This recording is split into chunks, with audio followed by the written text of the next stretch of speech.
I used to sell mackerel. Did you? Yeah, I had a pet magpie. Did you? Called Maggie. Oh, pet magpie. You mean you captured it and didn't let it go away? Yeah. Can't have a pet magpie. But then it got really vicious. I mean... Well, it was let me go. What do you keep it in a rabbit hutch? No, it flew around, but it used to just, like, come to me all the time, but then it started pecking me head and stuff. That's not a pet magpie. That's a bird in the garden. No, but I could actually... I could hold it and stuff. It wasn't scared of me, and it knew it was me. It used to come down from, like, the top... It hated you. That's why it wanted to peck you. Is that... And the other thing... I always remember being younger and like walking through the woods to school with my mum, and like, I was chasing a butterfly, and she said, "Oh, don't do that, Carl." And I said, "Why?" She said, "Because they only live a day."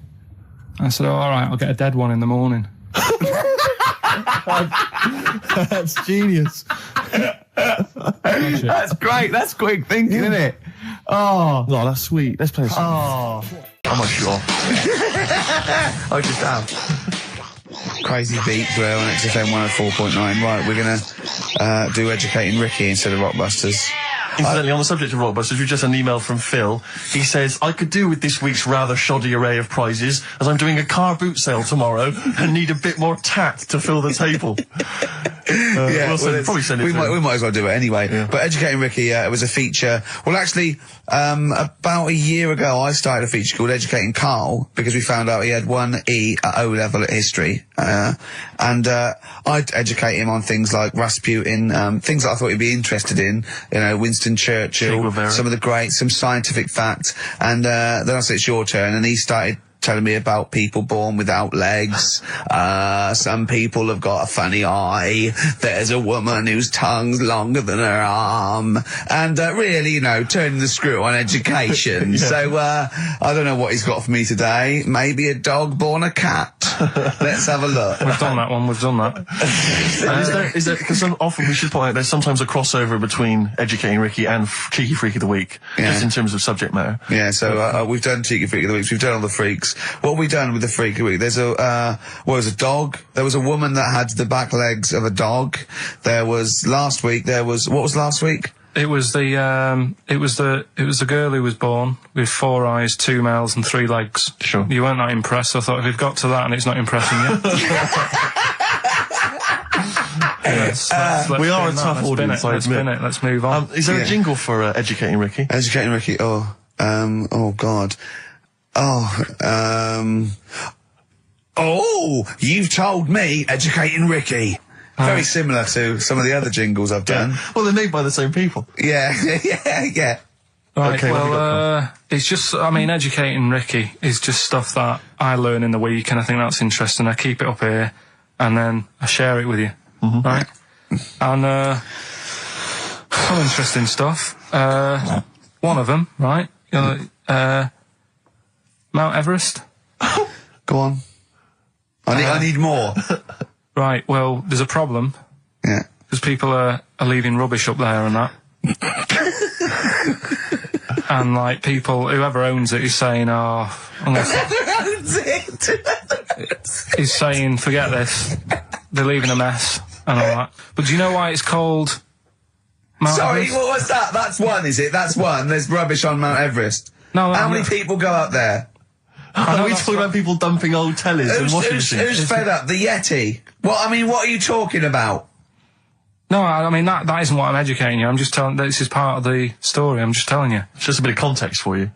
Like, they're leaving loads of rubbish up there. Well, they're not leaving loads of rubbish up there, are they? No, they are. They're apparently not like trams and washing machines and seagulls flying everywhere. Steve's got the Sun. Yes, we're just going to be doing White Van Karl, where we ask Karl the questions the Sun asked some other bloke. That's right. Because we think Karl's got more to say than anyone on anything. Karl only tells the truth, by the way. Just remember that, listeners. Off you go. Yes, well, today's White Van Man in the Sun is John Slade. He owns his own door maintenance company. His answers are very informative, I have to say. But, Karl, what do you make of the Channel 4 producer, aged 30, who duped a school into believing he was a teenager for a documentary? Are you familiar with this story? No, go on. Well, basically, a 30-year-old guy kind of fooled the school into thinking he was a pupil for a secret documentary. The school's outraged. Do you think that that's, for you, should anything go when it comes to making TV? I think I've said to you before, there's loads of kids at my school. I remember being in the first year, and kids who, what year do schools go up to? I was in the first year. What is it? 11. 5? Oh, sorry. First year of infants and juniors. No, secondary school. 11. Right. Year 11. Kids have beards and stuff. No, not year 11. They're 11 when they first go to secondary school. Right. Well, I'm 11. The kids at the older end. Well, there's a fifth form, and then there's you can leave when you're 16, I think, can't you now? Right. Well, kids who were 16 looked old. They did have beards. I remember going there and thinking some of them were teachers. I think he's answered that. Next one. What's the next one? Tattoos and everything. I think they're kids in the earlier years even. What do you make of the fact that Mariah Carey's £38 million payoff has cost EMI staff their jobs, and we're talking 1,800 EMI staff who have lost their jobs? What do you think of that? Yeah, I mean, is that silly money, Mariah Carey, on 38 million? She doesn't need that much. She doesn't need that much. She has to dress nice, though. It's not her fault. I'd say it's bad business. Okay. Because EMI, did you say? Yes. Right. They've got rid of them staff. Yeah. Mariah Carey's left. Who's going to do the work? Do you think Mariah should come back and do some temping? Well, they should have got a loan and paid her. Okay. Do you know what I mean? Vicious circle, that. Right. Have you done a business degree or anything? Have you? Commerce. You did commerce. Where did you do that? What did you do with that? At school, I'd learn how to fill out a cheque, pay a bill, and I think I had a trip round Kellogg's. Did you get an O level or a GCSE? We know he didn't. You know, I did. But was there a commerce exam, or was it just a division of Can't maths? remember. What did he fill out a check? A subset of It maths. was an option. It was like, if you want to do it, you can. What was it? Fill out a check. Pay a bill. Pay a bill. Have a visit round Round Kellogg's. Kellogg's, and I saw my sister's boyfriend there at the time. He sorted me out with some variety packs. Really? What was in them? You know, Rice Krispies and Good stuff. Cocoa Pops? Space Dust or whatever it is. Space Nuts. So, sorry, that wasn't Ken Dodd, though. No. That was someone else, was it? That was an aunt. That wasn't Special K. Oh, dear. What about this then? Home Secretary David Blunkett admits that muggers rule some streets. Weird this, because when I was out with you... I don't believe it's going to be weird, whatever you say, Carl. No, when we were in that pub that night and we got talking about muggers and that, the tip is what I tend to do, because I nearly got mugged once. You what? You nearly got mugged once? I nearly got mugged. Yeah. But I tried this technique of acting a bit mental. Right, and how did you act mental? Well, this guy wanted me trainers. And I was in Piccadilly Gardens in Manchester. And it was quite late one night. Mm-hmm. And he come up, he said, I want them trainers. I said, you want them? I said, I worked hard for these. He said, how dare you come to me asking? And I got a bit livid. And I think... He looked at me like, oh my God, he's got a right one here, and he left me. Were you acting mental, or were you just mental? No, I put it on a bit. Were you not petrified though? Well, you don't think about it, do you, when you're sort of in the eyes of danger? Well, not you. Clearly, you're a brave man. So, what did you say? I just went a bit mad. I just kind of, because he said he wanted the trainers, and they were dear ones at the time. And I just, no, you're not having these. So I've crafted you. I said, I wanted these trainers. Yeah. And, went on to telling how I work at printers and I don't enjoy it. And, I put in all these hours and that, and I have to cycle home for about 5 miles. And Did he give you his trainers? Yeah. Did he have a knife or I anything? just left. No, it didn't get that. Didn't get that violent. Well, that's very brave of you, Carl. Yeah, it's That's good. good advice, though. Just act mental. See, what's it? Should have tried it the other night. Oh, Liza Minnelli. Yeah. Well, she says, I've worked hard for these diamonds. Yeah. Not easy being the daughter of Judy Garland. You don't know what it's like. You know a lot about paying bills and writing out checks. Yeah. Tell us about Kellogg's. What was it like? What was in the factory? Was it just like squashing bits of corn? Pretty boring, really. Just loads of conveyor belts, boxes of cornflakes everywhere. Just what you imagine. Yeah. So is it more, this is where you might be working? This is where you're likely to work? Possibly. There was 2 trips. There was that and the trip to Manchester Evening News. Okay. And I left that early because I had a job in Cordon Bleu. In Kellogg's? Cordon Bleu, what's that? It's like a supermarket. Yeah? And I had to leave the trip early, and the teacher went mad saying they'd thought I'd got lost on the, in the building and stuff. What, you didn't tell anyone? No, because it was like day 2 of working in this supermarket, and I couldn't be late. I thought by the time I explain where I've got to go and everything, I'll be even later. Sure. So I just left, and then apparently they were searching the building and everything for me. How old were you? Stuck in a printer. Don't know. Stuck in a printer? I don't know. What was the printer's name? You worked at a supermarket called Cordon Bleu. Yeah. Cordon Bleu! Brilliant. That's great, isn't it? It's rubbish. Oh. Got sacked. What did you get sacked for? Messing about in a... back in the car park round the back. Yeah. Right, there was a grid, and all the concrete had gone funny, so when it rains, you got like a big lake. Oh, yeah. Right? And I got in, do you know those big metal trolleys you get to like put all the food in while Oh, yeah. And I got in one of them and pushed myself out into this lake. Of cement? No, water. Full of water because it'd been raining. Right. And I got stuck in the middle, right? And the boss was like, where's Karl? He's meant to be doing, facing up the beans. And I was like... You were stranded in a lake. So someone said, I saw him messing about out the back. He came out and saw me stuck in the middle of this lake in a trolley. And he said, get back in. I said... Would you say, no, I'm filming sharks? I said, it's too deep. I can't get out. You'll have to pass me something. And he said, I'm not passing you nothing. He said, you can get out of there and walk through it. I said, I'm not. I've got my trainers on, probably the same ones. Yeah, you've risked your life for them. Yeah. I said, I'm not getting these wet. He said, what are you going to do? I said, I'm going to wait for the water to go down the grid. He said, the grid's blocked. Now get out or you're sacked. I said, well, I'm not getting out. He said, right, you're sacked. Right, well, it's time for White Van Man, which is where we ask Karl the questions that the Sun asks someone else. Exactly. It's an article in there where they ask them, typical man on the street, the big questions of the day, gives them their platform to the nation, and we think this is just too good to let out because we only care about one person's opinion in the country now. That's true enough. He's the King Man, and there he is. There he is. Right. What do you make of New York's ex-police chief saying we need more bobbies on the beat? He's come over here. He's the guy that sorted out crime in New York City. He's come over. He said, "You're going all over the place here. You need more bobbies on the beat, more policemen, a visible police presence." There was something last week about some copper in London who was sat on a bench, and he was asleep or something. Oh, yeah. And people were like outraged because like he should be looking after England's people, not nodding off on a park bench. Which is a bit daft because they were shouting he should be looking after England's people. Was this the 16th century you went back to? What do you mean he should be looking after England's people? Wherever he was, if he was in like a park somewhere, they were like really annoyed because he was asleep. But sure. He was probably undercover. No, but the thing is, if there would have been any trouble, I'm sure he would have woke up. Yeah.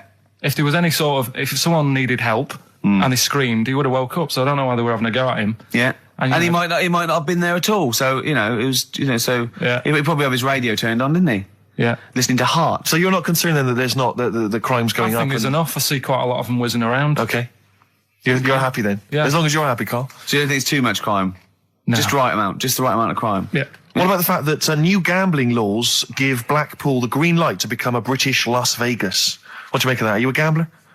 Little bit when I go on holiday, like going in the arcade and having a little flutter. Sure. What's your favourite? I have a go on the fruit machines. Yeah. There's a good one called The Simpsons.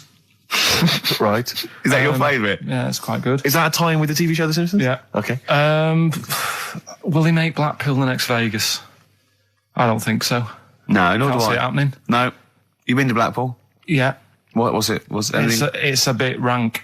Is it? It is a bit rough. Okay. Needs a lot of work doing on it. Yeah. No, that won't happen. Okay. And you're not worried about this encouraging gambling, generally? Gambling's not a vice you're concerned about?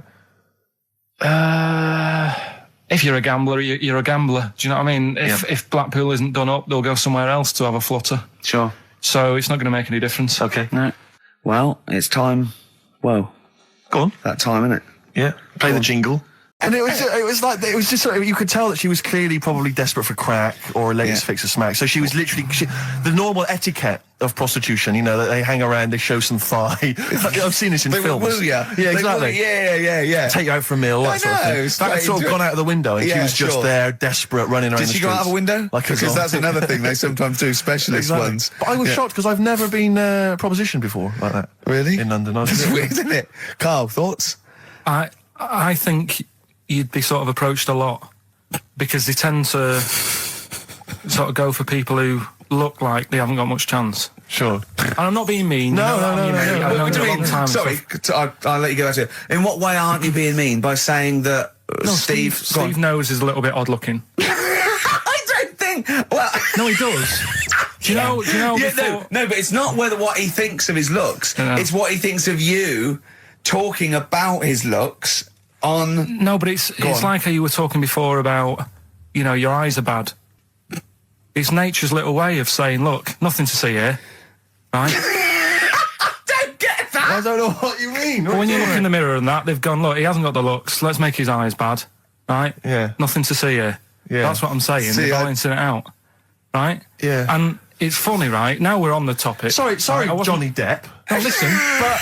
I'm gonna... My chest is gonna burst at this moment. Whenever we go because- into this conversation, I always think to myself, Carl, do you know what you look like? I'm gonna burst. You know, seriously, can I be honest with you? You look like, you know, if you've got like a balloon, a hot air balloon, right? Just a little balloon, like a party balloon. If you drew a little face on it, right, and inflated it about halfway, that's what you look like. right, I wasn't... No, play a record. I don't want to get into this. It's too intense. Now you've got onto this, let's just nip it in the bud now. I'll tell you something that I wasn't going to tell you because I think it was I don't want to hear it. I don't want to hear it. Right, it was on the tube, right? Well, I was. Someone told me they were on the tube, right? And the tube pulled into a station, right? And one of the women saw the poster that's out at the moment with you and Rick on it, right? Yeah. So this woman apparently goes, oh look, there's Ricky. Ricky's on the radio, right? And the other woman goes, oh yeah, don't you listen to it? So she goes, oh, I didn't know he was on the radio. And she goes, oh. I'm sorry, Steve. Look. Because he didn't sound this bad. She said, oh, look at that person he's with. So she goes, yeah. She said, that's Steve. She said, I was sort of aware that he looked odd because Carl mentions it on the radio. Yeah. So it wasn't as much of a blow to me, but I can see how it was a bit of a shock to you. Yeah. So that's weird, isn't it? Yeah. And that isn't me sort of telling this woman to say anything. That was all happened without anybody else sort of bringing it on. Yeah. Do you know what I mean? Yeah. So... Was it... Sorry, you seem to be relishing this. Was it because of the little balloon story that made you... I honestly, Steve, I wouldn't have told you, but if you're going to start, having a pop... Yeah. Do you know what I mean? I can't just sit here and take it and that. No. I mean... all mates. Yeah, it's just... Yeah. Well, I mean, I was mistaken for Johnny yeah. Vegas. Steve's got a story about that, if you want to have a go at me. Well, someone just thought you were fat with a beard, which is true. Well, don't have a go at me because he said you look... Well, you started it. No, I didn't. Yeah, No, I didn't. You were milking it. You were egging him on. I was laughing. You were egging him on. I sort of was. Yeah. But let's not, Oh, it's a good job you've got lots of good mates like Jonathan Ross you can go and hang out with. You don't need other friends, people who've helped you in your career. He's good looking his way on Blue Peter, like sending sort of, I remember they made a chest of drawers out of 3 matchboxes. Yeah. For Barbie doll or something, or Action Man. Roll Over DJ by Jet on XFM 104.9. I'm Ricky Gervais, with me Steve Merchant and Karl Pilkington. All right, Karl? Yeah. Bit miserable today, Karl. Let me explain why. Go on. Steve, and to you, the listeners. Well, we came in to a big bunch of stuff. Dropped off was it Becky from Marks and Spencer? Just like lovely stuff. Food, presents for the cat, books, just, to Ricky and Steve. Ricky and Steve who do the show, right? Ricky Gervais and Steve Merchant. GQ presenters of the year. Creators of The Office, right? Award winning. Carl's looking over. I go, well, maybe, it's not for you, no. And then he told me why he's grumpy anyway. Go on. Do you know what XFM are giving everyone? How long have you been here? About 6 years. What are you getting for Christmas from XFM? 2 CDs. Is that of your choice, or do they choose them? There's a list of about 30. Right. Tell him what you chose. 30 CDs. I've gone for Kings of Leon album. Yeah. And the Best of Bob Marley. Haven't we given them away in the past or something? Or you could have burnt them off, couldn't you? You could have done copies. Illegal, but you could have done that anytime you wanted. I don't think Bob Marley minds if you bootleg his CDs. It's out of order though, isn't it? It is bad. Although is that always the case? Has it always been the truth of all the time you've been here? No, it has been better than this.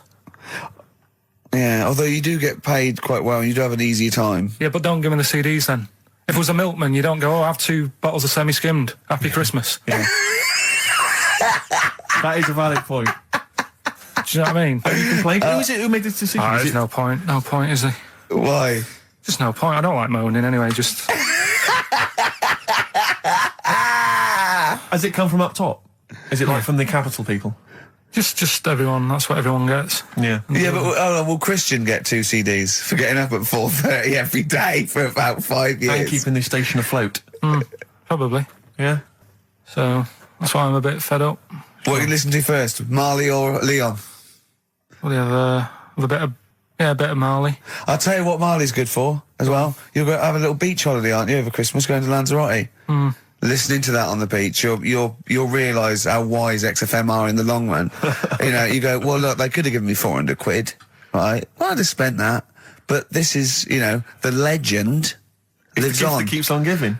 So you're probably, you know what I mean? Think how much what you got to think of is how much all his great songs took, not only from the depth of his soul and, you know, all his sort of angst and knowledge and love, and then all the studio time, the marketing, and they're just giving you one that. They go, don't worry about that, Carl, just have it. And you go, what? But all the time we spent it with Bob Marley and everything. You know, have it, Carl, have it, Carl. And Practice. Yeah, have that. Thanks, well done. Carry on. We're still going to pay you for the work. Yeah. That's just some on top. Here's a little piece of Bob, free. Yeah, so don't moan, it's extra. So, I didn't have to give you it at all. Play a record, you ungrateful little swine. Some people, like the homeless, aren't getting anything this Christmas. This is my favourite Elvis Costello track of all time. It's Alison. This wasn't on the list. Right. Elvis Costello, Alison on XFM 104.9. So, that's it. Maybe, I'll tell you what, a good idea, Carl, just beg. Just ask for other things. What do you want? What do you want for Christmas? You must have a big fan base out there willing to make you things. Maybe like a little, I don't know, gloves, pair of gloves. Just like Little woolly hat. If you want to send a necklace in for Suzanne, that'd be handy. Oh, yeah. That's what she wants. Is Suzanne listening today? No, she's out. Right, okay, this is the dilemma. Me and Steve, yesterday, were trying to convince Carl that it would be a good idea to buy Suzanne a Christmas present. Okay? Now, why aren't you going to buy her a Christmas present? Explain, Carl, why you don't think you should buy her a Christmas present. No, I've told her I'll get her one, but in the new year. We're going away on holiday and that, so there's no point taking stuff away. Yeah. Going to Lanzarote next week. Just get something in the sales after Christmas for the, yeah. Yeah. Right. And me and Steve were trying to explain to Carl that she would love it if you bought her something on Christmas Day. Yeah, but she knows now. But Knows what? I've told her. So No, she's well, I'm getting going out. to tell you, do you know, right, this, dear listener, this was Carl's worry. I said, I bet she's got you something. And Carl was worried in case he got her something and she hadn't got him something. Yeah. He'd be livid. He didn't want to be down.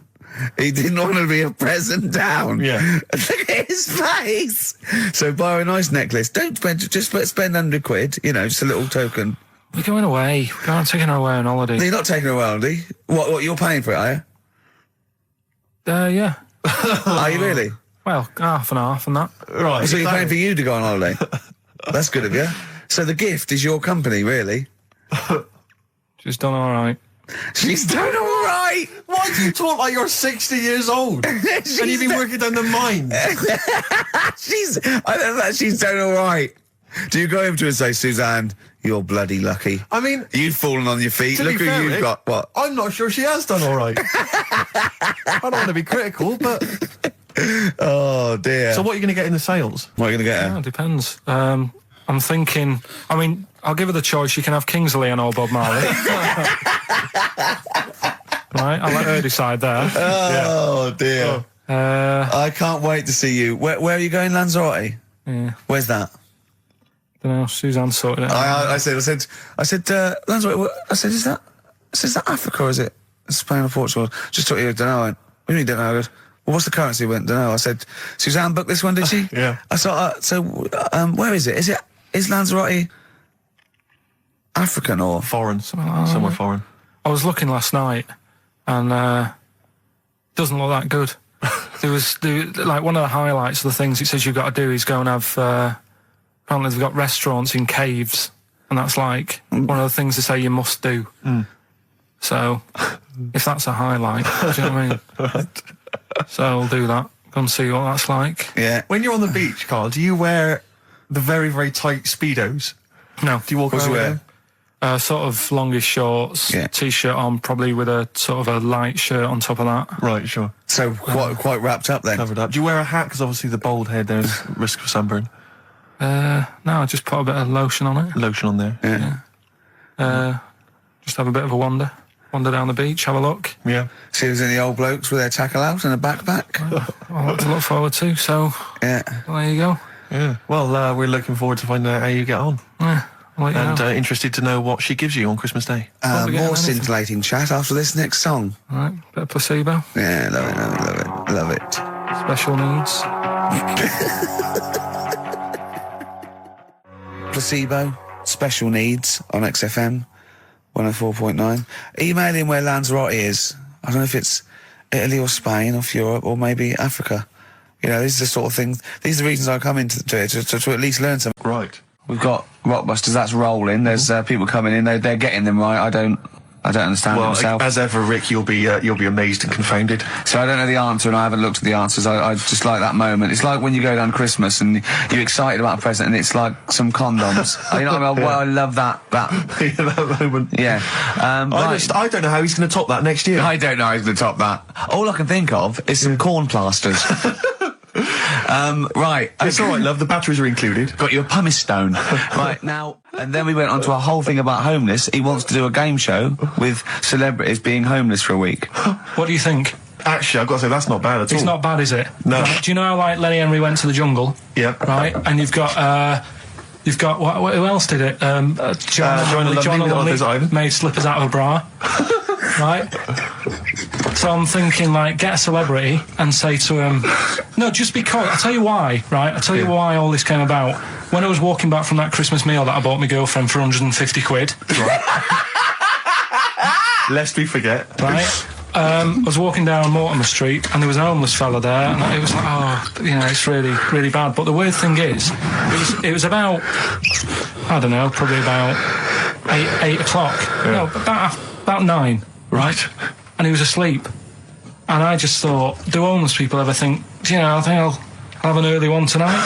Right, that's what got me thinking. It's a bit weird, the whole lifestyle of it, the fact that he had an early night. So, the fact, what if it's a bit weird that he's sleeping not in a home, but on the street? No, it's just that if I was homeless, I'd probably stay up quite late, because it's not nice. Do you know what I mean? What are you talking about? Just being homeless isn't a good thing, is it? No. People forget how bad it is. Yeah. Right. But surely sleeping gets you out of reality. They sleep because they're tired. They can't sleep very well, so they need all the sleep they can get. Yeah, but sleeping's nice if you've got a nice big bed. What, you think that they can go, I'll stay up, I'll go to bed at 2, I'll go straight to sleep, and I'll pop up at 8 when the alarm clock goes off? Well, it's just what I was thinking, right? So I was thinking how bad it is, and it's, you know, especially this time of the year, you know. Yeah, it's terrible. It's the really worst thing. And to sort of give it some publicity and get a bit of help behind it, get celebrities, someone like Phil Mitchell, maybe, Yeah. off EastEnders, Yeah. who's a big fella, he can look after himself, put him in a shop doorway, have some cameras set far away in a building or something. Yeah. They can film him, and it's up to him how he raises money for food to eat. He could sign autographs.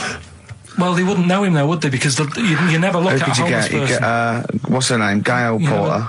Yeah. Gabby Roslin. Right, yeah. Narinda from Big Brother. Yeah. Who else would do it? I got a game show Les idea Dennis, called, I reckon, I do got it. a game show idea called On the Game. And what happens is, you get Narinda. It was your girlfriend's birthday, wasn't it? Earlier in the week? Or last week? On Monday, yeah. And, I mean, obviously it was a triumph with the stuff you got her for Christmas. The condoms. The box of condoms. Box set of condoms. Oh, yeah. not just the singles, the whole set. Yeah, a complete collection. Brilliant. So what'd you go for this What'd you time? get her? Yeah, but Yeah, but it's her birthday. How long have you been together? about 9 years. Okay, so, God, it must cost you so much. every No, but it birthday. starts getting tricky, doesn't it? Because I spoiled her a lot in the first few years. Yeah. So then you Here's start- a packet of rubber bands, enjoy them. Oh. Well, it's what she wanted. Okay. I mean, you're making out as if... No, everyone wants paper clips. Come on, what did you get her? Got her a new pair of gloves. Right. All right, well. And? What, nice leather ones from Selfridges or Harrods or something? They were good ones, they're the sort she likes, so... They weren't... Well, they weren't the little woolen ones that she had.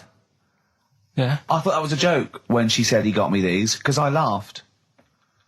No, but I know that's... The one she did have, When they said it's his birthday, right, it was her birthday Monday, and me and Steve wanted to get her, and she went, he got me these, because she had those little woolen gloves on. I laughed, because I thought she was joking, Carl. That's what she wanted. Right. I've told you before about buying presents. Did those gloves have your name sewn in them? And a piece of string that ran over the back of your duffel coat? You know, I've never been into getting presents and that. I had the problem at that Christmas one, that time with the Victoria Plum. Yeah, we'd hate that. We'd hate to bring that back. We've done that. Because you talked about because it's kind of to do with your dad, isn't it? He's a very bad gift buyer. Was that the problem? Well, yeah, my dad just wouldn't bother. It was my mum who sort of made an effort, and she sort of worked out half of what I wanted, then she left it to my dad to get it off someone, see if he could get one cheap or whatever. I love the fact that usually people talk about, like, drinking heavily or violent abuse, right? Yeah. But here's what he's been left with and scarred with from parents is bad gift buying. Yeah, and that's the Victoria Plum incident. In the greater scheme of things in the world, that's not a bad thing to have, is it? Right, there was this. This is what it's like about getting presents and stuff, right? With my mum and dad. Go on. My mate Colin, right? No, Colin Bailey. Oh, right? Yeah. He had a little Sinclair Spectrum, right? Yeah. Computer, which was like the thing to have at that time, right? Yeah. Used to always go round to his house. The deal was not the one you had to play through the window because you weren't allowed. No, that's another lad. Oh right? yeah. This is a different lad, and the deal was he came to our house and my mum gave him a pie. And then I'd go round to his, and I'd stay there for a few hours playing, you know, Hungry Horace and stuff like that on it. Sure. Right? Now, my mum and dad knew that I really wanted one of these computers, right? So I waited about a year. Came round to Christmas Day. I thought, I reckon might have one. Turned out they bought me the wrong one. They bought me a ZX81 instead of a Spectrum, right? And Christmas Day, I'm there trying to load the games up. It's not working. I'm thinking, what's wrong? Right? And the thing with me when I was a kid, I used to get quite sort of agitated. This is the moment. Right? I found out that it needed a RAM pack to make it work. Right? Looking in the thing and it's saying, and make sure you put your RAM pack in the back. And I was like, oh, where's the RAM pack? And my dad's going, I don't know, I've got you the main bit. That's it. So I was that wound up. I just was sick, right? Just sick. I didn't feel sick or anything. I just was like, oh God. Went to the sink, just sick. Because I was that on edge about it. I said, come on, we've got to get one. And my dad's like, Tandy's shut. We're not gonna get anything today. Ruined again, Christmas Day. That was after the year when my train set got blown up by our kid. The following year, no RAM pack. And now you ask me why don't I get good presents? He's scarred. He just I'm gonna die. Honestly, I'm gonna die. He's just clean sick. Yeah. There's no RAM pack. Did you get to the bottom of it? Why wasn't there a RAM pack? You have to buy them separate. Oh, okay. What do you mean I can't play Frogger? Oh no. So, wasn't there another incident when you threw up? Spontaneously threw up? Through sheer anxiety?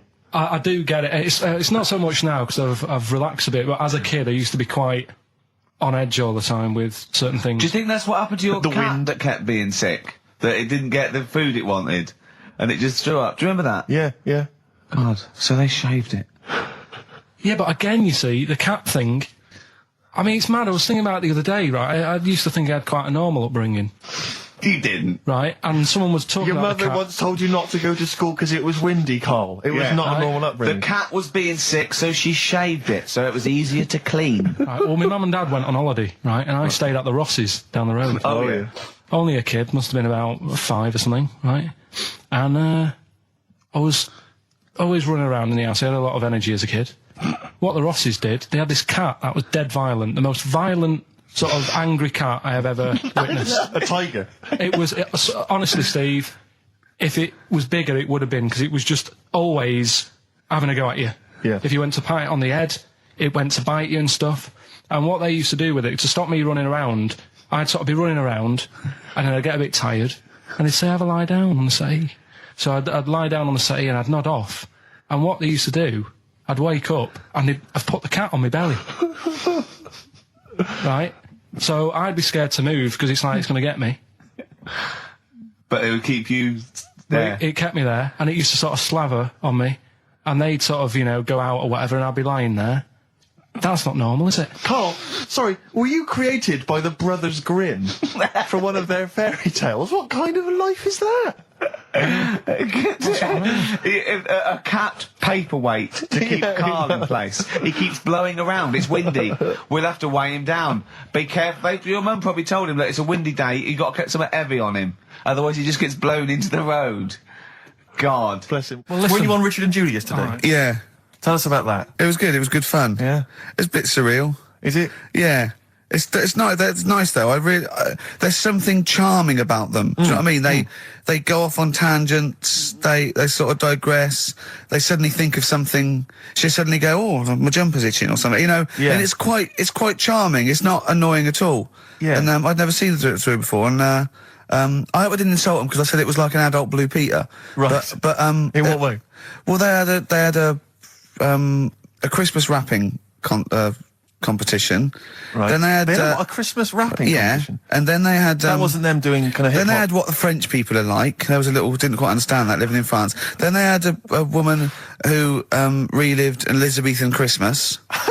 The bit that made me laugh was she was sort of announcing this through an Elizabethan microphone and PA to all the people sitting around dressed as I'm a bit confused. This sounds fascinating. It was good though.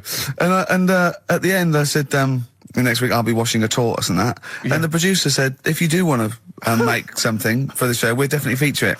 So I might make some of those things. Howdy, John Boy. All possibilities on XFM 104.9. I'm Ricky Gervais, with me, Steve Merchant and Karl Pilkington, and a few new characters. Steve, I can't believe as you said, I know you love Moyles and his sort of wacky stuff, and Chris Moyles, Edmonds, one of the greats, and Edmonds, and just all the. No, well, I'm going to go along the same sort of vein. I've come up with a couple of. Can I do a little? Can I show you one? I'm excited. Okay, well, it always starts with a sort of doorbell.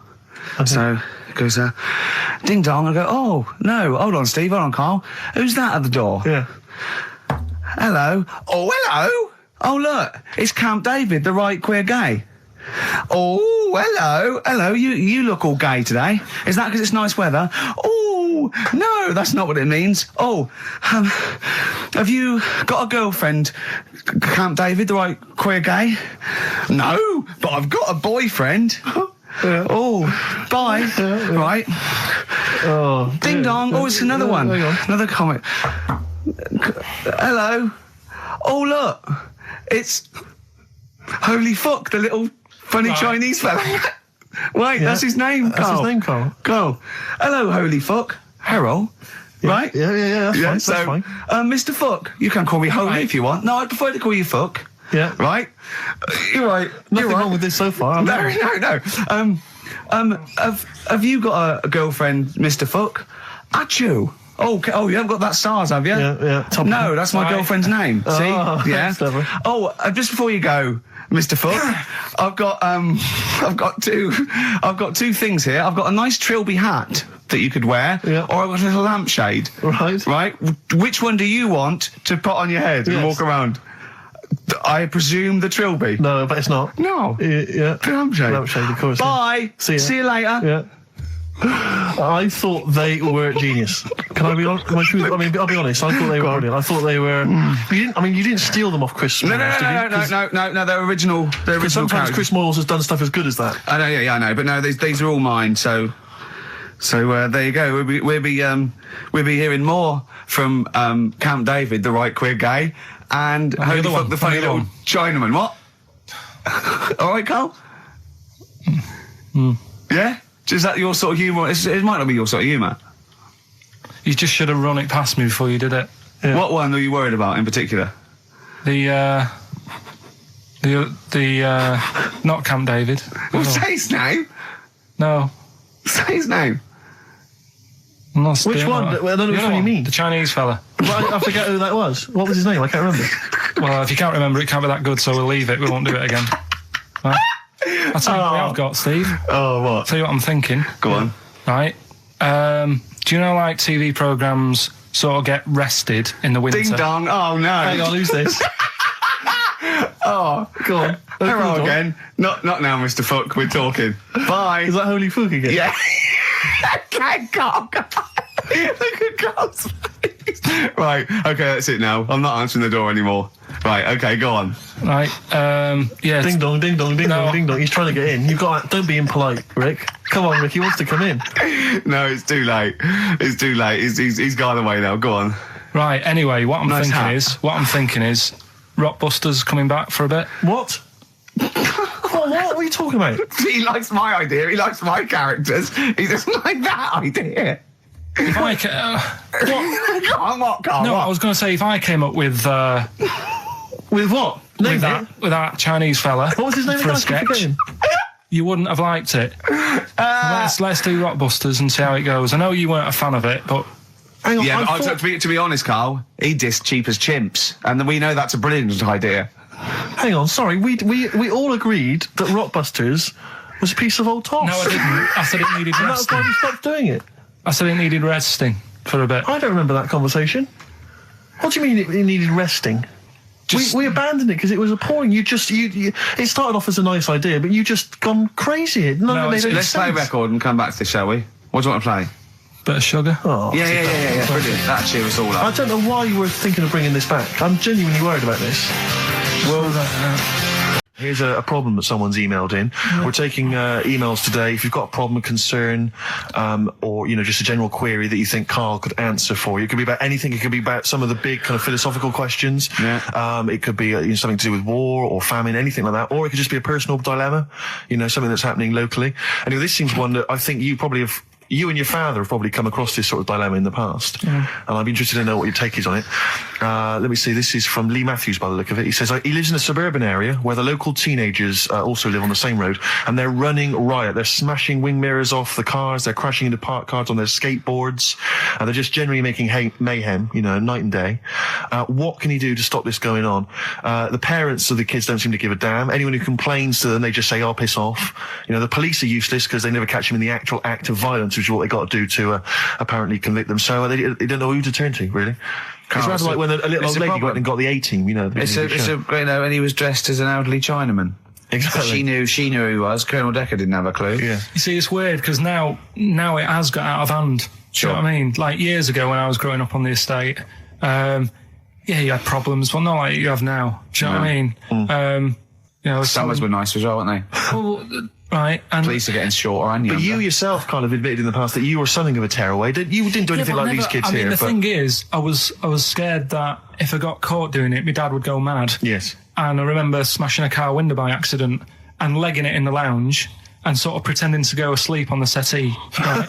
Genius. And I heard a knock at the door. and I Chloroformed thought- himself just to be unconscious when his dad came home. And there was a knock on the door, and I thought, oh, God, this is a fella, he saw me. I was chucking a stone in the air, seeing how high I could throw it. Of course you were. Did it keep landing on your head? That would explain a lot. And it came down. Chucking a stone in the air, love To it. see how far I could It's throw it. brilliant. So, I wasn't bothering anyone. Did you by invent that game? that. Right, Did you get the stone for your birthday? Go and play with your stone. He gave one to Suzanne. Karl, go and play with your stone. The thing is, right, and it came down at a funny angle, and Of course it did. It ate the back of this car, and the back window is the most expensive because it has that heating thing in it. Yeah. In case you got a frosty window. Yeah. So I thought, oh God. So I legged it in, got on the settee, went to sleep, knocked at the door. Genius. It's a brilliant plan. It's a brilliant plan. I couldn't be guilty. I'm asleep. So I love the idea. So the thing is, our lounge used to sort of, you could see in from the door, right?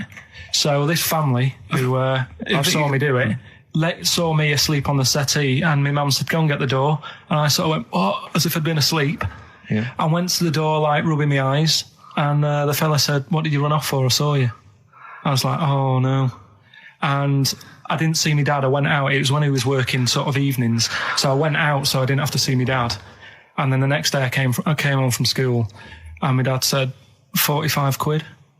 Ooh, that's all he said. That's all he he said. looked at me. And then you fell asleep when he went, wake up. You know what I said? No, 45 quid. Now the thing Carl. is, he didn't have to do anything. £45, Carl. Now, I know you were saving up for a brick, but you can't have it. Yeah. Just So, equally, if you're doing a bigger crime, you know, a bank job or a murder. Remember to take the stocking off your head, because if they wake you up and go, why have you got a stocking on your head? Just go, I had a weird dream. Oh, that's feeder and come back around. It's a new leaf, Steve. I'm going to do properly now. I'm not going to be slovenly. I'm sitting up straight, you see. Yep. And it's going to be a proper DJing, because I think coming up soon, some great tracks, including a new one from Abs and an old one from Snow. Informer. You know me, don't be stormy, eka boom, a licky boom boom down. I'm joking, of course. We've got some fantastic tracks. There's some great chat, and we've got Carl There's with some me, great Steve. chat. Steve, I'm Ricky Gervais on XFM 104.9. There he is indeed, with him, Steve Merchant. And Karl Pilkington, of course. Say hello, Carl. All right. Yeah, nice. And you say you read... The beginning of a radio show is very much your wares, your shop window, laying out your stall. I don't think you could choose a better track than The Only Ones, Another Girl on the Planet. I'd love to hear it. One of my favourite intros, that. Amazing. Oh, that was dangerous, because I once heard on Capital Radio, this has got to be the greatest rock intro of all time. And they played Money for Nothing by Dire Straits. Brilliant. Yeah, I can just imagine them putting their head down. I remember a friend of mine, when I was at school, he just bought a car, and he took me outside to show off the stereo system, Money for Nothing. Really? He just played that. I never heard the song before. Just played that for its entire 4 or 5 minute duration. It is a good song for the sound system. Yeah, it's a good song for showing off intros and sound systems. Exactly.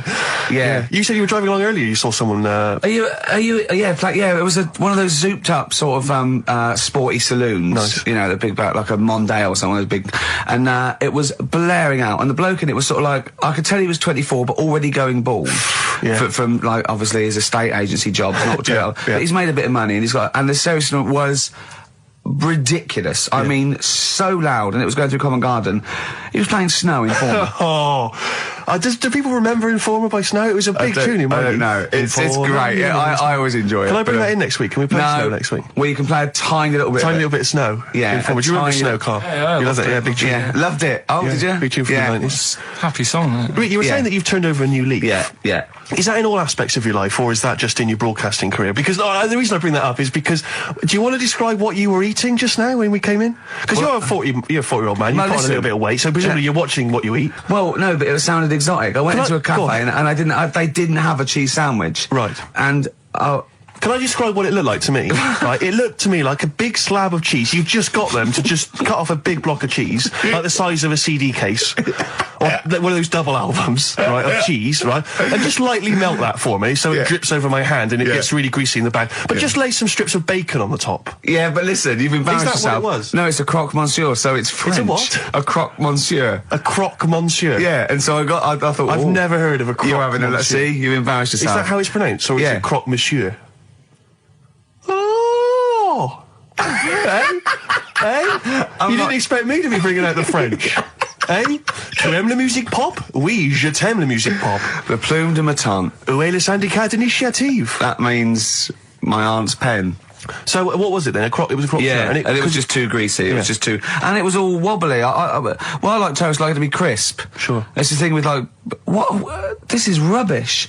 Play Coldplay.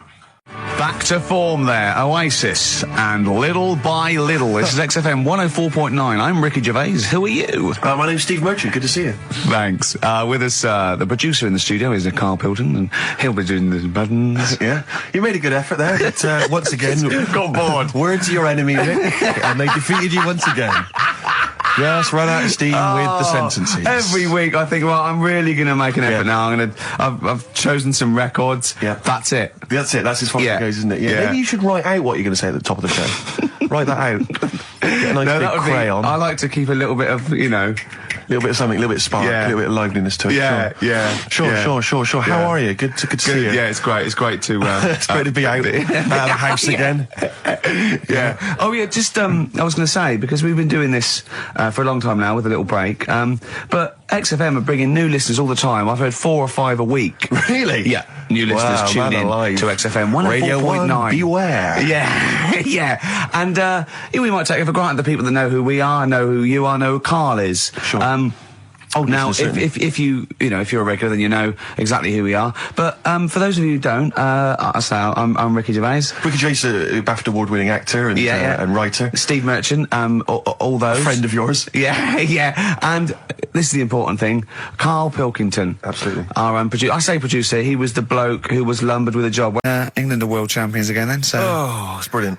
It was amazing, wasn't it? See, I'm not a rugby man at all. I never watched rugby. I think the last time, was when we won about 12 years ago, whenever it was.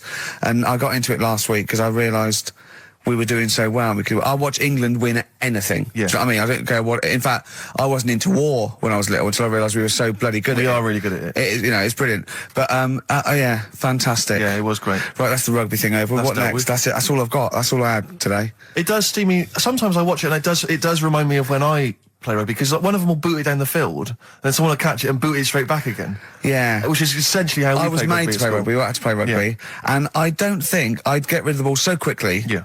I don't think I ever got tackled or fell over. Yeah. I think I touched the ball about 20 times in the 2 years it was compulsory. Yeah. I was terrified. Yeah, absolutely. And same as cricket. I can't. I'm a terrible batsman. I'm all right at bowling, but it seemed like the pastime for people I went to school was to injure you. Yes. It was funny to see someone poleaxe. It was funny to see someone get a cricket ball in the head. Absolutely, yeah. You know, I never relaxed into rugby because the first day I was going to play it, my mum, I swear to God, my mother said, "Are you playing rugby today? You got the kit and everything. Enjoy it. Be careful." There was a kid at my school who broke his neck. And Cheers, Mum. thanks very much for that.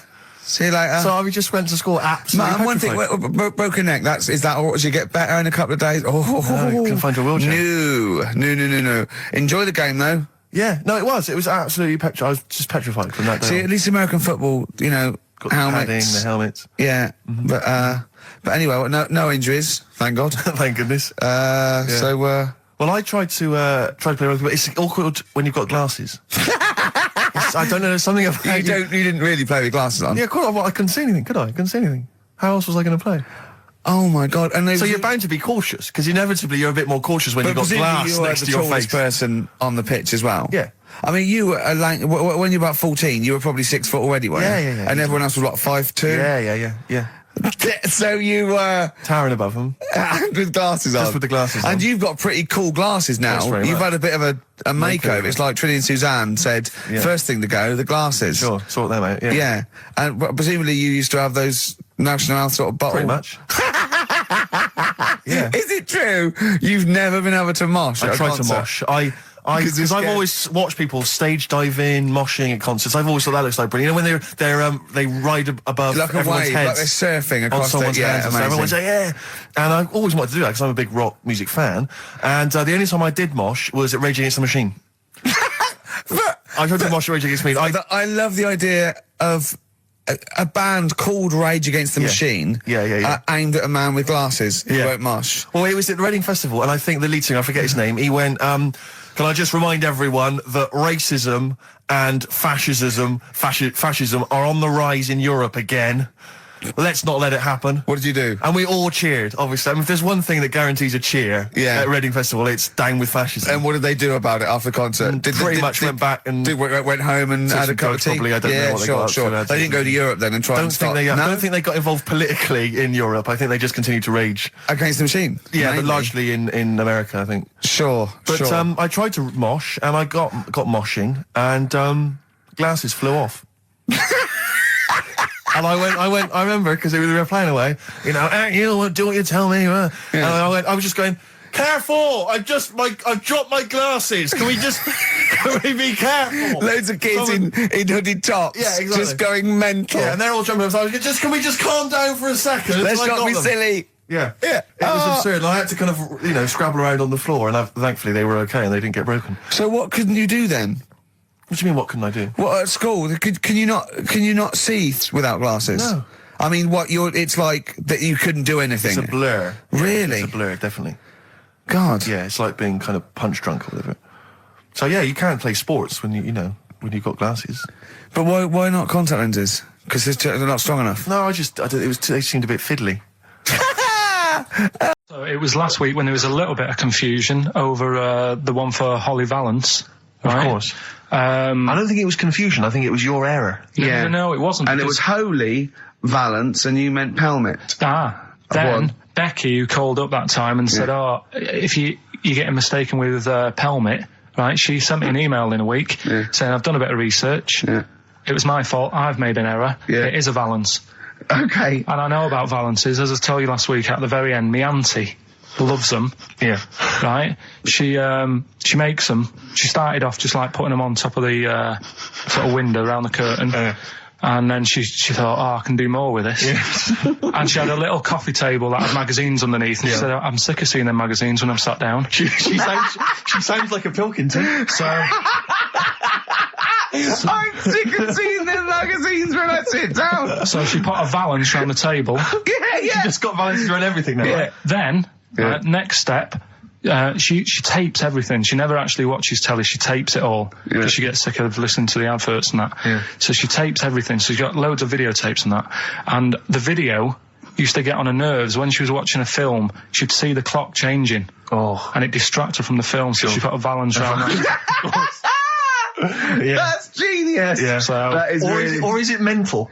Only Mrs. Einstein can tell. I don't know. She's even made a little Jack Russell look like a hovercraft. It's great. So everything's got a Valance. If you go round and you stand still for too long, the chances are she'll put a Valance around your head. This is this is Auntie who? Auntie Nora. And this is the one that farted for 5 minutes. Lest our listeners forget. Farted for 5 minutes. Called his mum, saying I'm farting. 2 minutes into the fart. She said about 2.5 minutes in. God. She said I'm about 2.5 minutes into the fart. My mum said, how long's it been going on for? She said, well, it was about 2.5 minutes before I called you. Yeah. And then it went on for a further 2.5 minutes or something. And then it stopped. And, she couldn't time it because there was a Valance over the clock. Yeah, she used to annoy her when she was on the phone and you put her off seeing the time. She was guessing it was 5 minutes. This was one consistent fart. Yeah, I mean, it wasn't making a noise, it was just... Oh, it wasn't making a noise? Just gas. Right, endless gas. But the Trisha programme got nothing. Okay. Which, I know, Steve called me up in the week, right? Like 10 o'clock in the morning, I was at work, and he goes... She thinks so at 10 o'clock. She think preparing this show. Most people go to work about 8 or 9. Are you watching Trisha and that? I said, no, what is it? He goes, you'll be loving it, right? Freaks, was it Help Me, My Mum's a Freak? Siamese twins. Right, so I couldn't watch it, but he said, it might be on again because they repeat stuff on ITV2. Right. So I had my dinner late, right, instead of having it at like 1 o'clock like I normally do. I had it at like 2:30. Sat in the office, put the telly on, ITV2. These Siamese twins. Did it blow your mind? It was amazing. You know, we talk about a lot of things on the show quite a lot. The Airy Kids crop up a lot. I was waiting. It's been 10 minutes and you haven't mentioned the Airy Kid. Right, and last week we were talking about Siamese twins, weren't we? So it was weird that this programme was on, but it was amazing. I mean, what I think you can't refer to them as Siamese twins. I think they're known as conjoined twins. Why? I think Siamese is maybe considered derogatory or as an old antiquated phrase. Yeah, I think it's because the first famous ones were actually from Siam. Right. And that doesn't exist anymore. No, it's conjoined, Carl. Yeah. Get the phrase right. But you'd think that if that's happened to you, that wouldn't be that sort of offensive. The names that you must get called. Right. You think that's the least of your Siamese worries? Twins, I'd say, well, that's, Now, were you stunned by where they were connected? Just live with it, we'd say. Because they were connected, of course, at the forehead. Oh. Sort of, which was quite extraordinary. Well, there was one set of Siamese twins. One had a job and the other one didn't. That's ludicrous. Yeah. The other one was unemployed. The other one had a job. She had to go to work. She had to get up at 6 o'clock on her day I'm off. supporting you, literally. Yeah. Then they get done off the social for sort of... Yeah, because the other one was signing on. That wasn't a question that Trisha asked. Annoyingly, because I know that much of the audience was thinking that. There's a few things that didn't crop up. What questions would you have asked of them? Because what things did you feel weren't mentioned? I'd love to just watch Carl watching amazing things. Exactly. Do you know what I mean? It's like early learning thing. Mouth slightly open. Yeah, mouth open and dribble, looking round to see if anyone else has seen it. You know, I hate that. Like when a cat sees a bird land on the balcony. Exactly. It can't believe it's luck. I'd probably say, how do you buy her like a birthday present? A surprise gift, yeah. Because everything's ruined. Sure. Right? I'd probably ask... Yeah. Well, did you not think it was interesting that one of them had a boyfriend? Well, that was a bit weird, wasn't it? But what was the other thing that I was thinking when I was watching it? I was thinking if one got into crime and that was sent to prison, right? What would happen? How would you handle that? It's brilliant. It is brilliant. If a chimp could talk. And what was the other one? The other thing was what did he talk about? Because it's not as if you can say, "Oh, guess what I did today." Do you know what I mean? Yeah.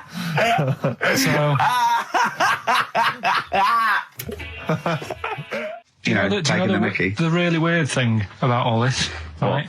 And it's annoying because you were saying about, what should have Trisha have asked and all that. Yeah. But one of them mentioned that one of them was adopted and the other one wasn't. Don't talk rubbish.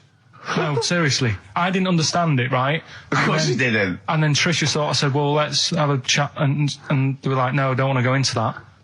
What do you mean one was adopted? That's what he said. One of them...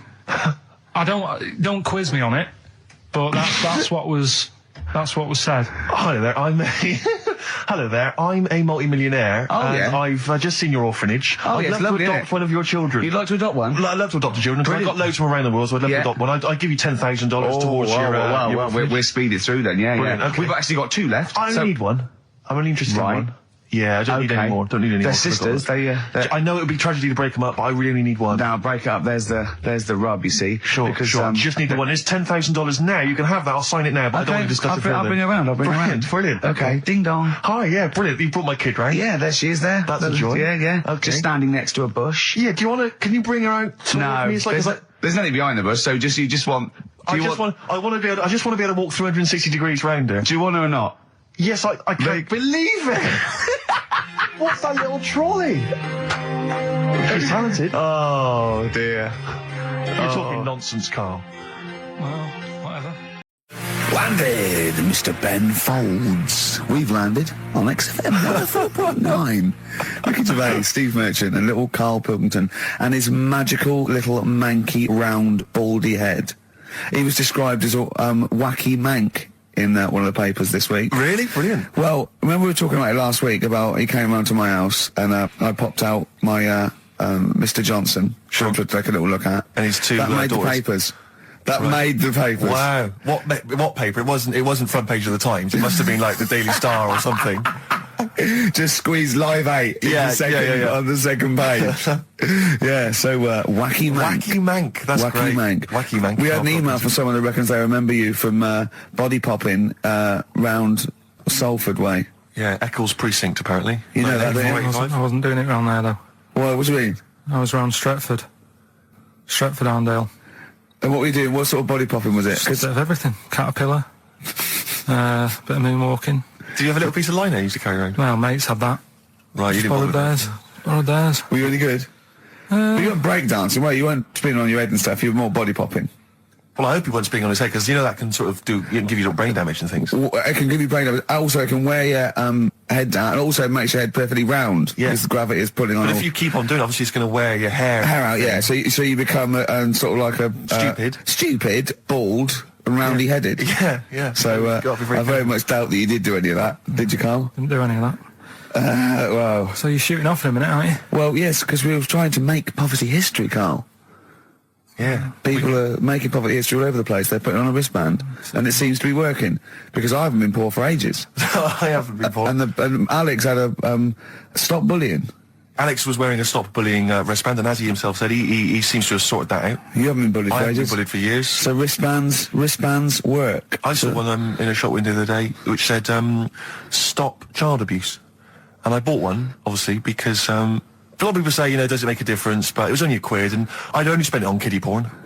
So, I think I've made a little difference there, in a small way. On a serious note, though, I like the idea that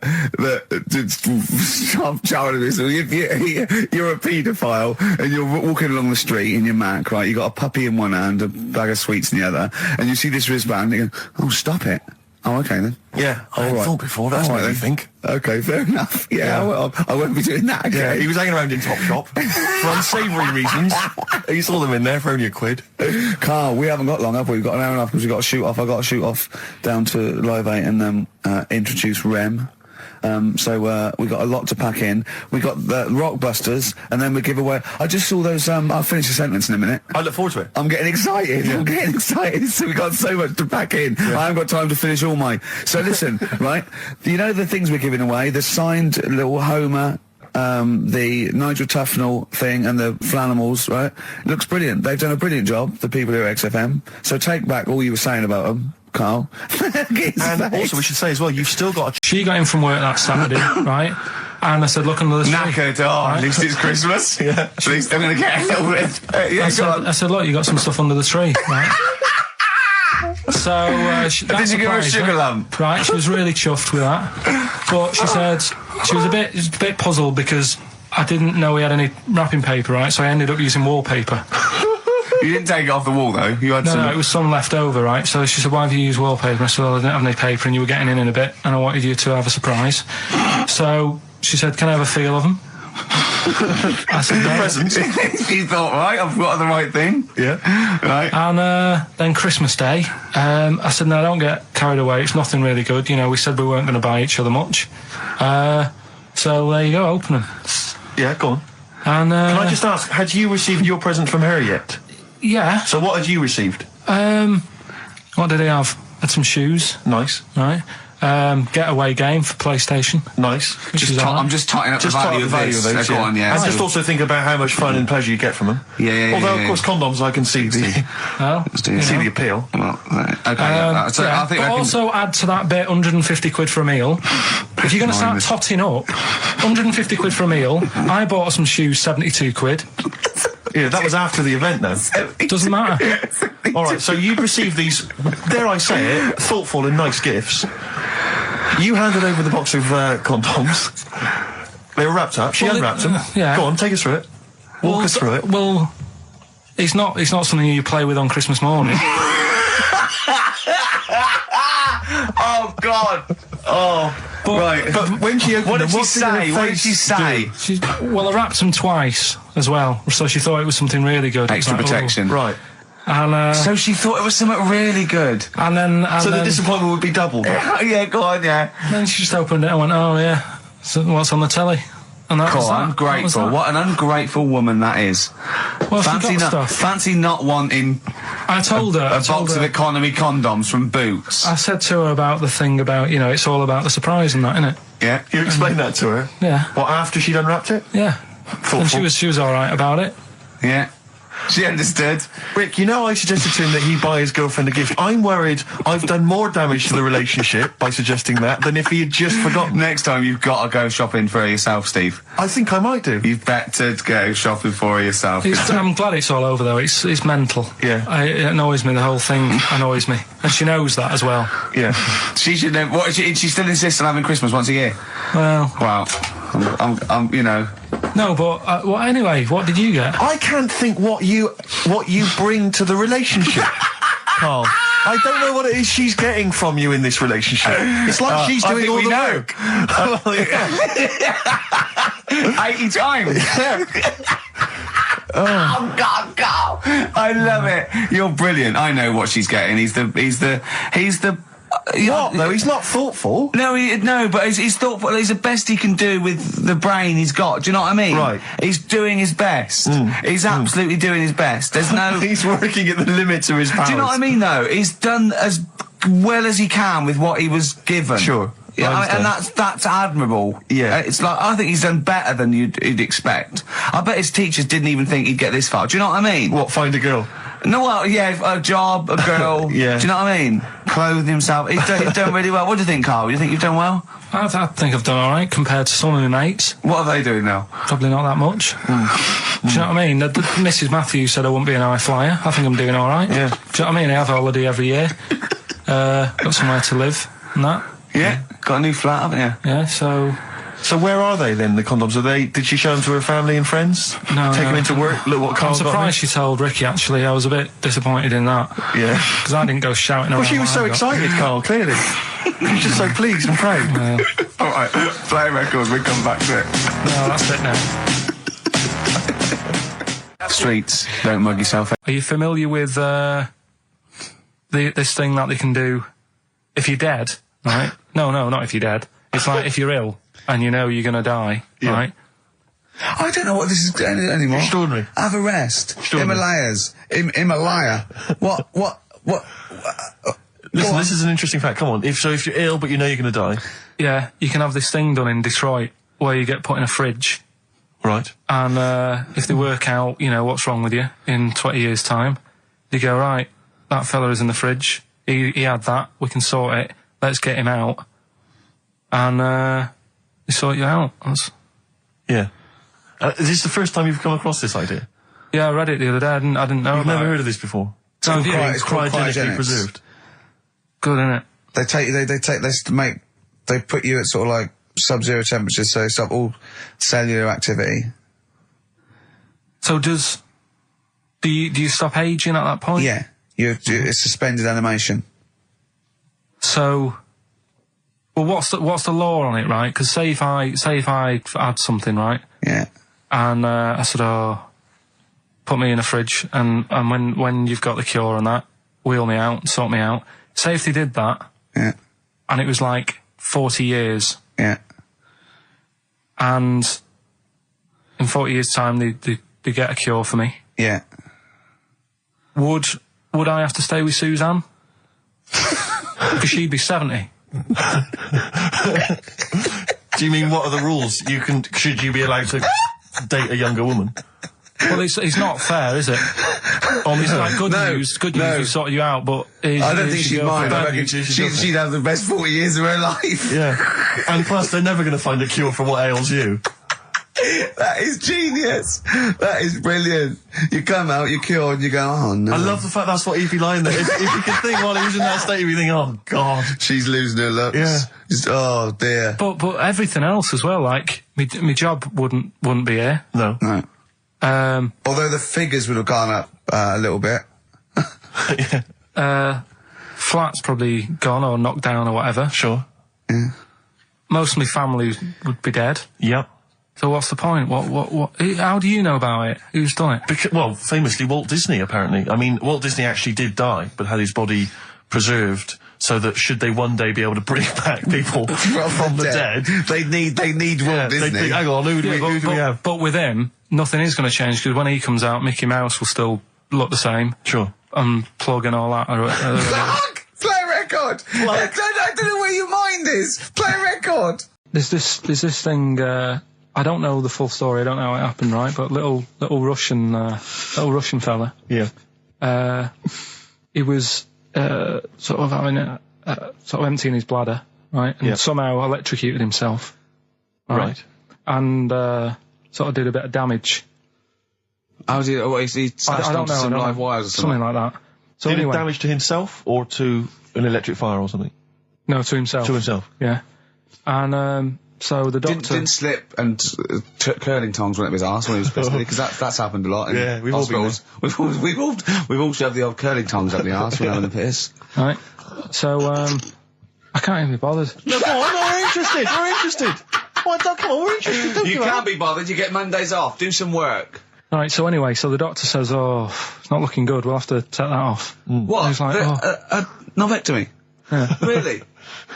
But the funny thing is, right, Nothing funny about that. they've done, you're doing me head in.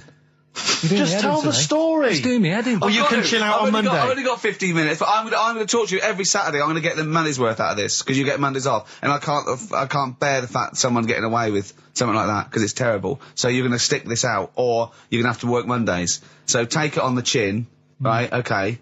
Just finish the story. Yes. I command you. Just do it. Anyway, so he said, you know, will you be able to sort me a little knob out? A prosthetic cock, yeah. But they put him out for the operation. Yeah. He woke up. Yeah. Right, and he's thinking, thank God that's over and done with. Yeah. They've only grown it on his arm. What are you talking about? You twat. Shut the you're an idiot. What do you mean they've grown it on his arm? Apparently, like, that's the way they do it. Oh, yeah, but to then put it on, that wasn't a mistake. It wasn't doctor going, did it go there? Some bloke I didn't do a degree. Are you a real doctor? Yeah, yeah. No, but why put it there? Because it's got to grow, It's got a graft there, so they can control it. To skin tissue. But on your arm. Well, But they're going to remove it back from the arm itself. What do you mean on the back? on your back. Somewhere, well, we can't wear a t-shirt. Yeah, but you could have a He's in hospital. But this way, he can still have a little tug, can't he? But they'll leave it there for quite a bit. It's not... Do you know what I mean? It's not going to be like, oh, it's just there for a few days. Yeah. It's there for a bit. That's not good, is it? So he's got a cock on his arm. Yeah, what's up with that? What do you mean, what's up with that? Well, I mean, we could say it's a thumb or something, couldn't he? Yeah. But they remove it. Be good And for attach hitching. it down below later. If you had a knob instead of a thumb and you went hitchhiking, just tickle it, and they can see it like a mile down the road, couldn't they? Posting. Yeah. If I'd lost my knob, I'd go, oh, I'm not going to have all that stuff. Just whack a pair of tits on me. Do you know what I mean? I think, oh, I'll have just forget it. But why not just put it where it should be straight away instead of messing about? Where should it be straight away? You know. On the forehead. Now listen, I'll give this one. This is an easy one. Now just think, right? Think just what it means. They're not that hidden. They're not that cryptic. Just think what this means, okay? Okay. When the Hares addressed a public meeting and claimed that all should have fair shares, the Lions answered, "A good speech, hairy feet, but it lacks claws and teeth such as we have." How would you use that? No. What do you think that means? This is translated from the, I don't know, Greek or something. I don't know. It was Aesop. Where's he from? Greek. Yeah. So shall I do it in my own language? Okay. So what would happen if there's hares and they have a meeting in the jungle with like loads of lions and go, hey, hold on, wait a minute. I think we should all be equal and share everything. All right. And the lions go, well, yeah, it's easy for you to say. We've got claws and teeth. Yeah. What does that mean? It's saying like, of course the hares want that because it's better for them. The lions get nothing out of it because they're already king of the jungle. That's right. So it's negotiating from weakness. Anyone can negotiate from strength, but negotiating from weakness is it'd be lovely. It's a lovely utopian look at the animal kingdom. But the way you said it is better than the way they worded it. Well, that's because Ricky's very much the modern Aesop. I mean, many people have thought that. You know, that's why he's getting a lot of awards with the TV show. For him, that's a fake. So look, I'll take that home and read ones you like and tell me about the ones you like, ones that click. I don't care if you only come in with like one or two. Go, I'll tell you what, Rick, there's one thing that I've learned from that. You know, because sometimes you can know all these phrases and until something happens, you don't think, you know, everyone's heard, you know, I don't know, to err is human, to forgive divine. And then something, you know, might happen. Do you go, oh, that's what that means. That's amazing. So, you know. Do you know any, Steve, offhand? Wait, what's that? A fable. Well, I would imagine that the most famous one I've always remembered is the lion with the thing in its hoof. Do you remember that? Paw. The lion, yeah, with the spike in its paw, and a smaller animal gets it out for it, but it still attacks it anyway. Well, that's life, isn't it? Well, I read one the other day, actually, which was very interesting. It was one that the famous film director Orson Welles said. Oh, yeah. Which he said, apparently there was a bear going across a lake, wading through the lake, and a scorpion said, well, let me go on your back, will you? Come on, just let me go on your back, we'll go across, it'd be brilliant. He goes, well, no, you'll just sting me. You go, don't be stupid, if I sting you, you'll die, and we'll both drown. And he goes, oh, fair enough. Who was doing the stinging? The scorpion. Right, okay. Yeah. And the bear's wading through the water. Yeah. So the scorpion jumps on the back, and they wade through the water, and halfway across, the scorpion stings the bear. And the bear goes, well, we're both going to die now. He goes, yeah, it's my nature. I thought he was going to say, I can swim. Oh, you're the best. What's the one about... Does that mean anything to you? It's my nature, i.e., you know, that's in my nature. That's the way it is. That's what I do. Yeah, I'm a scorpion. Yeah. One of my favourite ones. These don't mean anything to you, do they? I mean, what I'm saying is you're not impressed by them. They're all right. What about this? What about this one? Don't trust bears. Here's one of my favourite. What? He said, well, why not just say, don't trust bears? The bear's the one that was too trustworthy. Don't trust scorpions. Yeah. Right. Here's one of my favourite ones of all time, okay? A lion is dying. It's an old lion. He's in the front of his cave, and all the animals come around, like the foxes and the hyenas and the rabbits, and they're all taking the piss out of him, and they're laughing at him, and they're laughing and going, you can't fight us now. And just before he dies, he goes, fine, but I was a lion once. What does that mean? Don't know. Well, he's saying it's better to have lived and had what I had because I was great, if only for a short time, and you lot are still alive, but you're nothing. You're rabbits and hares. I was a lion once, so you know. Are they always using animals for these stories? Well, yeah, I could change it to refrigerators and household appliances if it would make it help, but animals, you know. I remember the one about being ill a lot, and you say something about go on. you know, if you keep doing that, if you keep having time off, well, I won't believe you.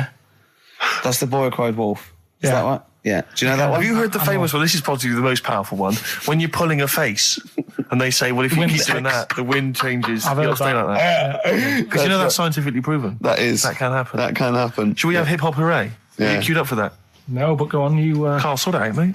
I was going to... No, come on, this is what I asked you to play, mate. If you've not, you know, you're getting too big for your boots now with your showbiz lifestyle. You're not paying attention, are you? You're not playing the records we want you to play. Heat magazine's favourite. Yeah. Okay, so, you dropped that. CD now. That was clumsy. Oh. You know, you're, you know, with the big I name can't DJs, believe you're Dr. not... Oh, fables are great. He's not impressed, is he, Rick? No, I am. I mean, you know, once I take this book home tonight and that, have a read, I might change my mind on them next week. You're coming all stressed. I'm not impressed with the ones you've been talking about, I must admit. Okay. Carl's getting very excited, as we all are, about his new... Should we let him do a little taster for us? Well, I'm very excited about it. I mean, so the gist of it, what is it? What is it exactly? Right. Is it a game show or is it a competition? It's just, I just thought it's something that, you know, you can play and also people at home can take part in it. Now, would they phone in about this, or they can just play at home while they're listening? They can just play at home. Okay. You mean we haven't got any prizes? No, there isn't.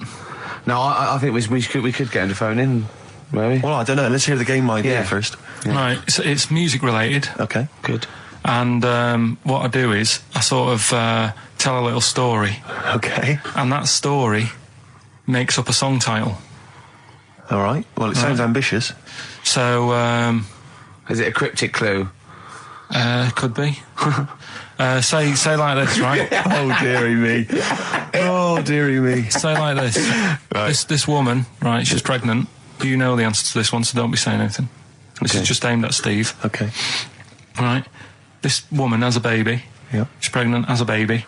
And the doctor's there in the hospital going, oh, yeah, you've got a lovely little baby here. You told me that this is... Oh, this guy. Got a lovely little baby. It's just coming out now. You'll be able to see it in a minute. And it's like covered in gunk and stuff. Yeah. And he's going, yeah, it's nearly here. It's coming out. And see its little head and that. And he gets hold of it and it's full of all this gunk, right? The baby's full of gunk? Yeah, like the... Covered in gunk or full of gunk? Covered in it. Right. And he goes, here you go. Get hold of your baby. And he drops it. Right. What song's that? There's so much irrelevance there, Steve. I can't tell you. It's not a cryptic clue. It's not a cryptic clue. Because only... I mean, the gist of it is relevant. That isn't the best one. That's just... Right. I mean, there is just... There's things there that you were dwelling on and thinking of puns. Don't. Just go for gut instinct. What was it? What was that? Right, I just need to try and get the basics of this. There's a woman, she's pregnant, she has a baby. Yeah. The baby's covered in gunk. Yeah. Right. And because of the gunk, the doctor drops the baby. Yeah. And that's all I need to know. Yeah, that is all you need to know, yeah. The pregnancy is largely irrelevant. Okay, what are the key elements? It's the birth and the doctor dropping it that are the irrelevant, the relevant birth thing. and the dropping of the baby. Yeah.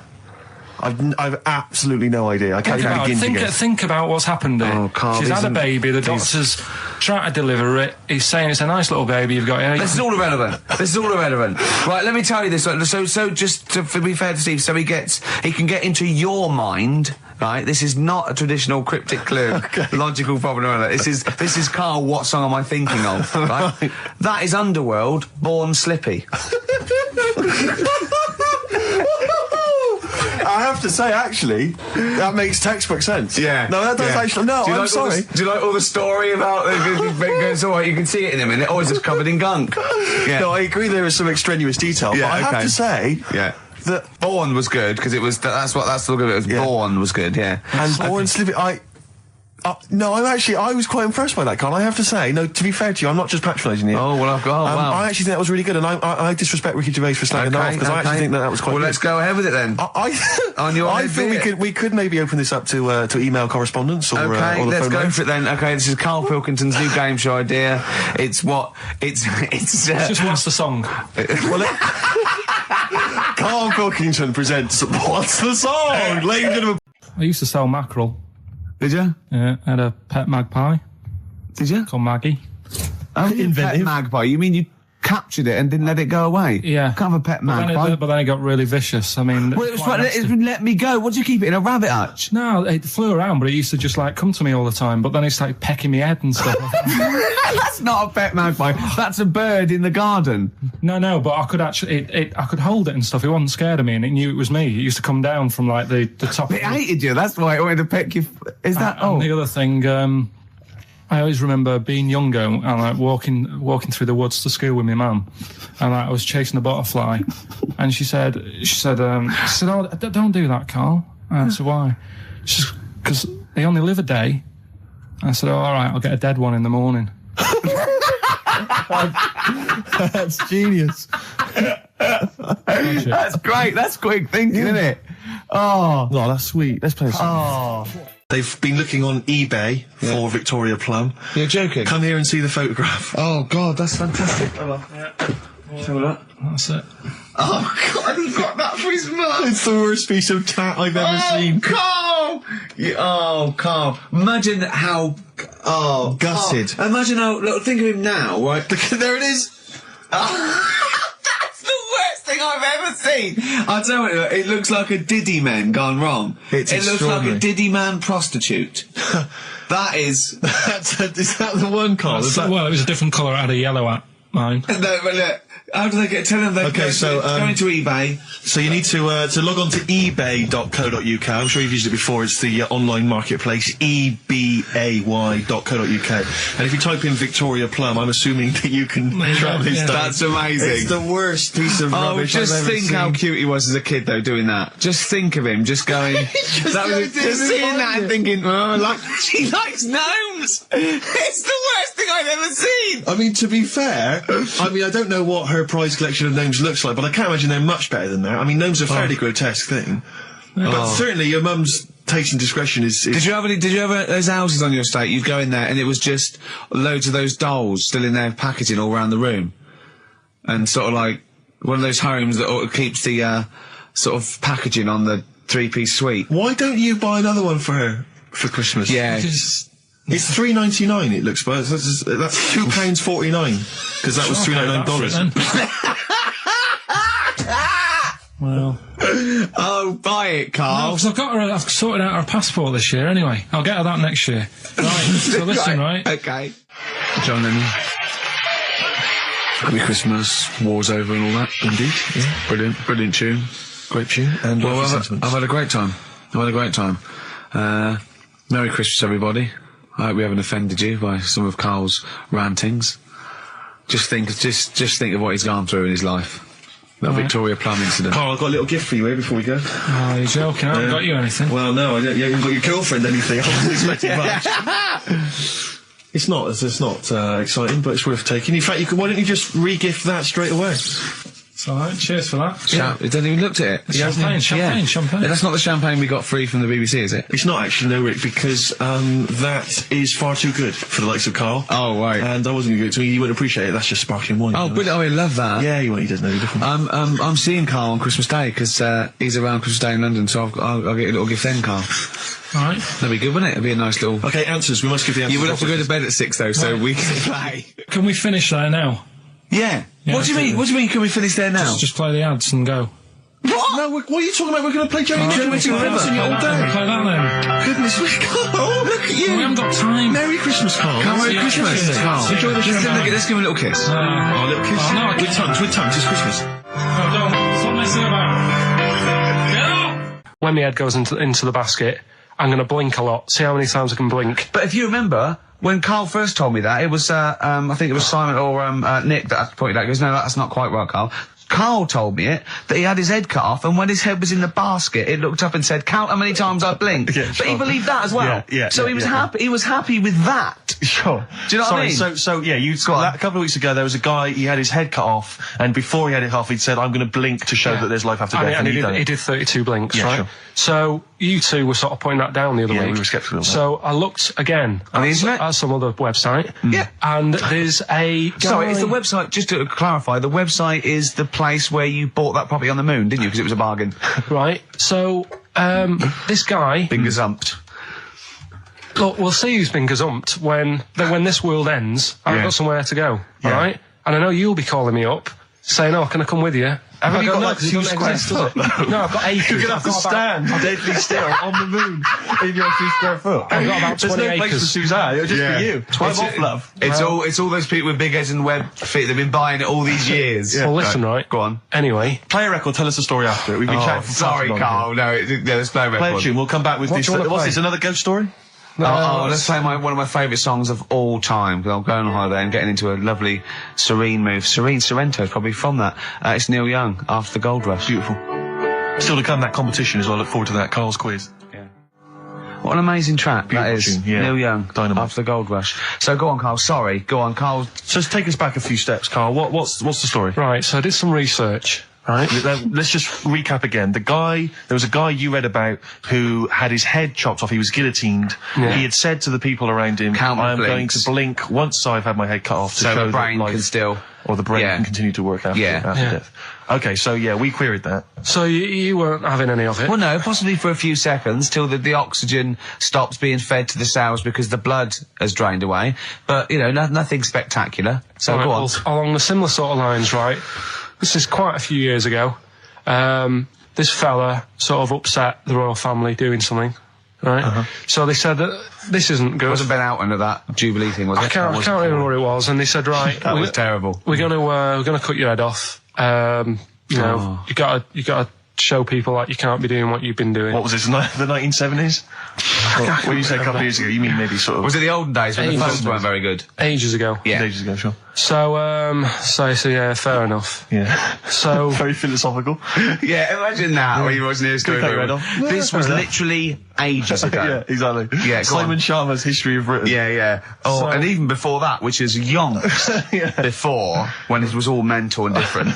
Sorry, Carl, go on. So he's having his head cut off, and he's resigned to it. it's a day before. He's kind of got it into his head now that I'm not going to have my head much longer. Sure. So he said, let's make use of this. Yeah. He said, I wonder how long the body can stay alive without my head on it, right? So they were like, I don't know. So Who were?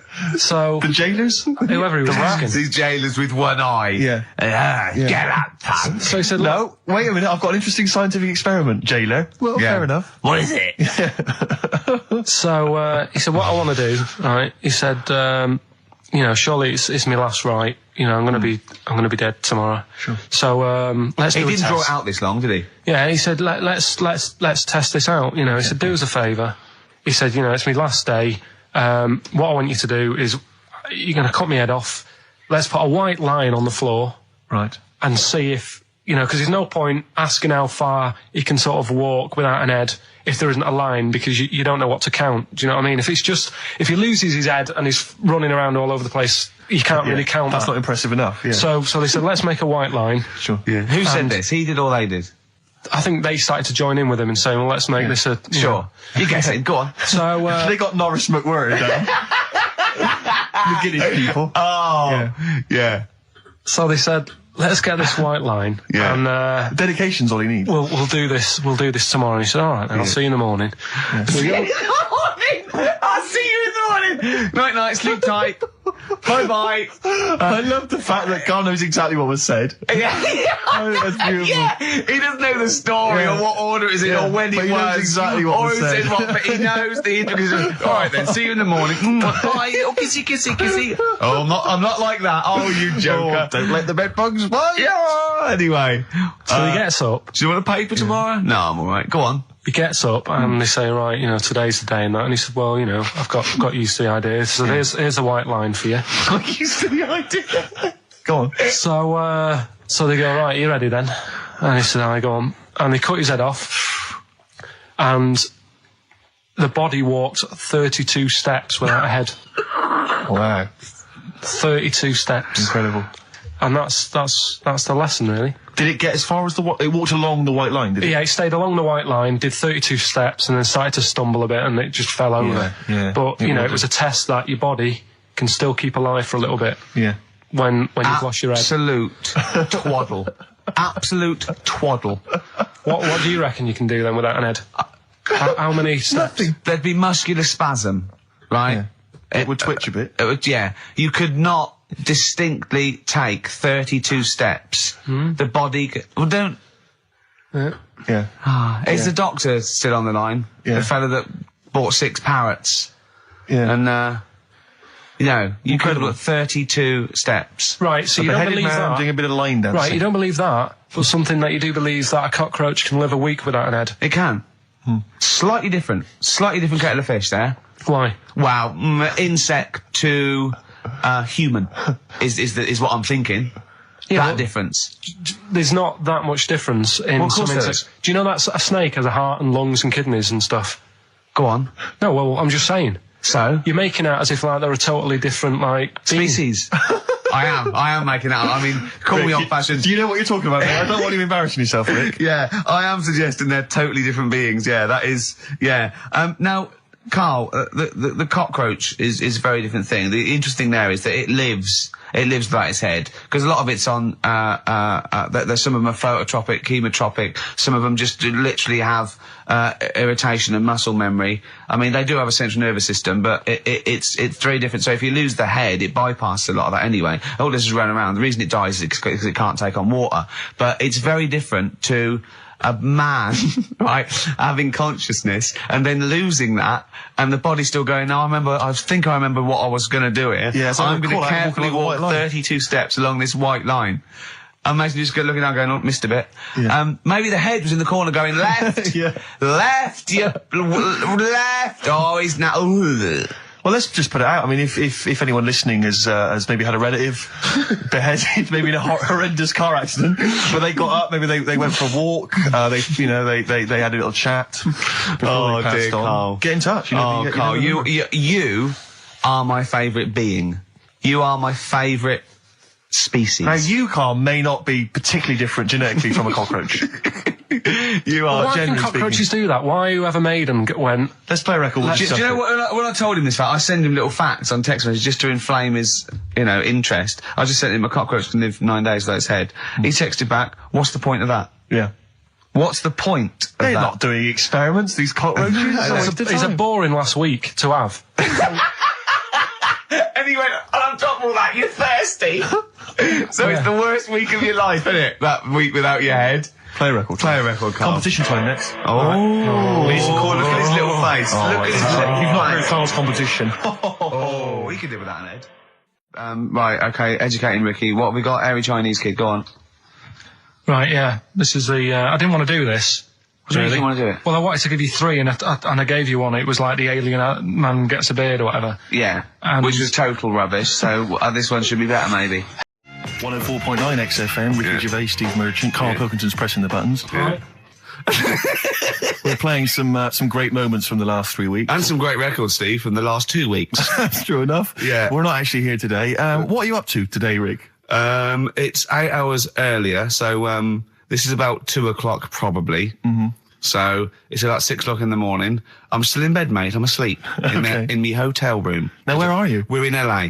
Los Angeles. Yeah. City of Angels. Yeah. City of Angels. Yeah, and so that's what we're doing. We're doing stuff like that. That's why we're not here. We're not here next week either. So next week is the best of this week. All right, so here's the first bit.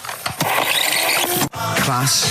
Rock the Casbah. I love the fact you had at least 3 minutes to get that right. I know. Prepare and get that right. I know, but my mouth was full of Maryland cookies.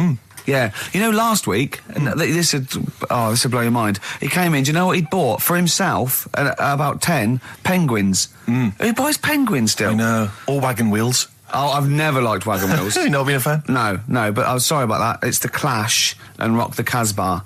Talking about records, have I told you that time my brother-in-law, he was moving out of his place. I think moving in with my sister, and I was about like I don't know 13, and so he was about 30, and I moved in, and he brought round all his records when he was storage to leave them at our house, right? And he had all these old sort of records, 50s and 60s records, no Elvis, right?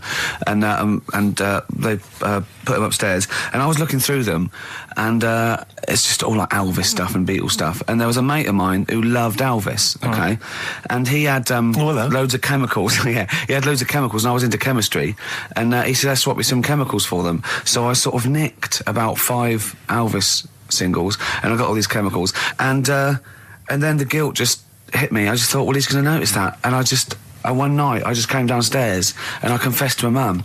And she went, all right, well, I won't tell him, but you've got to be good. And it's sort of like I was just really, really good for a year. And then I remember when I was about 18, my brother was talking about it. And he said, did you ever play those records I left for you?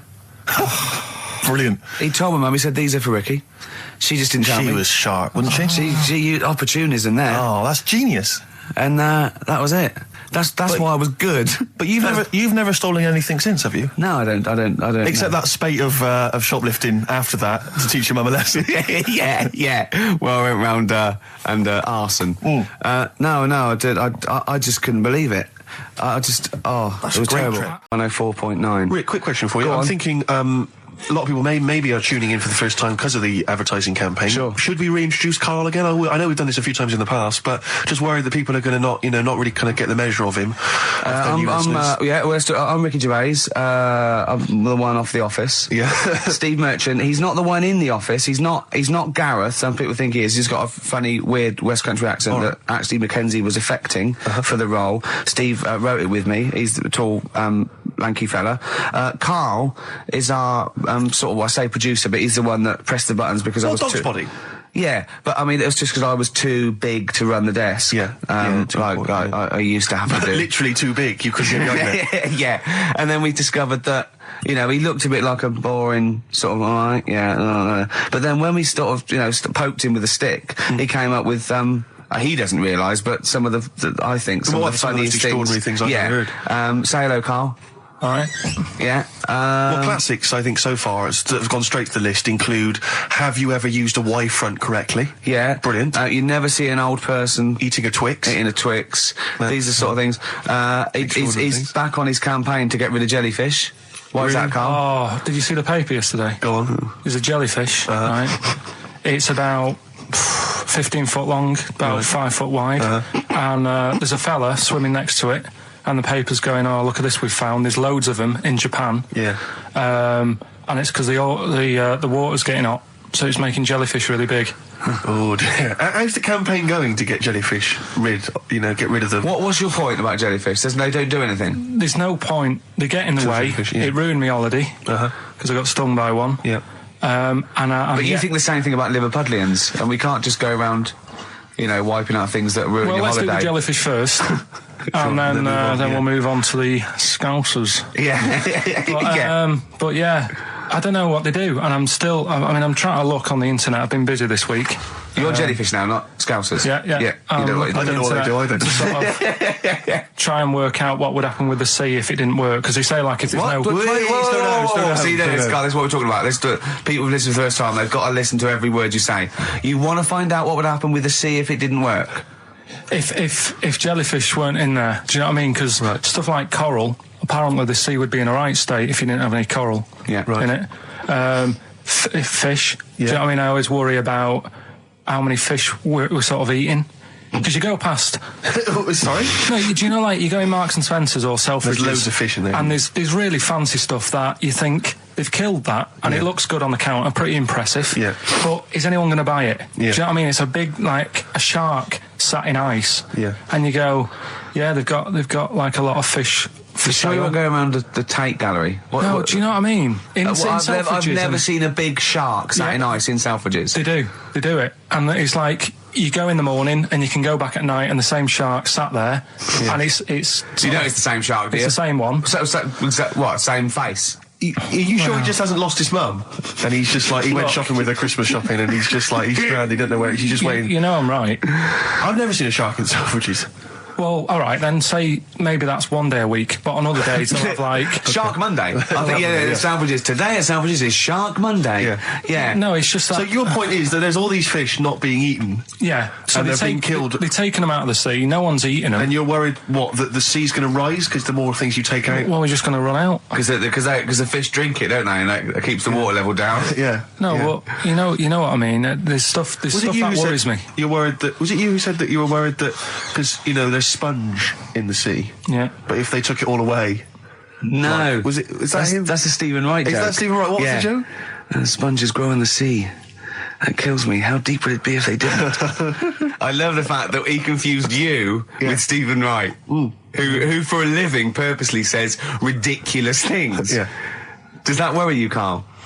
Well, think about that and play a record. What do you want? I'd love to. A classic, a beautiful song by Simon and Garfunkel, April Comes She Will.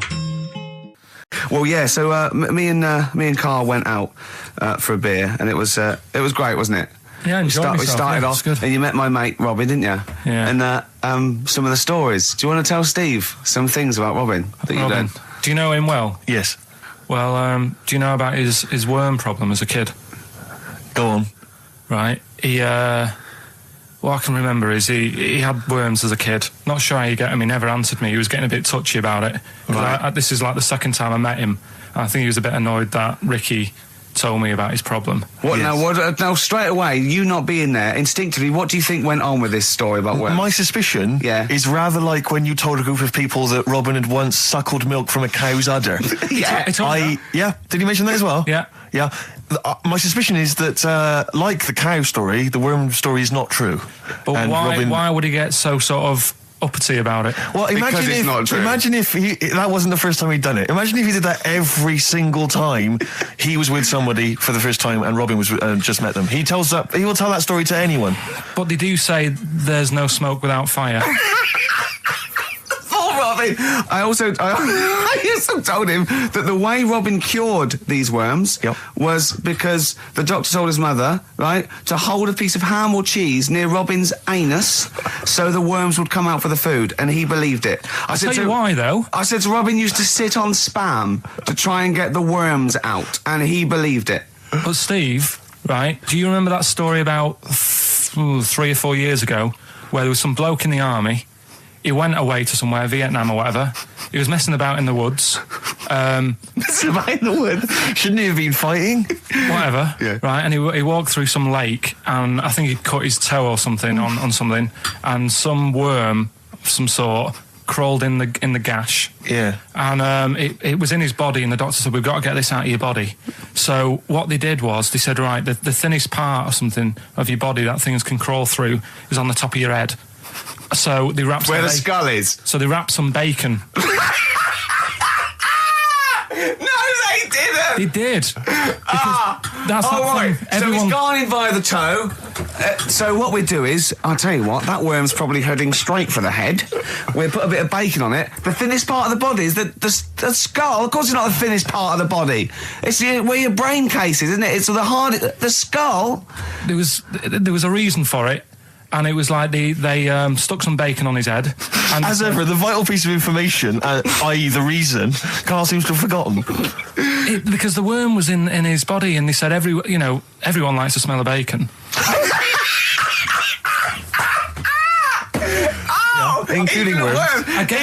Even a Vietnamese lake worm. They love bacon. Remember last week when I said about the little fella with the bone with no brain, and you were proved wrong? No. We were saying it wasn't a little fella. We were saying it was a stillborn child. It wasn't a little fella. You're changing it now. You weren't having any of it last week. Right, hang on a minute. I'm getting confused. There was a Vietnamese snake that went inside of a soldier. A little, like, maggot or some sort that you have to get out of your body because it causes problems. Yes, and so in order to get it out of the body, they strapped bacon to his head. Yeah. That is great. This doctor... And did that work? I think so. They had a picture of him smiling.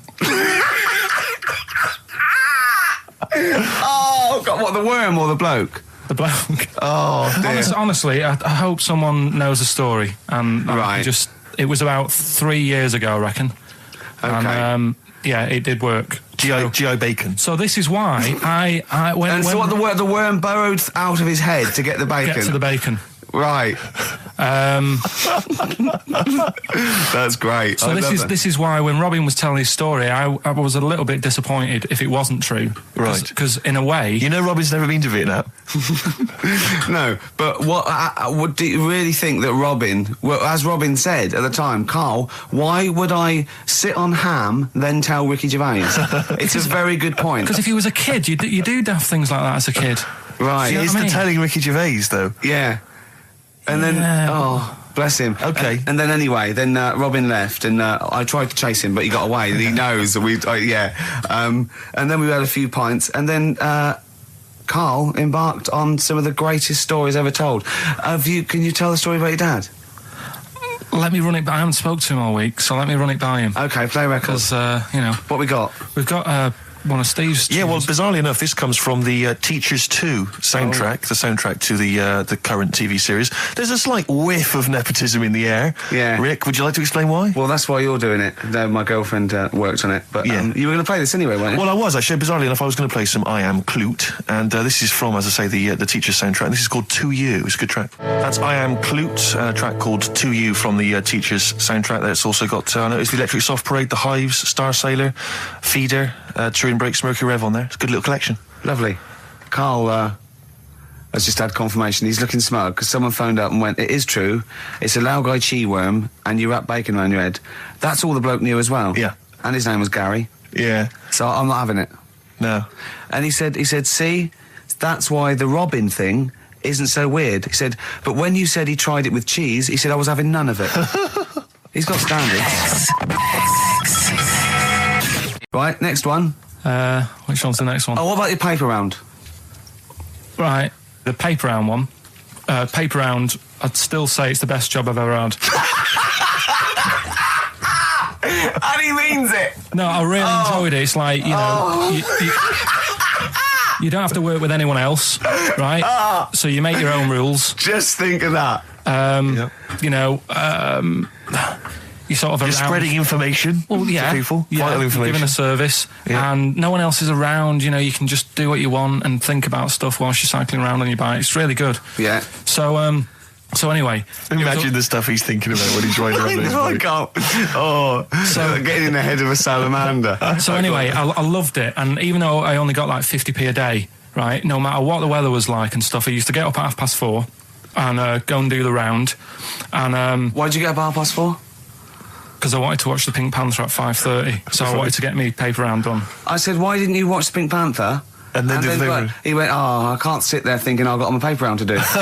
He'll ruin it for him. Yeah, so is it a good job or not? So 4:30 I was up and about, and this morning it was like winter, really bad winter, bad snow, you know, freezing cold, really windy and all that. And my mum said to me before I went to bed, she said, don't be getting up tomorrow, I'll give you the 50p. I said, it's not about the 50p. So, you know, people want the papers and stuff. So, Conscientious. so anyway, I went to bed thinking, you know, that's it. I've told her I'm still going, so, you know, whatever. Go to sleep, get up in the morning, and put all my kit on. And I used to have layers of clothing on because it was really cold. I had like a big anorak on with the fur on. I had like waterproof pants, and I got my paper round bag. And I went downstairs to get out and tried to open the door, and it was locked. I thought, oh, God. So she'd locked it so I couldn't go out. So I'm searching around the house looking for the keys. She must have hid them somewhere. I thought, oh, God, you know, I've got the papers to do. So I thought, how can I get out? So I went upstairs, climbed out of the bathroom window. God. Right, and to try and jump out of the bathroom window onto the porch. But the problem was, I had so much gear on, I was like the Michelin Man. So I could hardly move as it is. Yeah. And I'm trying to get out the window, and I'm like, trying to stretch down like that, get my foot on the porch, and my bag got caught on like the hook of, do you know, like how you have a hook so you can put the window open? Right, yeah, The little arm goes on. My bag had got caught on that. I was holding onto the wall and my foot on the thing, so I couldn't sort of pull it away in case I pulled it away and then fell on my head. Yeah. So I'm stuck there. Dangling. My dad comes back from working nights. Yeah. He thinks I'm a burglar. Gets out his gun. So he's shouting and stuff, going mad and going, Dad, it's me. and he had to give us a hand using a... He's heard that wily trick in Manchester before. He had to help me using a washing prop thing, a big stick. What did he do? Well, he said, just hold on for your dear life, and I'll sort of push the paper bag off the hook. Why didn't he go upstairs and sort it out? It was at that point where I was in the middle. There was nothing you could do. Do you know what I mean? It's at that point where you've just got to make a decision. Yeah. And by the time you go upstairs, who knows what might have happened? Sure. Do you know what I mean? You've got to act there and then, not messing around. Yeah. So And you could hear downstairs, now here he is, the Pink Panther. Yeah. Dad! Hurry up. The Panther, ever so pink. Oh. So that was close to death, because I must have been about 30 foot in the air. So, to cut a long story short, he gave me about 4 or 5 near-death experiences, and he went, and the whole point of this, he went, so that's why I think I'm going to die of something horrible, like cancer. And I went, why? He went, right, you ready for this? Yeah. He said, well, I don't check my balls. Wait. He said, I don't like the feel. Carl, always check your balls. Do you I check don't like the yours? feel. Why don't you like the feel of your own balls? They just... I mean, you know that I don't like bodies anyway. Right. Do you know what I mean? It worries me a bit that you've got all that going on in your body, right? And your skin's keeping it all in place. Stop. We're going down a whole other avenue of discussion. Let's play a track. His homework was to come up with those stupid lateral thinking problems. We maybe should give an example of the... sort of genre. Romeo and Juliet, right? Romeo's asleep on the bed, Juliet's on the floor, covered in water and broken glass. What happened? And you ask all these stupid questions, and it's... Romeo's a cat and Juliet's a goldfish. Again, Awful. what am I thinking? Yeah. Yeah, come on then, Carl. Right, Yeah. there's a bloke lying on the floor, right? He's cut his head, blood's coming out of his head, and all his mates come running up, and they're all stood round him. Yeah. And they don't take their hats off as a mark of respect. That is outrageous. Why didn't they take their hats off? I'm laughing, but it's probably as good as the real absolutely. ones. A bloke's fallen with his... Yeah. He's lying on the floor. Yeah. He's dead. Yeah. His mates come running up. Was it important that his head was cut? I don't know. I mean, Would it have been okay if he'd have been wearing a hat? He wouldn't have been dead if he was wearing a hat. What's your answer? No, you're meant to answer a question. You don't just go, what's your answer? You say, where's the turn? So you go, no, and I have to guess. It's obviously like sort of motorcycle stunt team or a parachute. Why didn't they take their hats off? Because they're probably still on the motorbikes or something. Or... Well, yeah, but if you mark a respect to someone, you could take your helmet off. I'm getting angry. What? They're parachutists. Why couldn't they take their helmets off? Because they're still coming down from the sky. But he's on the floor dead. Well, but they can look down and see him on the floor. Are they on the floor, Carl? They're on the floor as They're well. walking, are they? Yeah, well, they sort of stood there looking at him. They're stood there. Yeah. They're stood on the floor looking They're at him. soldiers. Why? But why? If Because it might be in a battle zone. They might have their helmets on, and he's been shot in the head. No. Well, that does work. You see, this is my point. That one works. That one works. Unless you've given us a piece of information where that doesn't work. What's the difference? Why is yours different to he's been shot in the head in the trenches, and they're looking at him and they keep their helmets on? I just don't think it matters as much. If they're in the trench, they're already guarded a little bit, so they could take their hats off. It's the best mate, for God's sake. Okay, he's dwelling on this. Are they normal hats? What kind of hats are Give you the they? answer. No, don't get ratty. What kind of hats are they? Baseball hats? If I told you what sort of hats they are, you'd have the answer. Wow. Okay, I've got to guess what sort of a hat it is then, have I? Right. Is it a trilby? No. Is it a bowler? I know what it is. What? They're spacemen. No. Oh, that's a good That one. one works as well. This is my point. I like that one a lot. It works. He's fallen on the moon, and not that the moon happened. It was set up, wasn't it, in the studio? We know that. Yeah. Okay, Carl. What's your answer? Builders on a building site. Why is that different to soldiers? Because bricks don't fall in wars. But bullets fly. Right. Let's play a record and we'll come back to it, Carl, while you think about what you've done. Oh yeah. This is a bit easier, but I still think it's a good one. So this is, we should explain what this is if you've just tuned in. It's one of those stupid lateral thinking problems. That Carl himself has created. Yeah, that was his homework. Right, this one. It's a fella. He has a normal day doing stuff. Nothing wrong with him. Right. And It's the twist in the tale. It's just like Tales the Unexpected. Yeah. Just a normal day, nothing wrong with him. Hold on, though, he's got the legs of a fish. Go on. So, that's what he's been hiding his legs. So Go on. he does his The normal, legs of a fish. Sorry, Carl, carry on. He has his working day and that, Yeah. and then he gets a bit tired. Goes to bed. He puts the light on, leaves it on, goes to bed. Oh.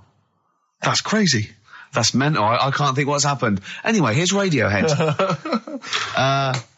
Right, okay. What? The question is, why does he put the light on when So he's a going man, to bed? he's had a normal day. He's come home from work. Is that right? He's come home from work, or he's not been working? Yeah, he's just been out. no, it's been working and stuff, I think. You think? You've made it up, Carl. You can decide. So is the question is, why has he put the light on when he's asleep? There's a reason that he's put the light on when he's asleep. Has he gone to sleep? No, Carl, don't shrug. You're meant to answer these questions. He put the light on before he went to bed. Yeah, and the question you're asking me is why? What's the scenario? And the light's on and Yeah. that, but he's gone to sleep. Yeah. He started reading and then he fell asleep. No. Did he intentionally, for some reason, put the light on? Every night. It's mad. Sounds mad. That's Carl, doesn't it? Every night he does it. Yeah. He puts the light on when So- he goes to Light sleep. on, it goes to bed. Carl, is the point of this, he puts the light on for a very good reason. Not for us, but for some people. He's blind and it's always been on and he thinks he's turning it off, but it was on in the day and he thinks he's turning it off, but he's turning it on because he's blind. That'd be stupid. That works. No, that works great, Rick. Yeah. Thank you, Carl.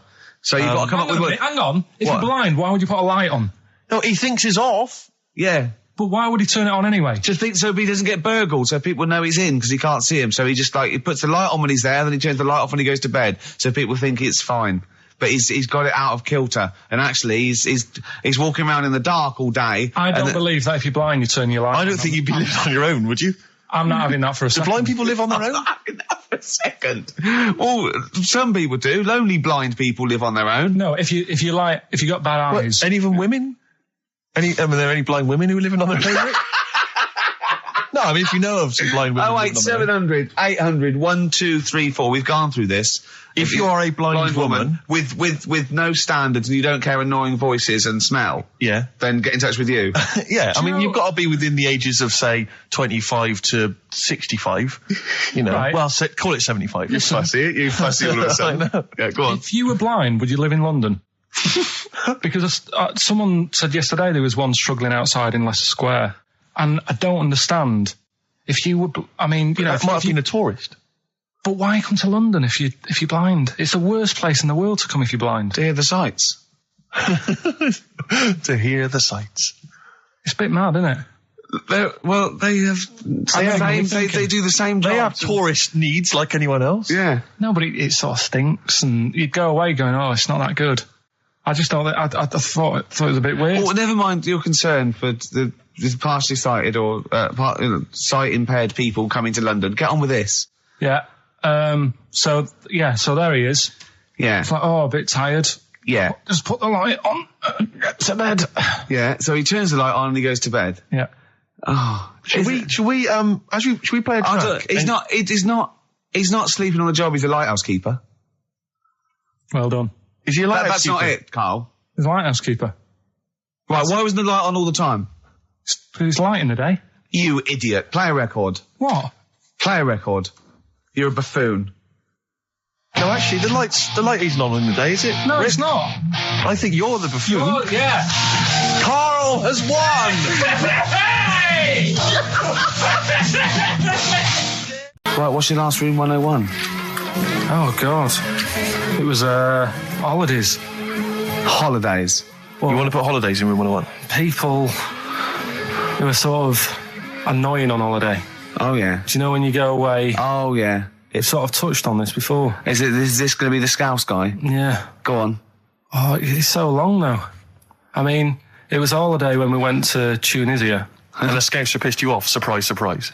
Yeah. Yeah. But the annoying thing was, you know, when you go on it was a cheap holiday, and like the lesson here is, you know, if you want a good holiday, you got to like spend some money. Yeah. And we didn't on this one. We spent about, I don't know, 400 quid for two of us for like a month or something ridiculous. And we got there and, you know, you get to the hotel and you go, we have made a mistake. You know, it's a ropey hotel. you know, you can tell like the blinds and stuff as you're walking, they're all dirty and stuff. And you think, well, let's make the most of it. You know, let's not get down about it. It's a holiday. It's for a rest. And you try and make the most of it. And we had to meet. Do you know, like you have one of those things where you get to your destination and the rep says, right, you know, go and unpack your bags and that. Go and sort yourself out in the room. And tomorrow morning we'll meet up at 10 o'clock.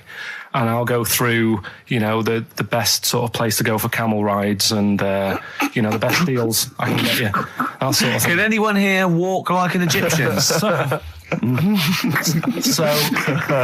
So she says, right, tomorrow morning, meet 10 o'clock in the discotheque.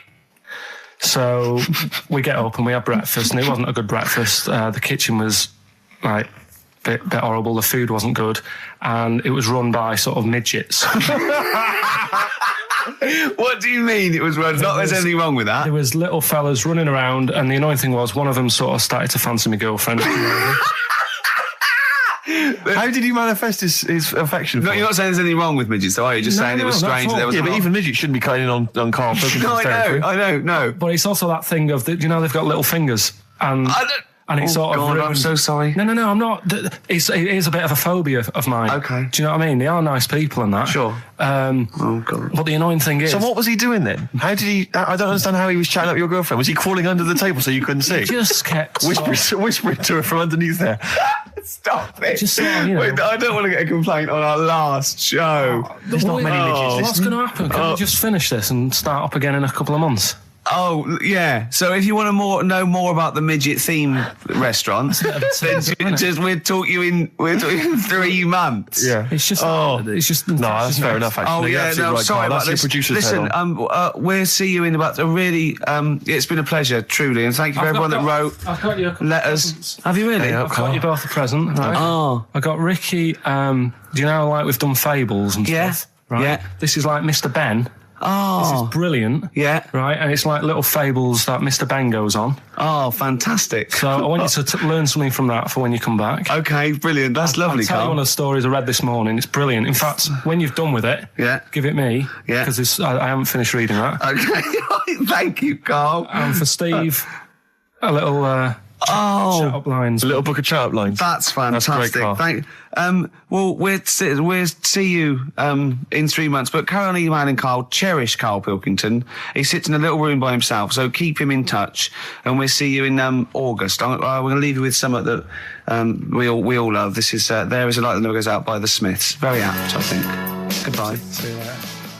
What have we got now? Right, so we're looking into animals that we get rid of. I've spoken to someone about snails. I've spoken to someone about jellyfish and that.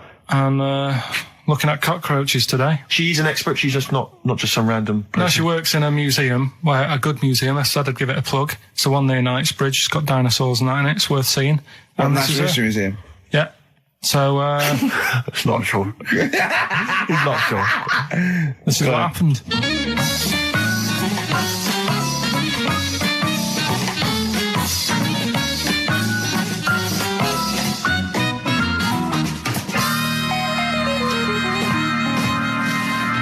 Now, what I'll do, I'll tell you as much as I know, and then you can fill me in if I'm right or wrong.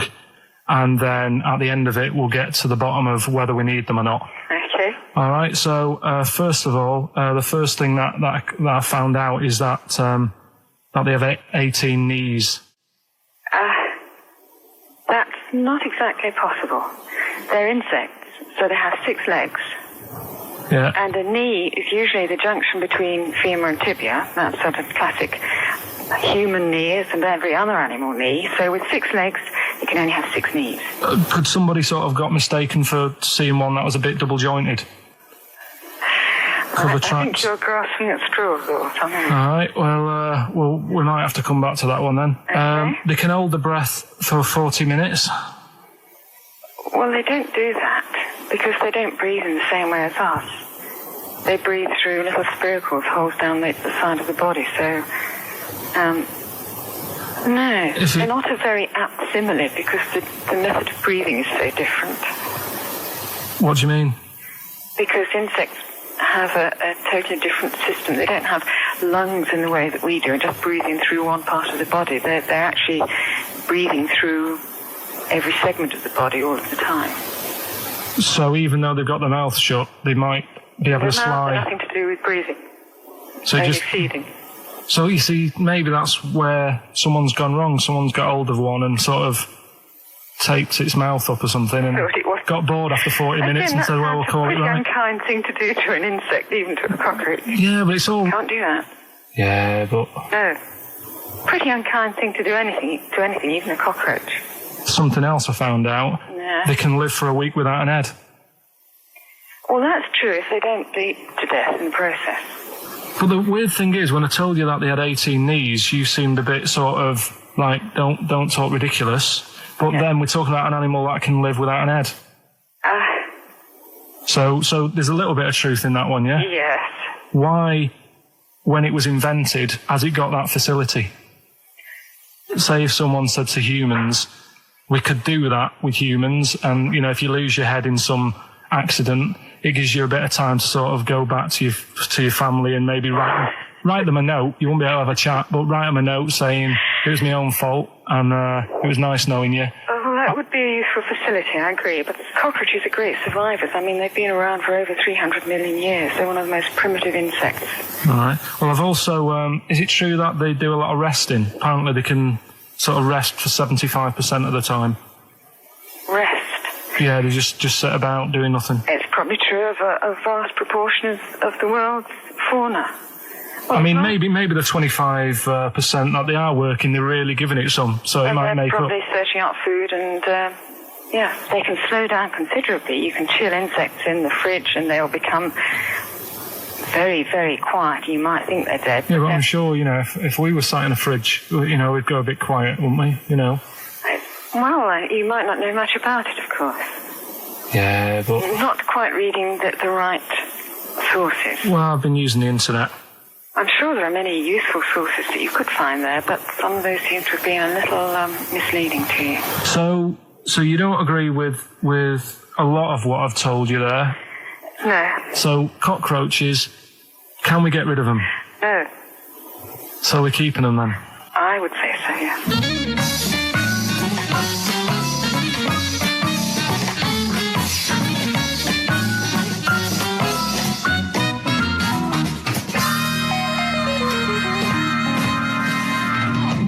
I think we should get her on more often because she sounds like she'd be a bit of an ally, really.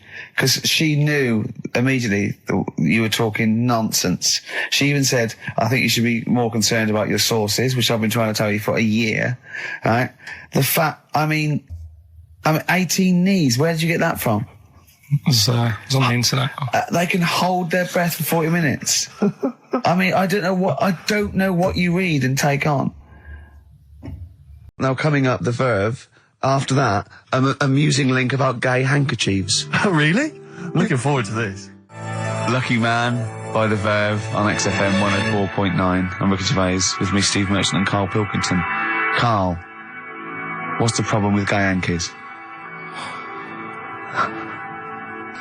You played Bruce Springsteen last week. Yeah. Right? Yeah. And you said he had got a load of trouble on his hands when he had a hanky in his back pocket. Did I say that on air or? Well, we were just saying that famously on the cover of the Born to Run, Born in the USA album, it's just him, isn't it, with just his backside basically with a red handkerchief. I wasn't looking. Well, I just. I did it for research purposes for this amazing link. Yeah,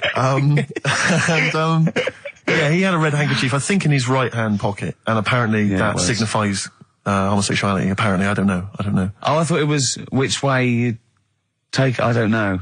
These myths, aren't they? Right, yeah, well, exactly. I don't even know if this is... No, well, I read up about it. Okay. Right. Just research. And, it's all sort of, you know, they've got all different coloured hankies. Are they? Right? Yeah. Right. And, it depends what pocket you put it in as well. So you've got, like, the different colours, different pockets. Yeah. And, sorry, how many variations are there? Different pockets is what? Well, you've got, like, your back pocket, your right back pocket. But what do they mean? What do you mean? Well, what do they signify? You can't just tell us they signify so much. What do they signify? Well, some stuff that we don't really want to talk about, to be honest. What? Sort of, stuff that gays are into. Wait. What do you mean? Barbra Streisand records? Yeah, Eurovision. No, like, a couple of the things that were there that I know we can mention. He said something about... I love what he thinks he can't mention. I love it. Decency. What is this? 1956? No, but I mean, it isn't just, having it away. This is... Having it away? I love him! No, having it away! You get up to some weird stuff.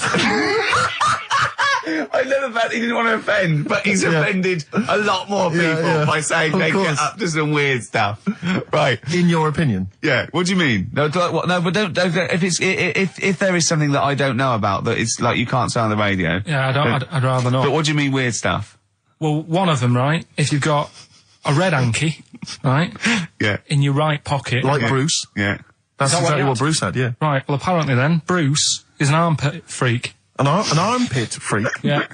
No. Really? No. But that's very specific. Carl. Seriously. Well, what? Right, okay. What else is there then? Sorry, is there some kind of homosexual body that sat down and came up with this at some point? Well, you said this is getting crazy. You've got like a blue handkerchief in your top breast pocket. I don't know what that means. You need to sit down. There's some kind of summit, figure out what it means. Yeah. It's just that you're not free from it either. So if you were to go in like a gay bar, which, you might do if you're straight anyway, because they're, good places, I think. Mm-hmm. Right? You can't actually go in there if you've got a cold, because every coloured hanky represents something. Right. So if I was to go in, had a bit of a sniffle, I could get into all sorts of trouble. Right. What, pull out a Marks and Spencer's white linen hanky, that means you like to be tied up and whipped. Yeah. There was another one, armpit freak was covered. Armpit freak is done. We've covered. An armpit freak? I don't really know what that means. Right, okay, yeah. But there was just one other thing, like a blue and white one, is if you're into sailors. To sailors? Yeah, if you have a little blue and white hanky, that's in your left pocket. Yeah. Right. Blue and white equals sailor. So I wanted to ask you something. Remember, again, we've got to be careful here. When, you wouldn't leave the building that was on fire because, you were standing proud. Hang on, we need this. Some people now don't know what you're talking about. Carl, you were on holiday. Yeah. On holiday in Tenerife, right? Yeah. You'd had a moment of intimacy with your girlfriend. Yeah. A knock on the door. You had to stop and get up. And you peeked around the door. It was a fireman saying, "Get out." But you didn't want to leave because you had a. Yeah. It was a little. Yeah. But what I don't understand is you maintained that while looking at a Spanish man dressed as a fireman. Yeah. Is that true? Is that the fact? You maintained, I'm sorry to say, you maintained arousal whilst looking at a gentleman dressed as a fireman. No, these are the facts, and they are undisputed, right? Did you maintain... I'm not a machine, though. Do you know what I mean? I can't turn it on, turn it off. Right? But you were talking, I just thought, talking to a fireman, you'd have probably lost it. I don't know, but you didn't. No, but the other thing was, I mean, I was talking to Suzanne about it again, right? Yeah. She said, what are you talking about that for? Right? I said, it just crops up, right? Yeah. And the dilemma was, you see, I wanted to try and make sure that it was a proper fire because that was the last condom we had, right? So it would have ruined the night. So I didn't want to it was like, well, what's going on? Is it, do we need to get out? Yeah. Is it a proper fire? Yeah. And you, and talking to this man in uniform, what did he look like? Was he good looking?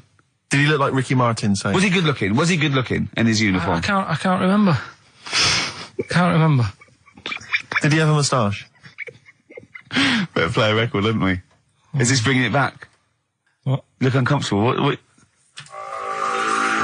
Did you just switch this on with your hands? Rockbusters. Oh, brilliant. Is there a jingle for Rockbusters? I don't think there's ever been one, is there? No. Could you come up with one quickly? Oh, Rockbusters. Brilliant. All right. Well, the prizes this week, there's not many. I have to say, Carl's not sourced many, but what he's got are actually good quality. Well, I'm trying to instill in him that it's, quality, not quantity. Absolutely. As opposed to, 15 copies of, Fools and Horses Christmas Special with a giveaway 3-wheeler. Yeah. car and Primal Scream's greatest hits on 11 CDs. Yeah. Not Primal Scream, in Spiral Carpets. Oh, that was it, yeah. Spiral Carpets. Anyway, yeah, we've got this new Kiss FM hip-hop classics compilation, which has got some really good stuff on there. New stuff from the likes of, Outkast and the Wu-Tang, but some old classics from Public Enemy, and of course LL Cool J's Mama Said Knock You Out. It's worth having alone for that track. Yeah. I think this is 4 CDs? No, 2 CDs. The Best Air Guitar Album in the World, Volumes 1 and 2, and a special box set. Yeah. You've got all sorts on there. Is May? Brian Adams is on there, Robert Palmer. May, but also Palmer. excellent stuff. Beastie Boys, Clash, we got the Kinks, so that's good.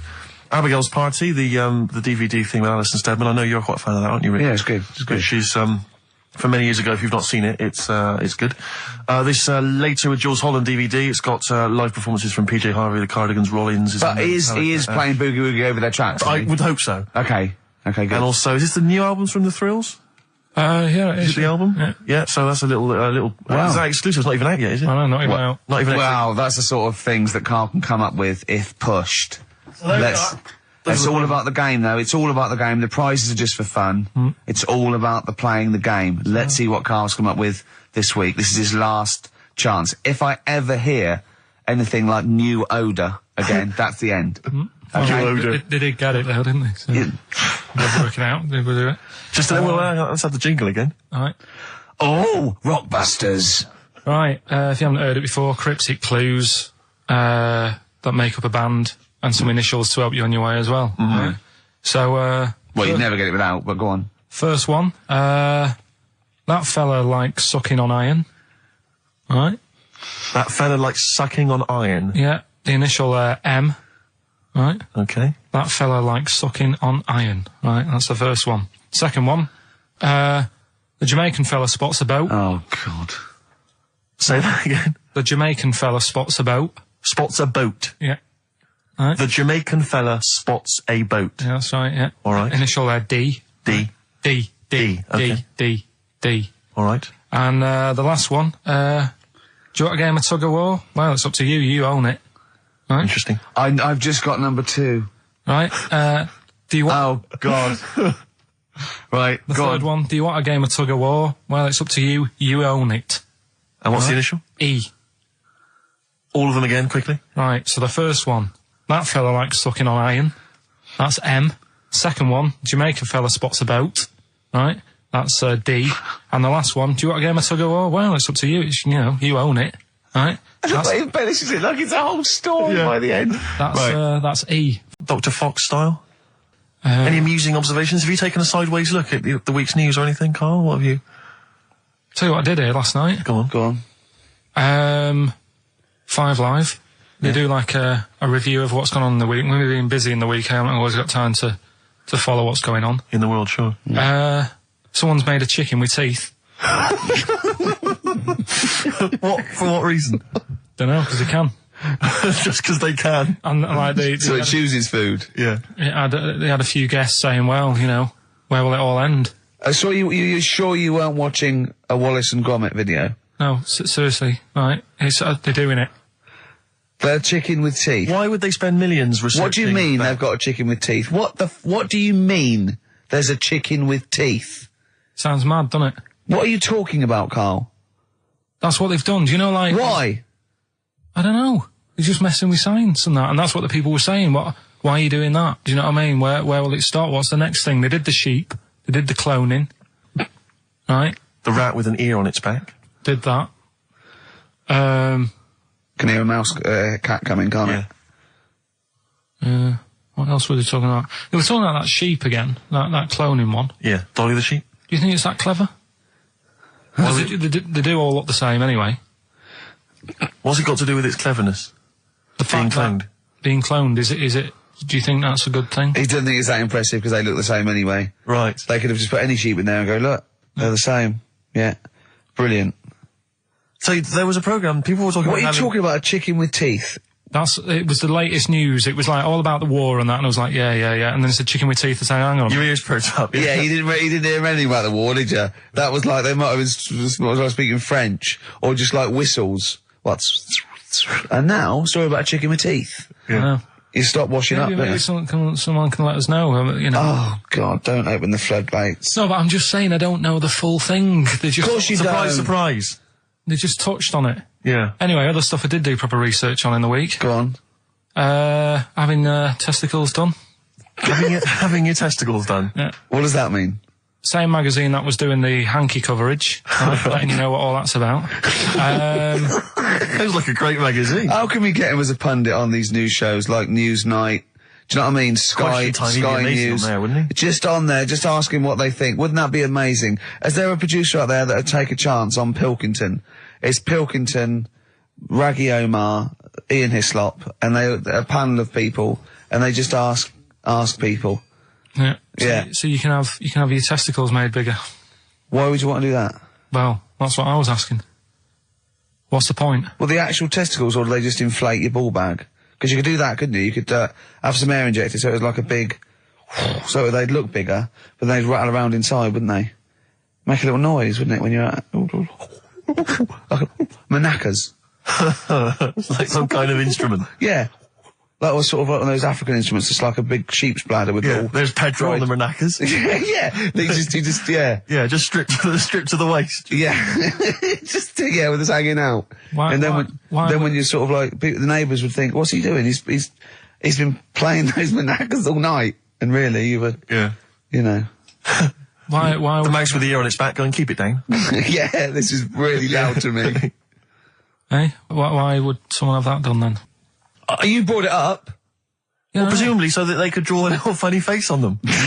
Yeah. Obviously. And you could let them down after the holiday, like you do a Lilo. Exactly. Just let 'em- on holiday you're floating round, you know, like you're just in the sea with your big instrumental manacas, right? Just floating. You're having a whale of a time, like people playing it as they go past. Exactly. All right, Carl. All right, Become a bit of a sort of local celebrity. Yeah, look, there's Carl with his floating manacas, like a big jellyfish, right? Yeah. And then the end of the holiday, or Saturday, If you've got a little pair of tight speedos, it'll be like Jordan walking around. and then you just like Just let them down when you come let back. the knackers down for the plane. Yeah. Because apparently they do get bigger, don't they, as you get older? When you're an old fella. No, I think they get lower. I think that's it, that testicles and breasts get lower. Is that purely gravity? I think so, yeah, probably stretching a bit, innit? So is Wear and tear. Is the old fellas who are walking about saying, oh, sick of these? No, they don't tread on them. Well, that's You know, why old people have always got to have a little sit down. You know, Yeah, 100 yeah. metres. Yeah. Stick them in the socks. Exactly, yeah. Or they can have I suppose you can have like a little ball lift. You can have a facelift, can't you? Have a little nip and tuck. Put on, or probably a facelift would help, wouldn't it? Because that, if you pull your face up... That's going to bring the skin up. Bring up a little bit, yeah. Don't go too far. You'll have a little knob as a tie. But you can, you know, you can tighten stuff up. Speak for yourself. Steve with his kipper tie. That's a lovely tie you've got there, Steve. And you look so young. Yeah. What's that little sack underneath it? That little brooch. Well, wait. Playing with your little manacas all night, Carl. So, a chicken with teeth, and you can have your balls done. That's, imagine Kirsty Ward, whatever her name is, on Newsnight, saying that. And now, 2 features of the week. The war in Iraq, let's forget that. Who wants their knackers done? And look at this chicken. Careful, it bites. We'll do, Cheeky Freak of the Week. Do you want to... Oh, definitely. Should we do Cheeky Freak of the Week? Cheeky Freak of the I Week? can't wait. I'll always do these. I'd start off with these. All right, well, let's have the jingle for Cheeky Freak of the Week. Oh, no. Do you remember it? No. I remember it. Oh.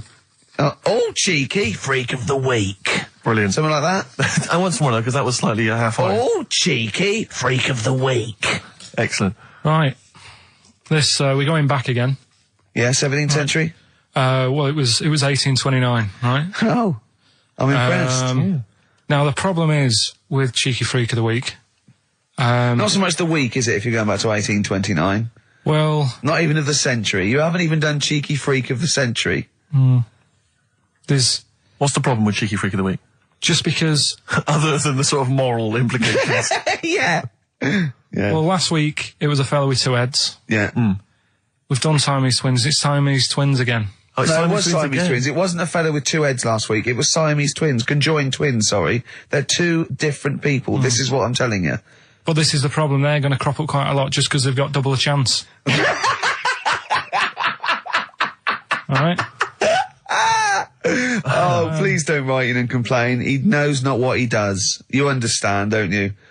Karl will actually feature one day in this section. Yeah. So, right, go on, Karl. We're going back to 1829. Yeah.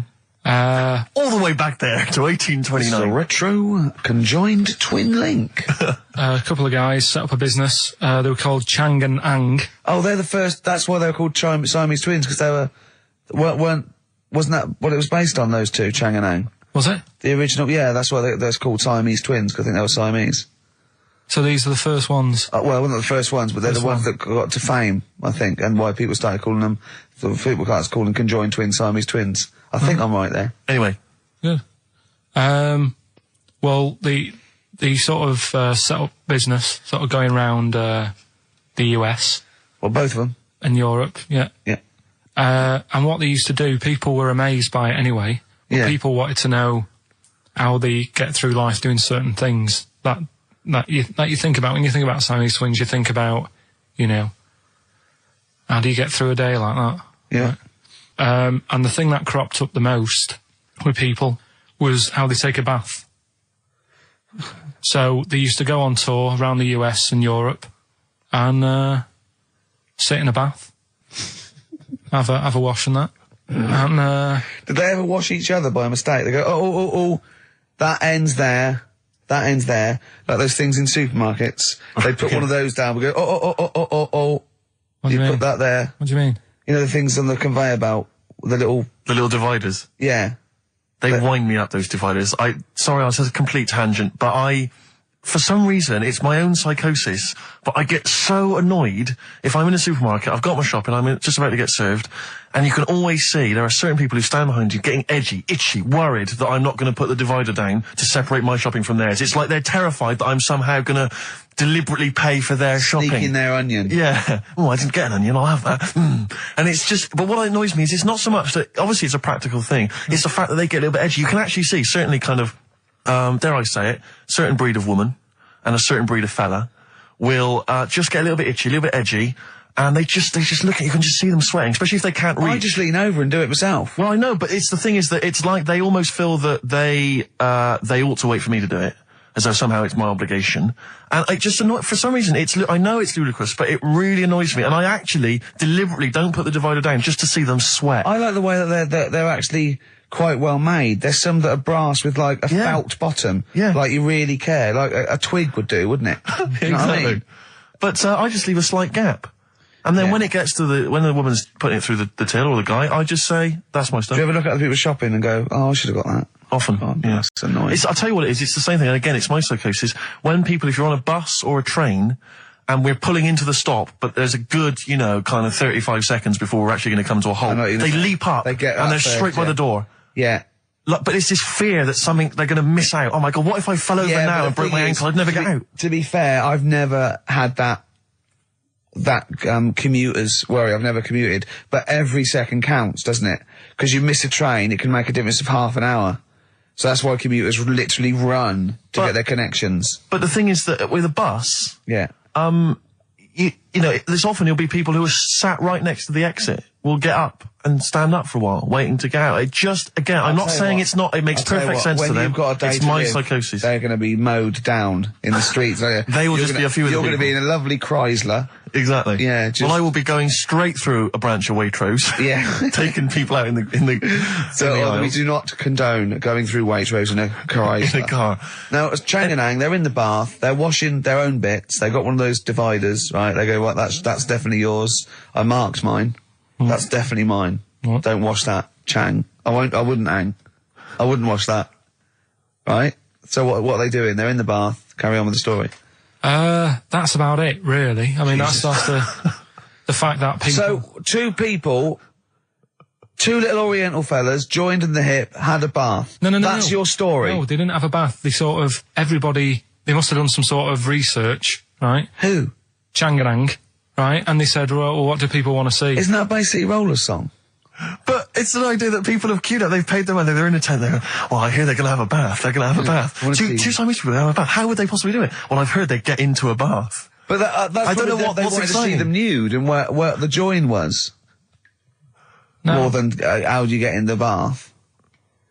I don't know. They just that's what they picked. They said what would be good to see. What do you want to see him do? Having a bath. How'd you get into trousers? Was there Exactly. This is all part of it, isn't it? That's why they picked having a bath. This is all part of it. Well, they want you to get dressed afterwards. Yeah. Who was the best out of Chang and Eng? Who was your favourite? They both look the same, to be honest. There's a surprise. One was a short ginger woman. Oh dear.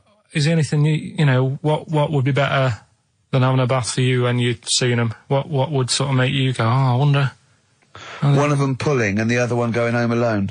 Yeah. I go, look, she's definitely up for it. I'm taking her home and go, what am I going to do? Can I watch? Definitely not. Definitely not. Look, you go to bed. I want to wine and dine her. But if he's got back to their place and they're going at hammer and tongs, but are you saying one of them? No, hammer and tongs were their cousins. Right. They lived miles away. Yeah. If one of them gets knackered, can the other one take over? God, I think we play a record. That annoys me. What? That sort of being at it all night. What do you mean? Let's put a song and I'll come back. What do you mean? No, come on. Seriously, because Okay. R.E.M. yeah. Well, after R.E.M., Night Swimming, being at it all night, and why it annoys Carl. Night Swimming by R.E.M.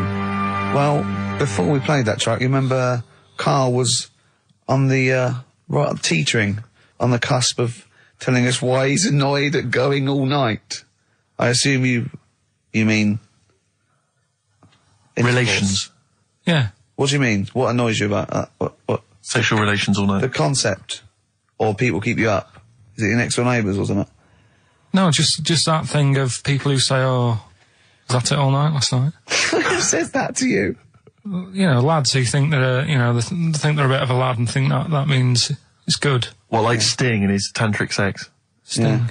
Yeah. Well, to be fair, it goes for 8 hours, but only 3 minutes of that is going for it. The other sort of, 7 and a bit is sort of laying next to each other, isn't it? Right. Or sometimes in a different room. Yeah. Yeah. Is that why it's called Sting? Hey? Well, if you're at it all night, bet it. It's gonna sting. Yeah. So what's your problem with this notion of going at it all night? It's just that thing of, get it done right the first time. Do you know what I mean? Get it done. Yeah, get in, get out like the SAS. Once you've done it, you've done. You know what I mean? Yeah, no fanning around. No messing about. So, it's just that, isn't it? It's like, do it right the first time. Once you've washed up, right, you put the pots away, you don't dirty them again. What a lovely analogy. That's one of the great Is that what you say to Suzanne? Come on, love. Once you've washed up. I've already washed up. You don't dirty the pots again. Go. What a romantic Ding dong. song. Hello, is there a fire? Oh. Hello. Did he have a moustache, the fireman? Oh. Radiohead, they're there on XFM 104.9. I'm Ricky Gervais, Steve Merchant, Karl Pilkington with the answers to Rockbusters, the biggest quiz on radio, probably. Mm-hmm. Do you want to remind us the clue? No, you mean the crappiest quiz on radio? Yeah. Right. First one was, that fella likes sucking on iron. Yeah. Right. The initial was M. Yeah. What was the band? It was Metal Liquor. Alright. What's Metal Liquor? No, wait, I've never heard of a band, Metal Liquor. Metallica. No, you said Metal Liquor, I don't understand. Yeah, Metal Liquor, Metallica. What? No, say it again and try and make Metallica sound like Metal Liquor. Metallica. Metallica. Metallica. Is he having a fit? Say it again. Make Metallica sound like Metal Liquor. Metallica. Metallica. Okay, next one. Right. Yeah. Second one, the Jamaican fella spots a boat. That was easy. That was D. That was Debage. You got that? Make it sound like the band. Debage. Make it sound like a Jamaican fella saying, spotting a boat. Debage. Right. So you got that one. And the last one, do you want a game of tug of war? Well, it's up to you. You own it. Yeah. Right. That was E. That was your rope. Right. Europe. Europe? Right. Who did the final countdown? Yeah. So that's the... No, what? We've let that go? That's the 3 answers for this week. Who's the winner, Steve?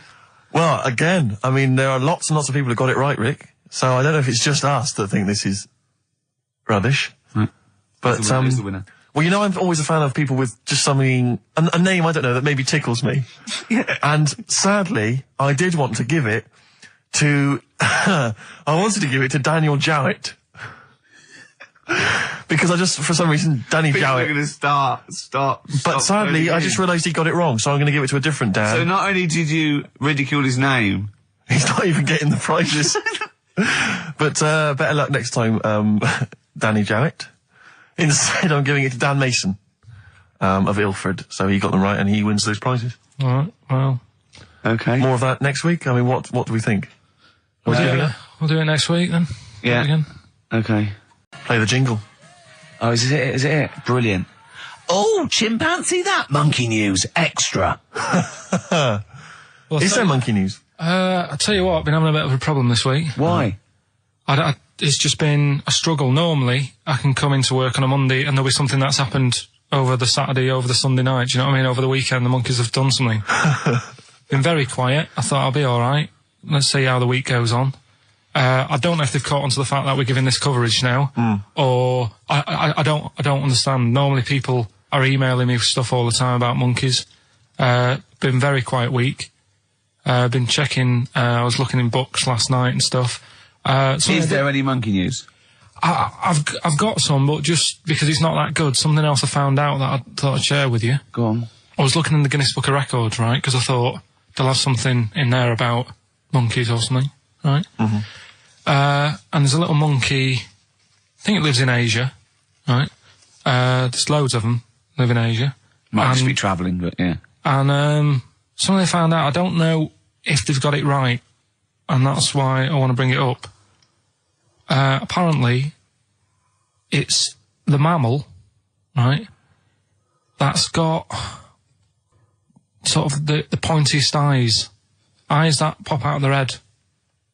Steve.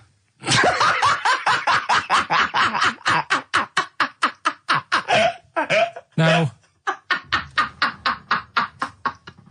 the thing is, right, I thought that's interesting. Yeah. Apparently, it's the biggest with the sort of goggle eye type thing. Right, yeah, go on. Apparently, they come out of their head 1.6 centimetres. 1.6 centimetres? What, you mean they protrude? Yeah. They protrude from the head at 1.6. Okay. What? How long? Have you got a ruler, Rick? 1.6. He's having a go. I'd say I'd be a little bit annoyed if the monkeys beat me. Well, I don't think it has. That's what I'm hoping. Is there anything we can... I mean, what's 1.6? Oh, can you... It's about... Drop your trousers. It's, about 3/4 of an inch. What do you think? I don't know. Have they got it right, or what? Maybe I should come down to Monkey World with you next week. So anyway, that's not the monkey news, that's just something that cropped up, and... Sure. I do know once, when we were playing pool in the office, I think Lucy was your partner. Yeah. It was me and Ash versus you and Lucy. And you were having trouble because his glasses kept slipping down. So Lucy pushed his glasses up his nose, but the glasses touched his eye. Do you remember that? Yeah.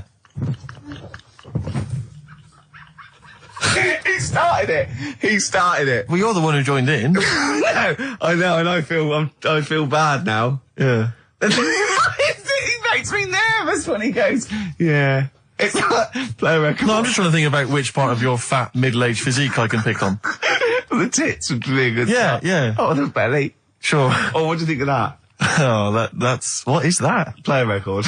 Is that monkey news for this week? Have we not got any other monkey news? Well, it's just, it hasn't been that good. I mean, the one that I found out here, because we've covered so much in the monkey world, right? The fact that we've done a monkey that was a sort of half man, we've done a monkey that got a decent job in a train station.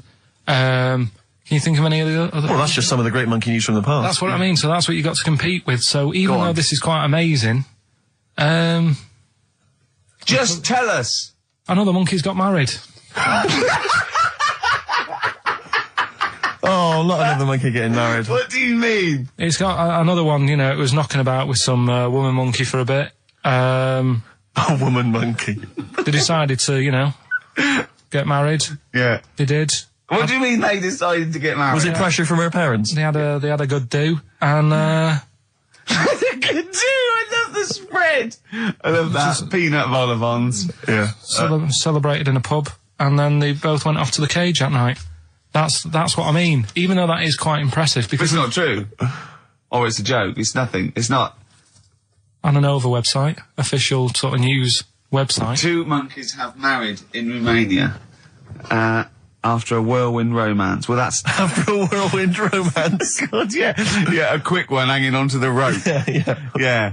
She was in the tyre. Yeah. He saw it. Yeah. He went, "I'll have a go at that." They go, "We got to marry her now." Yeah. Her parents came in and said, "Did you just shut my He was in door a the zoo tyre?" knocking one off. She went, "I can do that for you." Yeah. Guests say the monkey bridegroom was scared by the number of people attending the wedding and refused to get out of his cage. So his bride was, Not bloody Hello Magazine again. No, it was no. I think it was like last minute nerves. Right, like right, you know, right. Legit, I'm yeah, single second now. thoughts. It's like you know, it's the big step. Yeah. But his bride enjoyed every minute of it. She was loving it. Yeah, she sure, looked lovely, by sure. the way. She looked lovely. Yeah. Did she? Oh, good. Reports she only appeared to have problems with her veil and dress. Do you see? You know, this is. The guests I hope they didn't ruin Mayor. it like Anthea Turner and maybe get sort of sponsorship PG tips or something. With strong plum brandy, so they got them drunk as well. So they carried on the celebrations at the pub, and the bride was taken to her new husband's cage at night. I apologise. Play a record. I'll tell you what winds me up. What? Monkeys getting married. I know. And I'm not getting any action. And I got bigger eyes. Little by little. Oasis on XFM 104.9. Well, that's the show. Ricky Gervais, Steve Merchant and Karl Pilkington. Karl, do you think it was a good show today? It was alright, wasn't it, with some... What do you think Some good laughs, the loyal listener has gotten from today's show? What do you think that you know we've added to the world? Well, I think they know what they've got, right? But if someone's just tuned in, I can tell them they've missed out on some good stuff. They've missed out on Chang and Ang. Yeah. They're the two who are the one who invented the ones who invented, you know, the Siamese twin thing. Yeah, that's it. They invented it. Yeah. You've got you've had like How We'd Spend Our Last Day, Yeah. right? Running people over. Chicken with Teeth. Oh, he says it like, you know, there's no other show that could give you all this. Yeah, go on. Gay Yankees. We've done that. Yeah. No one will be having a problem there tonight. Yeah. Another monkey marriage. Another Another it one. sounds like the end of the news. Yeah. You know what I mean? The headlines on Sky News and headlines on, and another monkey marriage in Romania. If you've thought about having your testicles bigger, Yeah. we sort of covered that. Yeah. And the monkey that had big eyes. Yeah. If it's listening, you know, its position might not be safe in the Guinness Book of Records. If, And of course, Karl stays hard by looking at firemen. Indeed, we've also learnt that. well, that's not true. Well, you did. Yeah. All we know is that you saw a fireman and it didn't seem to affect your erection. We've avoided saying erection In fact, for 2 hours. if anything, it prolonged it, from what we can We've tell. avoided saying just erection for 2 hours, and then he just you know, Healthy young man. Yeah. So, Yeah, no, sure, I'm sure he was. I'm sure he was, but Firemen keep Karl hard. right. You asked me to Heaps for dinner, listening. you Amy Mann to end with. See you next week. That worked, didn't it? See, panic over, calm now. You're on holiday soon, aren't you? Yeah. You got to go off early. Well, about How many holidays have you had? Because I only ever have time off when I'm working, like doing another job, like, you know, filming or something. But you seem to have a lot of holidays, just like, and you were sick as well. You were just like, because you had wet trousers, which is a little bit. Do you not care about the job? I mean, I've got to ask because, you know what I mean? If I was in charge, I'd worry about your motivation or, because yesterday we were trying to work out what you enjoyed doing, and we got to Manchester United and moaning. And that is the two we came up with. I don't know where you get the moaning thing You're from. always whinging. About what? Everything. When? When did I last have a moan? Just before we came on air. Right, and why was that? I don't know, I can't remember. Because we were in good mood. We were in a good mood, me and Rick. I'll tell you why. Go on. Because you brought a song in at 10 to 1. Yeah. With a load of effing and jeffing in it. Yeah. And saying, can you edit this? Yeah. But that's your job. You could have brought it in yesterday. No, I couldn't. Why not? I hadn't thought of it. But why are you whinging? That's your job. And I didn't come in 10 minutes before. It was a good 20 minutes before. It just took you ages because you were whinging and moaning to even get started. I'm not being dragged into this. You are always... I'm on my holiday now. Well, not yet. No, you're not on yet. You're still working. Well, that's what's funny. This isn't even work, right? And yet it should be. Compared to what I do in the week, this is a doddle. Well, it's because you're not putting any effort in, clearly. Where are you going anyway? Where are you heading? Cornwall. Yeah? What's happening down there? Well, there's a monkey world. You're excited about that? We're going to see that.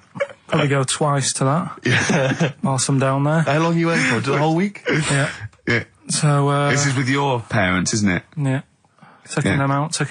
Your father, what do you think your father will be up to? What's he going to be nicking on this holiday? Well, There's a lot of tin in Cornwall. Since they've shut the mines. He's just called Suzanne, said they've got there, said it's a nice little place. There'll be no towels when you get there. So what are you going to do? What are you going to do? Just going to chill out and sort of like go to the pub and stuff? Yeah, like I say, I mean, all I've got planned is probably probably Tuesday and Thursday at Monkey World. What about Wednesday? What are you thinking of Wednesday? Just wandering around?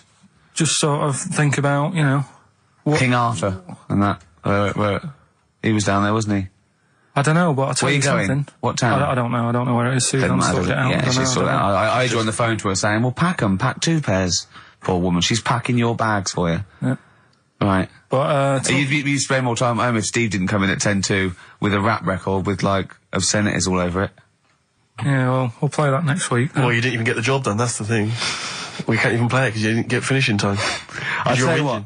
Kings of Leon, Red Morning Light on XFM 104.9.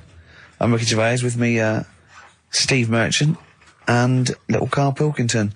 Getting excited because it's this special time of the week where he gets to talk about a cheeky freak of the week. Well, just get Rockbusters out of the way, right? Because I've got to put these prizes in the post bag now. I wasn't getting back into London. Well, I was up for it. I was up for it. 7:30, but yeah, but we all need to be there. It's not just me and you being there. Yeah, so. Yeah. No, you're right. I mean, you're absolutely right that I wasn't there yet because I wasn't willing to just be governed by your particular schedule. You want to jet back in from another of your holidays. It wasn't a at holiday. 8 o'clock. Wasn't a holiday, though. Well, so what? You What were do you out mean? of town. What do you mean it wasn't a holiday? What was it? It was a treat, wasn't it, for my mum and dad?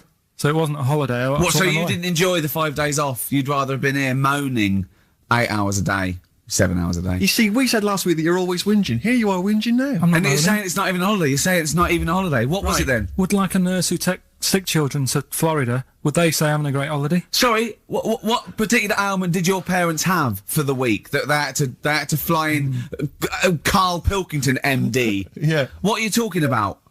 Well, all right, it was a holiday. Well then, good. Now some honesty, now some truth. So you came back from your holiday, you wanted to start back to work straight away, Steve couldn't be bothered to meet. Is that what you're saying? That's what I'm saying. So we've got nothing prepared for this. Well, you can rely on Rockbusters. Right, that's coming We've got up. nothing. Monkey News. Even though you were away, you were still working. Still doing stuff. Did you go to That's- the Monkey Sanctuary? I'll tell you about that. Tell us mate. about it. Play a record. All right. Do you want Smashing Pumpkins? Smashing Pumpkins. I thought an old classic from them, Cherub Rock. Yeah. Smashing Pumpkins, Cherub Rock. That, of course, Rick, is available on their greatest hits. Brilliant. If you want. I mean, that's how I rock. So Yeah. I know they. I'm very much the shape of a cherub as well. Well, indeed. Naked with a couple of and a rosy big arse. and a trumpet. Yeah. Do they have trumpets? I don't know. I've just had an email here. Monkey News Yeah. from a listener. Monkey spotted holidaying in Cornwall. A chimp was spotted holidaying in Cornwall last week after befriending a family of 3.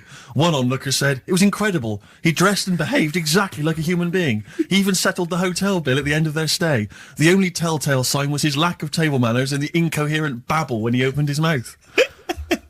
There we are. So Well, what do you think of that, Carl? that's the listeners, Carl. That's Joanne. Amusing, articulate, accurate. She remembered Accurate. exactly who's there and everything, setting in the bill. It's all there. So, I mean, even though people think that you're slightly simian, slightly less than human on the evolutionary ladder, they do listen to you. So, I mean, I don't know who's more stupid in the end, you or the listeners. Well, you may recall, Rick, at the end of last week when Carl had to shoot off early, we issued a little request for listeners just to bombard Carl's email with just pointless emails that really weren't about anything, just to clog up his email for when he returned. Yeah. Rick, they sent them all to us. Brilliant. I mean, that's the kind of listeners that we've got. We've got reams here on our email of just junk. I mean, it's like a Marx Brothers plot, isn't it? I mean, just ludicrous. listen. Listen to what we say. I got one about a shaved cat. Well, that's not pointless. I'll be reading that later. Oh, you're loving it. Yeah. I'm happy. That'll keep me going for a couple of weeks. I'll be reading that later. Did you get to the monkey sanctuary? Because this was the big thing. You were going into Cornwall, you were going to visit the monkey sanctuary. I've never seen someone more excited. You had 2 days put aside for the monkey sanctuary. How did it go, Monkey World? We were on our way, right? I found like a little, in a little cottage that we had, right? It's like a little folder, with little leaflets in saying if you're into mountains, you want to go here. Yeah. If you're into castles and that. Here's a Little castle monkey world. on the leaflet, right? So I thought I'll be needing that. Took that out, made sure that's safe and that, right? We get in the car, getting ready to go. My dad says, "Where is it?" I look on the back.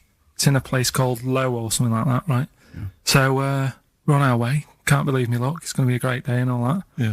And then start looking at the leaflet, right? And noticed didn't have any chimps there. Yeah, it's not Monkey World. It wasn't a monkey world. Well, what was it called then?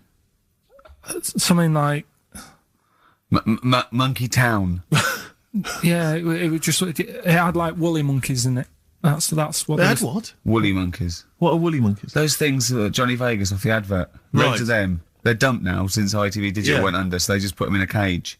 I don't They're understand. woolly. They're like they're sort of like little fluffy little baboon type things. Woolly monkeys. I mean, it's not your chimp. It's not your classic chimpanzee. So did the car screech to a halt? It was like Yeah. it was like the mission in Armageddon. As you said, abort. We're on the way back. So how far had you got before you bothered to read the leaflet? Probably about 5 miles away Right. from where we were. So what did you do with yourself? You must have been distraught. we Well, went they to broke down and then they heard banjo music. Yeah. No, we went to a sort of an amusement place. Brilliant. I'd love to see you in that. What with putting those coins in, so it has to roll down and they go flat, and then an arm pushes It them. was one of them. Really? But I I've worked spent out it was years a on that con. when I was little. Well, there's a new one. I can't be bothered explaining it, but it's a con. We went to this place, right? My mum and dad had been there before, and they said you'll love it. It's brilliant. It's got like a war bit in it. A war bit, right? Yeah, like because they know I'm into tanks and stuff. Yeah. So you'll be loving that. So sorry, I didn't know you were into tanks. No. Well, they're all right. Brilliant. It's gone from one of his childhood passions to they're all right. I know, yeah. Go on. And but it was awful. I mean, my mum and dad had been there before, and he said, "No, you'll love it." But Yeah. it was like a really miserable day. Sure. Right? All the rides and that were broke. Yeah. It just reminds you of Manchester. My dad just ended up. He was more interested. There was a really fat family there. Well, presumably he was breaking into the machines, trying to scoop off the cash. I like the fact that those poor fat family were going, why are those people looking at us? Yeah. Oh, do you want to ride one? No, but they we're not a ride. They were massive, and he just like, look at that, look at the state of that whole family. Yeah. Just fat. Bloaters, yeah. All right. No, down. but because fat, there's no need for it, is there? And he was really like, oh god. And then he wanted to follow them into the House of Mirrors to see what they look like. But my mum had got bored. She went off to buy a little Snow White figure. She couldn't believe her luck. It was only $2.99. Yeah. She thought it was going to be really expensive. Sure, so she she's a bought classy one of lady. them. So she enjoyed that. And then my dad says, come on, we go in. It's rubbish, this. What, the fat family wouldn't let him play with them? So he just said on the way home, he said, I can safely say that I never want to go there again before I die. So that was that. And then we went home. Why would he ever give you that information? In case it was like a secret birthday present. You go, oh God, what if they get me a trip to here? Or if he's in a coma and you go, I'll tell you what, bring him out of it. That fat couple. yeah. By his bedside. Yeah. But Suzanne said she now realises why I am the way I am after spending like a week with them. Well, they told her that they dropped you on your head as a kid, or? No, just like, you know, the way they act and that. Right, yeah. They were saying things like, Suzanne, so, why is the moon out at night in the sun of the day? Oh, God. Yeah. Oh, God, there's 3 of them. Suzanne, can you tie my shoelaces again? It was the bit when my dad said, don't waste money on a coffin for him, just put him in a bin bag. You know, I'd just been away with my mum and dad and that. And one of the things I always liked doing is having a good chat with my dad about stuff he got up to when he was a kid and that. Yeah. Right, because he got up to loads of stuff, and every time I see him, he tells me something, and I was like, why are you just telling me that now? It's brilliant. Yeah. Right? So, I mean, to me, he's kind of like Ronnie Biggs or someone. He's just the most extraordinary kind of this happened, right? I can't remember. There was a delay yesterday. There was problems on the Paddington line, and he was saying, trains aren't what they used to be. Sure. He said, I was looking... They used to be horses, didn't they? Well, he was looking in the booklet, and it was saying how you can have your bags collected if you want, but it costs you £5. Yeah. So that's outrageous. Sure, of course. Right, so he said that's the problem with this country. We've got good with computers and that, but when it comes to, like, getting service, it's gone out the window. Yeah. Right? So he said, when I worked on the trains, and he was going on like this, that and the other, so I said, I didn't know you worked on the trains. He said, yeah, when I was 18, right, it was his job to get the coal, right, and chuck it in the engine. Right? And one day he's in Grand Central Station in Manchester, which is now the GMX Centre. Right. Right? And that was like the main station. And he was in there. The fella who should have been sort of driving the train, right? He said, I'm just nipping to the pub. Sure. So you just stay here, keep the engine topped up and stuff. Yeah. So he's like, yeah. For a quick getaway. Yeah. Right? So the fella goes in the pub, and my dad's in there, putting the coal on. He did his bacon and eggs on a little shovel. Yeah. And anyway, fella comes up. He says, right, can you move the train forward now? Oh, blimey. So he was like, oh. So he didn't want to say, the fella's in the pub, because he'd know he'd say, what's he doing in the pub? He should be working, right? So he said, yeah, no problem. I'll sort it out. Right, so he puts it into gear or whatever you do on them trains. Sure, right? puts it into first, yeah. Starts going forward. Now, people who don't know about trains, something that I learnt is if you're carrying a load of coal or whatever on the back of it, they don't have brakes on each carriage, right? It's only the engine that has brakes on it. So when you pull the brakes on the engine, the whole weight of what it's pulling is pushing you forward. Sure. Right? Yeah.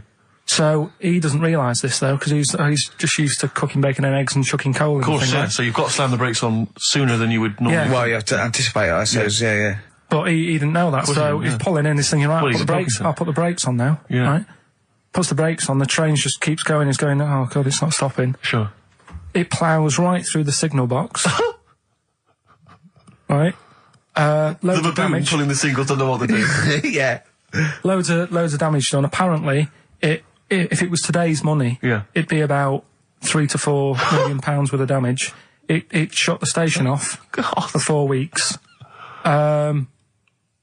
But he didn't lose his job. The fella lost his job, the one who was in the pub. Yeah. He said the funny thing was, he said like £4 million worth of damage. He did his ankle, his wrist in. He had 3 weeks off sick and got paid. So it's brilliant. So I love your family. It's extraordinary. The Pilkington gene. Weird, isn't it? I'd like to see a documentary following you and your family. You'd have to get the family involved. No, the sort of stuff my dad goes on about. They'd never put it on telly.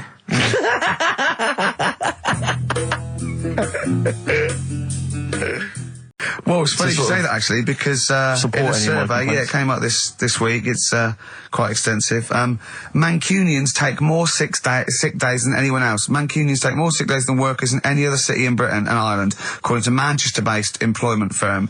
Survey by Peninsula found employees in Manchester take 11 sick days per year, whereas closest rivals Edinburgh and Dublin take an average of 9. Liverpool, Newcastle, Birmingham and Cardiff, only 8. Is Reading mentioned there, or no, Bristol? it's not even in there. They don't take days off. London is only 7. So the point is, I mean, I don't know you can take anything from it, but if you're an employer and you had a Mancunian and a Liverpudlian and they were equal on everything else, but you really couldn't afford them to be away, Liverpudlian's going to probably be away for 8 days. Sure. The Manc's going to be away for 11, phoning in sick. And so what can you? I mean, just analysing the data there. What would you extrapolate from that? I really don't know. I mean, call in if you've got any clues, or email us in if you've got any. I don't know why I think maybe. I don't know, Mancunians... I don't really know many people from Manchester. Well, I only know one, but I know he was off sick because he put on wet trousers and he got a cold, I think. Yeah, well, he just said he was... didn't come in for... Yeah. He left early as well once. Yeah. But I don't know. I mean, that's the survey, I don't know. I mean, it's evidence because it's statistics, so... There you go. It's guaranteed evidence that's proof. Any thoughts on that, Ricky.Gervais?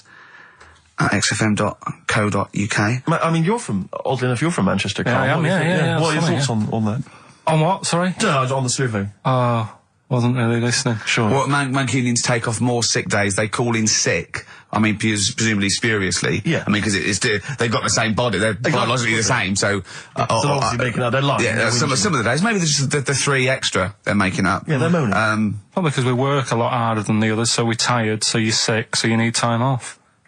Probably. Seems unlikely. I mean, the Scousers, to be honest, take them on, let them work in your office. But you know how many computers are going to go missing? Right, that... So offensive. Is offensive. Right. This is a survey that proved. You just made that up. You just carried on the myth that Liverpudlians thieve. Now that's not true. That is not true. Well, it's not. Well, some of them do. There's been no survey that you're more likely to thieve if you're from Liverpool than if you're in Manchester. So that hasn't been proven yet. So all I've got is the evidence from a survey of, I think, 3,500 people. It's proof that Mancunians take off more sick days. XFM 104.9. This is April Come She Will by Simon and Garfunkel.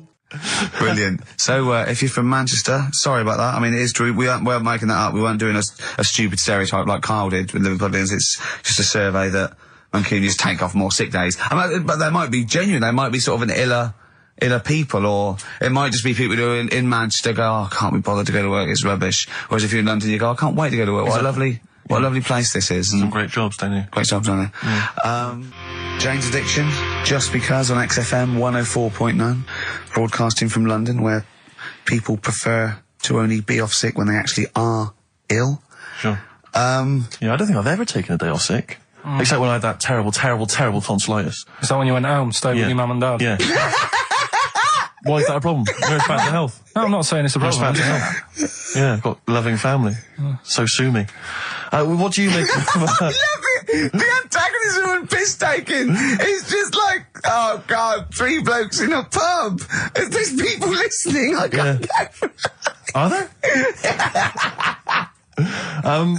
So what have we got? It's 1:20. What have we got? We're on till 3. Well, we've been talking. We've been doing well. We've been playing some great rock and roll. We've been playing some lovely songs. We've told them. We've explained a survey just for employees. Be careful. Yeah. We've put that out there. We put a shout out there. People know. I mean, would you say it was probably safest if you are an employer to never employ Mancunians? Well, I wouldn't go that far. I wouldn't go that far because you see that's only an average. So I imagine some Mancunians, like Londoners, are nice, reliable people. It's probably just a few bad eggs that throw the stats up a little bit. People that would go, I'm not coming in today, I'll put on some wet trousers. Sure. All right, stay in bed. Yeah. Stay in bed. Yeah. You still got them on? Yeah. Well, pop them off. Yeah. Put them on the radiator and go to bed with a little duvet. That'd be the best thing to do. Yeah. Yeah. So, all right, Carl? Right. What's your attitude? Is it because you're tired? Yeah. Well, why are you tired, though? You weren't saying that watching those Channel 5 films again, were you? Did you ever go on a picnic, Carl? Was there places to go in Manchester, or was it like Quarryland, mostly? The problem with those adverts, like when I was growing up, they'd sort of give you ideas, because remember the Charlie's one, right? And we were on holiday, right? And I met these 2 lads who were knocking about with, like, mates and that. And that advert came on, and we thought it'd be a good idea to wind his mum up, because this advert had just been on saying, kids are going missing in Wales, right? Yeah. So we said, this will be a good laugh. We put the kid in the wardrobe. His mum came back from shopping. We said, he's gone missing. We haven't seen him for hours. That's terrifying. I know. That's an appalling. How old were you? About 13. And what was his mum? She must have been. Yeah, she was going mad, and that's when we thought, oh God, we've gone. Will we say anything? Will we pretend we don't know where he is? Open the wardrobe, he'd suffocated. Yeah. That's horrible, Carl. I know, but Such it's a just cruel what you do, thing. isn't it? It's just what you do. Well, no, you do. What do you mean? It's just what you do. What was it? Was he in the wardrobe? Was he listening to this? Why didn't he go, Mum, it's all right, when he heard her crying? No, she wasn't crying, she was just panicking and, like, screaming a little bit and that. Screaming a little bit. Okay, we'll tell her when the screaming starts. Exactly, yeah. And then, what's the other thing? Like, on the same, like, you know, all this was going on when I was growing up. And, one time we're on holiday, and my mum says, right, if you're going on the beach, it's a big beach. But, you know, if you're going to go out and play there, I need to know where you are. So where are these bells? Where this cowbell around your neck? She gave me a balloon. Good idea. A balloon, and it just, you know, sort of attached to my arm, so wherever I was playing in the sea and that, you can see the balloon and that. Brilliant. But then the problem was, everyone else thought that's a good idea. And it was just like loads of kids with balloons and that. Oh, I ruined it. So that didn't work. Yeah. Had to bin that idea. Yeah. What's the educating Well, Ricky? I don't know, see, like I say, I was looking around and there's stuff that is interesting, right? I was looking on the web. But there's no point. Well, it's just that I found one about... What's the point? About a lad who, 8 years old, but he's still breastfed. Now, I don't know if you can get anything out of that. Is that what his mum said? So,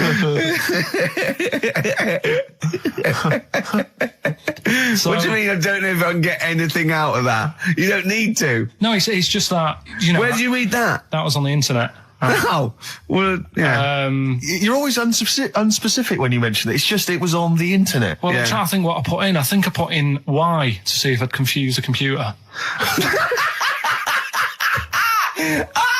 And then, Go! You are... No, No, honestly. I did a search, put in Y, and it came up with funny things that, like, why is this person doing that? Why is that? And it had a picture of this 8-year-old lad, sort of, you know, on his mum's nipple. And it was saying, you know, is this healthy? You sure that wasn't asking you that question? What? I put in Y. Just confused the computer. Like, we go, what do you mean? Yeah. Stop it. Yeah. Oh, look, yeah. Last week, I was walking, home with him, and I went, he was saying something stupid, and I went, I've got a competition for next week. Let's do it. And, he said, and then he went back, sat down, phone rings, and they said, did they sort out the fire in the oven that your wife told us about? Oh. He went, 1, there is no fire in my oven. 2, I haven't got a wife. And Carl went, what do you think of that? I went, that's not it. He went, yeah. I went, that's the end of the story. What? He went, well, how'd you explain that? I went, explain what? I thought he was going to say, a year later we got married, but she died in an oven fire. Right? I thought it was going to be that. And I went, that's what? People winding him up. Yeah, or someone did report a fire oven, and their name was Johnson, and they looked up Johnson, they got the wrong thing, it was the gas board, and they sent it around to the wrong person, right? You know, he went, yeah. I said, I explained it to him, he went, yeah. Why did they look at the cat funny?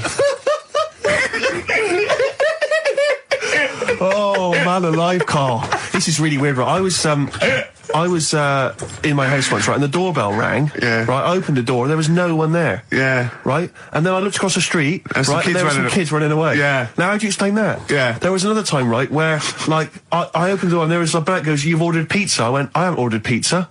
And I heard my mate upstairs giggling and putting the phone down. Yeah. How do you explain that? Carl, seriously, why did you tell me that story? What do you think it was weird about that? The fact that it was 3 different people. Is this all the information? Is that the entire story? It was 3 different people. Did you fall hassling asleep him and not read about the end? A fire that didn't happen, about a wife that didn't exist, and a cat that didn't look happy.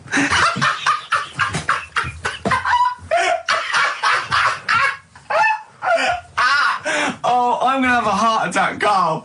What? I mean, why did they look at the cat funny? Because cats don't like spirits, do they? What? And the other blokes were ghosts? Yeah. Yeah. Yeah, that's it. So these are kind of beetle about type ghosts.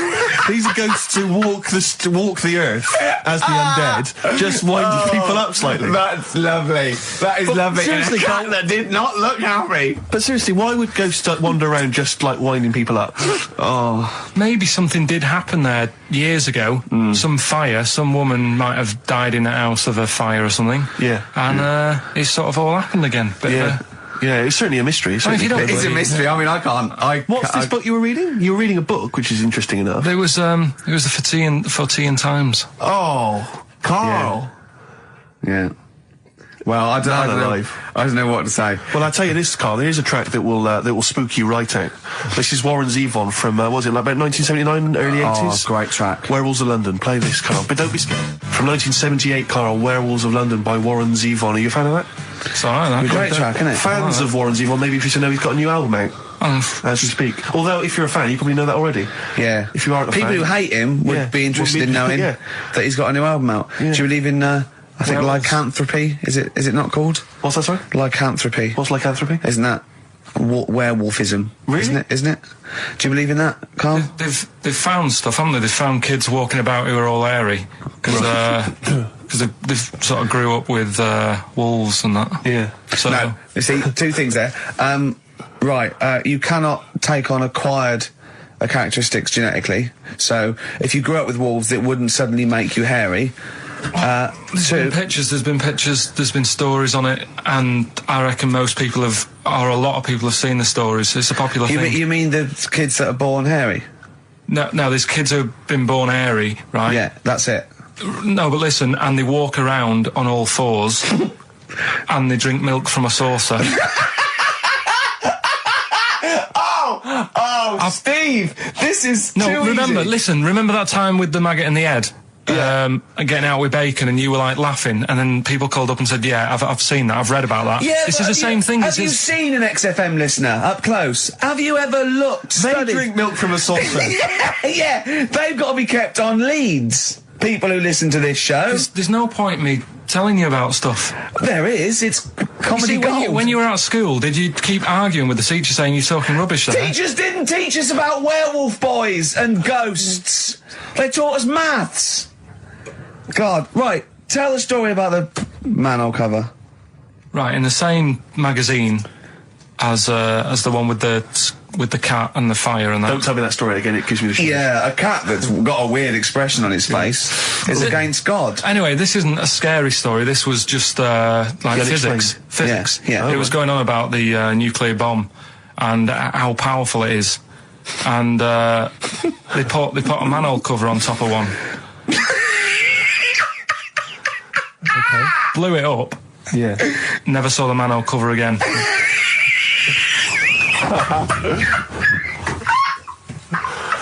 Man alive, Carl. Unexplained. What's going on there? Something weird is happening there. If anyone has ever seen that manhole cover, please get in touch. We'd love to know where it is. Oh, that's fantastic. What sort of experiment is that? I imagine all these scientists on multi-billion-pound research budgets, they're going, we test everything. What would you do to a manhole cover? Don't know. That's like letting a couple of students exactly. have control of a nuclear Do you bomb. reckon it can send a traffic cone into orbit? Go on then, put it on there. I love that. Imagine that. What value is that? I might tell you what we could do. We could put the manhole cover on it and aim it, and then blow the bomb up, and the manhole cover would have someone's eye out. Fire it. See if you can fire manhole covers off the nuclear bomb. Try bangers to a bomb. See if it's louder. Oh God. Okay, listen, Carl, play another track, and then afterwards, can we probe your views on the week's news? If you want. We'll do a bit of a white van Carl session. Smashing Pumpkins. Today is the greatest, because we're back. That's true enough. All right. I hope people were listening to that loud in this lovely summer's day. I mean, not too loud. Well, don't don't annoy people. Now, this will scare you. Now, Carl, you will be a little bit unnerved about this. Have you seen the film Jurassic Park? Yeah. You know what happened there? Well, according to the Sun here, it says scientists are planning to clone mammoths for a theme park. Look at his face. Look at that. He looks like a dog caught in the headlights of a car. He's terrified. I love Carl. He's sprung to attention Carl. there. Is that the best news you could have? Man moths.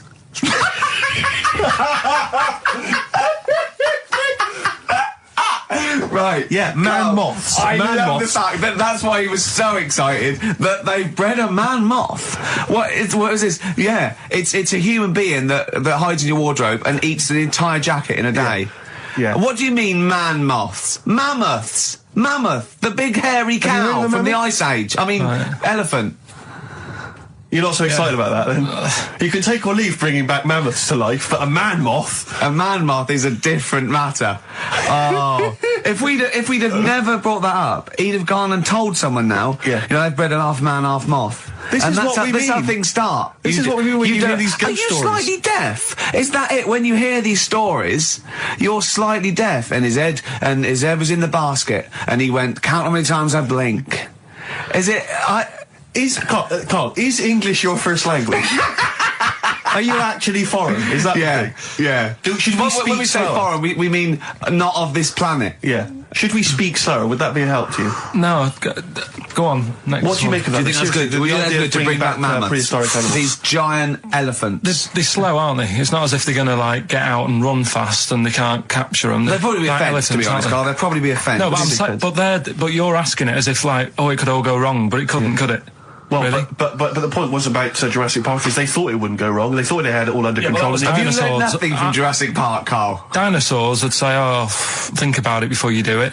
But with a hairy elephant, it's not going to. Not a concern for you. Would you go along to see him? Would you be interested in it? If it was in the area.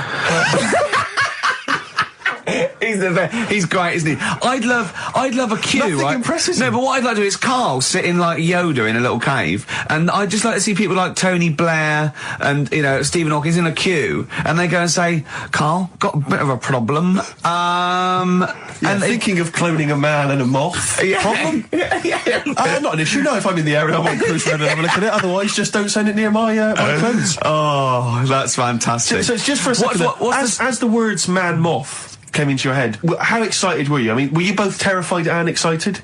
Just for the moment when you thought that they cloned a man and a moth? I pictured... what kind of face did he have? Did he have the moth's head, or was it a man's head? Just a little man head. Right, what was his face? What did it look like?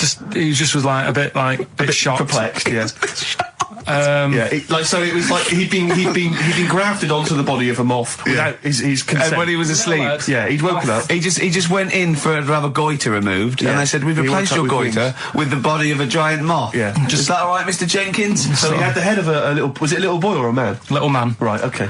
And he's just bumping into a lamp. He's just bumping into a lamp. If you went into hospital and they'd done something, what's the worst thing they could do, right? What would you rather have done, right? You wake up and you've got lobster claws for hands. Right. You wake up and you've got duck's feet. Or you wake up and you've got one horn coming out of your head. The worst thing? Yeah. Probably the horn coming out of my head. Why? Get in the way. That'd be useful, wouldn't it, in fights and stuff? And for like parties, people would play Well, I quoits. suppose the lobster claws would also be quite handy there. Definitely. We're talking about embarrassing stories and stuff, and I don't know if I've told this on this radio before. Have I told you, Carl? I'm not sure. But this was when I was working at the BBC. This is not even long ago, and I'd moved to London, and I was fairly new in London. And I was working at the BBC, and I had this BBC hire car, and I've never told it. If there's anyone listening who works for the BBC, I don't know if I can still get in trouble for it. But this BBC hire car, and it was like I'd been ferrying kind of actors and people and production people around all day in this car. And I was driving back, it was quite late, it was about sort of 7 or 8, and I was driving back, and I pulled in to get some petrol to fill up the car every day. And I went into this garage to fill up some petrol, and I was there, and two blokes came in a white van. Right, they pulled into the forecourt, and I was filling up the car, and they went, "Hey, do you want to buy a couple of speakers?" And I said, "Yes, I do." Yeah. Because I'll tell you the reason. It was like I was so flattered that they thought I'd be the kind of bloke who would A, need some kind of classy speakers, and B, would like to buy them on the sly. Do you know what I mean? Yeah. I thought, they like the They've fact seen me. They've seen I look a bit of a hustler. Exactly. Yeah. I'm a street sort of guy. You can see by the way I use my walk. Exactly. Yeah. So I couldn't believe my luck. So they drove behind the garage, the little sort of garage bit at the back, and I went round there, sort of casually went round there, sort of locked the car, went round there. They went, open the back. You had 2 speakers in there. I said, "Are you sure these aren't knocked off, mate?" He went, No. We work for Dixon's. This is the story he spun me. We work for Dixon's, right? And we're delivery men. And if we make a delivery and the person's not there to sign for the goods, then we have to bring them back to the warehouse. But if we can sell them on the way back, then that's really good That for happens a lot. Dixon's. Yeah, Dixon's must love that. And instead of thinking, are you sure some kind of troubleshooter didn't... I mean, did someone go into Dixon's and go, yeah, you're not getting in the garage John forecourt Harvey market? Jones. Exactly. Get a couple of lads in a white van. Exactly. Yeah. So anyway, so I sort of bought this story, and I was a little bit dubious, and I went, right, let me hear them then. And he wired them up to the car stereo, and boom, boom, boom, they're playing. So it was some groovy hip-hop. I was thinking, great, these guys know what I'm into. Yeah. And he's giving me the talk and stuff. And I said, I'm a bit worried these are knocked off. He went, no, listen, we got a bloke at Dixon's who can confirm this is fine, right? Phone him up, use my mobile, right? And quote this reference number, right? So I phone out, and I goes, yeah, I go, hi, some guys here in a garage forecourt trying to sell me some speakers. Just wanted to check. He went, it's fine. I went, should I just read the reference number or whatever? He went, if you want. And X14, and I'm like, yes, fine. Yeah. Okay. You know what that was, don't you? That was actually Mr. Dixon himself. Exactly. Yeah. Exactly. So I'm thinking, well, they sound great. They're giving me for a knockdown price. I'd say they were like 400 quid, they were like 200 quid or something. It was a good bargain. I was in the market for some speakers as well. Yeah. So, while they were loading it's them all kosher. I phoned Dixon. Exactly. I phoned Dixon's. That's fine. Yeah. So while they're loading them in the back of the BBC hire car, right, I'm in there paying for the petrol, right, and the guy who's serving goes, right. He goes, what were you doing around the back with those blokes? Right? Because obviously there's security cameras filming this whole transaction, right?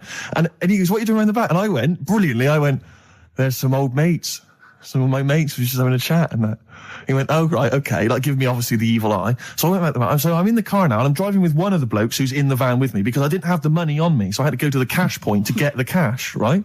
So I'm driving with him and the other guy's following me in the van and he was like a northerner like you and he's giving it all the, all right, yeah, I tell him my girlfriend's a DJ, she's got some of these speakers, they're fantastic, and he's giving me this. And then my mind starts working. Now that I've got a bit of time to think, I'm thinking, wait a minute, this all sounds a bit dodgy. Yeah. It dawned on me, Rick. Fool, are you? You're streetwise. Exactly. You're streetwise, Steve. Not only that, I was thinking, how am I going to get them home? I've got to drop the car off at the BBC. How am I going to get these huge speakers back to where I live? And how can I pay for them? Because I've just spent £100 on Find the Lady with a couple of blokes in the square. It seemed like a fair game. Some of his friends were winning. But so I explained to him, I said, I can't get them back to like Brixton where I was living at the time. He went, don't worry, give us an extra 20 quid, we'll take them home for you.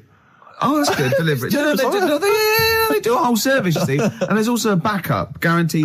Did they have the guarantee? The 3-month guarantee? They didn't. No. But I said, I'm not sure about that. He went, well, why don't you put them in a cab, send them back, and your housemates can collect it? I was like, oh, no, there'd be no one in. And I was beginning to sort of get a bit conscious of like, maybe this was a bit of a scam after all. So I pulled into like a little side road. And I said, I'm not sure I'm into this now, actually. He went, what are you talking about? It's 200 quid for a pair of speakers. It's a bargain. You never get a bargain like this, mate. I'm going, not too sure, actually. I don't think I want them. He went, 150 quid, mate. 150 quid. I went, no, he's 100 quid now to you. And I'm thinking, wait a minute, this doesn't sound like the kind of work that Dixon's would be doing. Dixon's don't do that when I go in. This is it. Dixon's never negotiate in that way. When I go and look around and I leave, they go, where are you going? Exactly. I go, no, we'll have anything then. Have anything for a So quid. I stopped the car and the white van pulled up behind me with his mates in. Sure. And I said, can you get them out? I'm not interested. And he went, 100 quid, mate. And he was just going, you tosser, you obviously want some speakers. And he was having a go at me. So I was carrying the speakers out and putting them back in the white van. And he was just shouting at me. He was going, 70 quid. I was like, 70 quid from 200. This is ludicrous. You realise that wasn't Dixon's policy then. Exactly. They don't usually shout, you tosser, as you leave the shop and walk down Camden High Street. They're not usually shouting, you tosser. You should have took the offer of like the monthly payments they've got on at the moment. So eventually I put them in there and I sort of knocked the deal on the head and I got back in my car and they were in theirs and I just looked in the rearview mirror and they were punching the dashboard like with aggression and venom, like we let that deal slip through our fingers. And I've never been so terrified in my life. I just sat there and I was just thinking, oh my God, all I was thinking now is what if I go back to the BBC and they go, we've had a call from the police, the man at the garage, he saw you doing a dodgy deal. I love it. Yeah. Well, what you do is you put the hire car in a drain in your front garden and then go in and out of the toilet, just pouring bleach down or Ajax and they never know. There was this. This is what it's like about getting presents and stuff, right? With my mum and dad. Go on. My mate Colin, right? Colin Bailey. Oh, right? yeah. He had a little Sinclair Spectrum, right? Yeah. Computer, which was like the thing to have at that time, right? Yeah. Used to always go round to his house. The deal was not the one you had to play through the window because you weren't allowed. No, that's another lad. Oh right? yeah. This is a different lad, and the deal was he came to our house and my mum gave him a pie. And then I'd go round to his, and I'd stay there for a few hours playing, Hungry Horace and stuff like that on it. Sure. Right? Now, my mum and dad knew that I really wanted one of these computers, right? So I waited about a year, came round to Christmas Day, I thought, I reckon might have one. Turned out they bought me the wrong one. They bought me a ZX81 instead of a Spectrum, right? And Christmas Day, I'm there trying to load the games up. It's not working. I'm thinking, what's wrong, right? And the thing with me, when I was a kid, I used to get quite sort of agitated. This is the moment. Right? I found out that it needed a RAM pack to make it work, right? Looking in the thing, and it's saying, and make sure you put your RAM pack in the back. And I was like, oh, where's the RAM pack? And my dad's going, I don't know, I've got you the main bit. That's it. So, I was that wound up, I just was sick, right? Just sick. I didn't feel sick or anything, I just was like, oh God. Went to the sink, just sick. Because I was that on edge about it. I said, come on, we've got to get one. And my dad's like, Tandy's shut, we're not gonna get anything today. Ruined again, Christmas Day. That was after the year when my train set got blown up by our kid. The following year, no RAM pack. And now you ask me, why don't I get good presents? He's scarred. He just I'm gonna die. Honestly, I'm gonna die. He's just screaming sick. Yeah. There's no RAM pack. What? Did you get to the bottom of it? Why wasn't there a RAM pack? You have to buy them separate. Oh, It's one of them cons. What do you mean I can't play Frogger? Oh no. So, wasn't there another incident when you threw up? Spontaneously threw up? Through sheer anxiety? I do get it. It's not so much now because I've relaxed a bit, but as a kid I used to be quite on edge all the time with certain things. Do you think that's what happened to your The cat wind. that kept being sick? That it didn't get the food it wanted?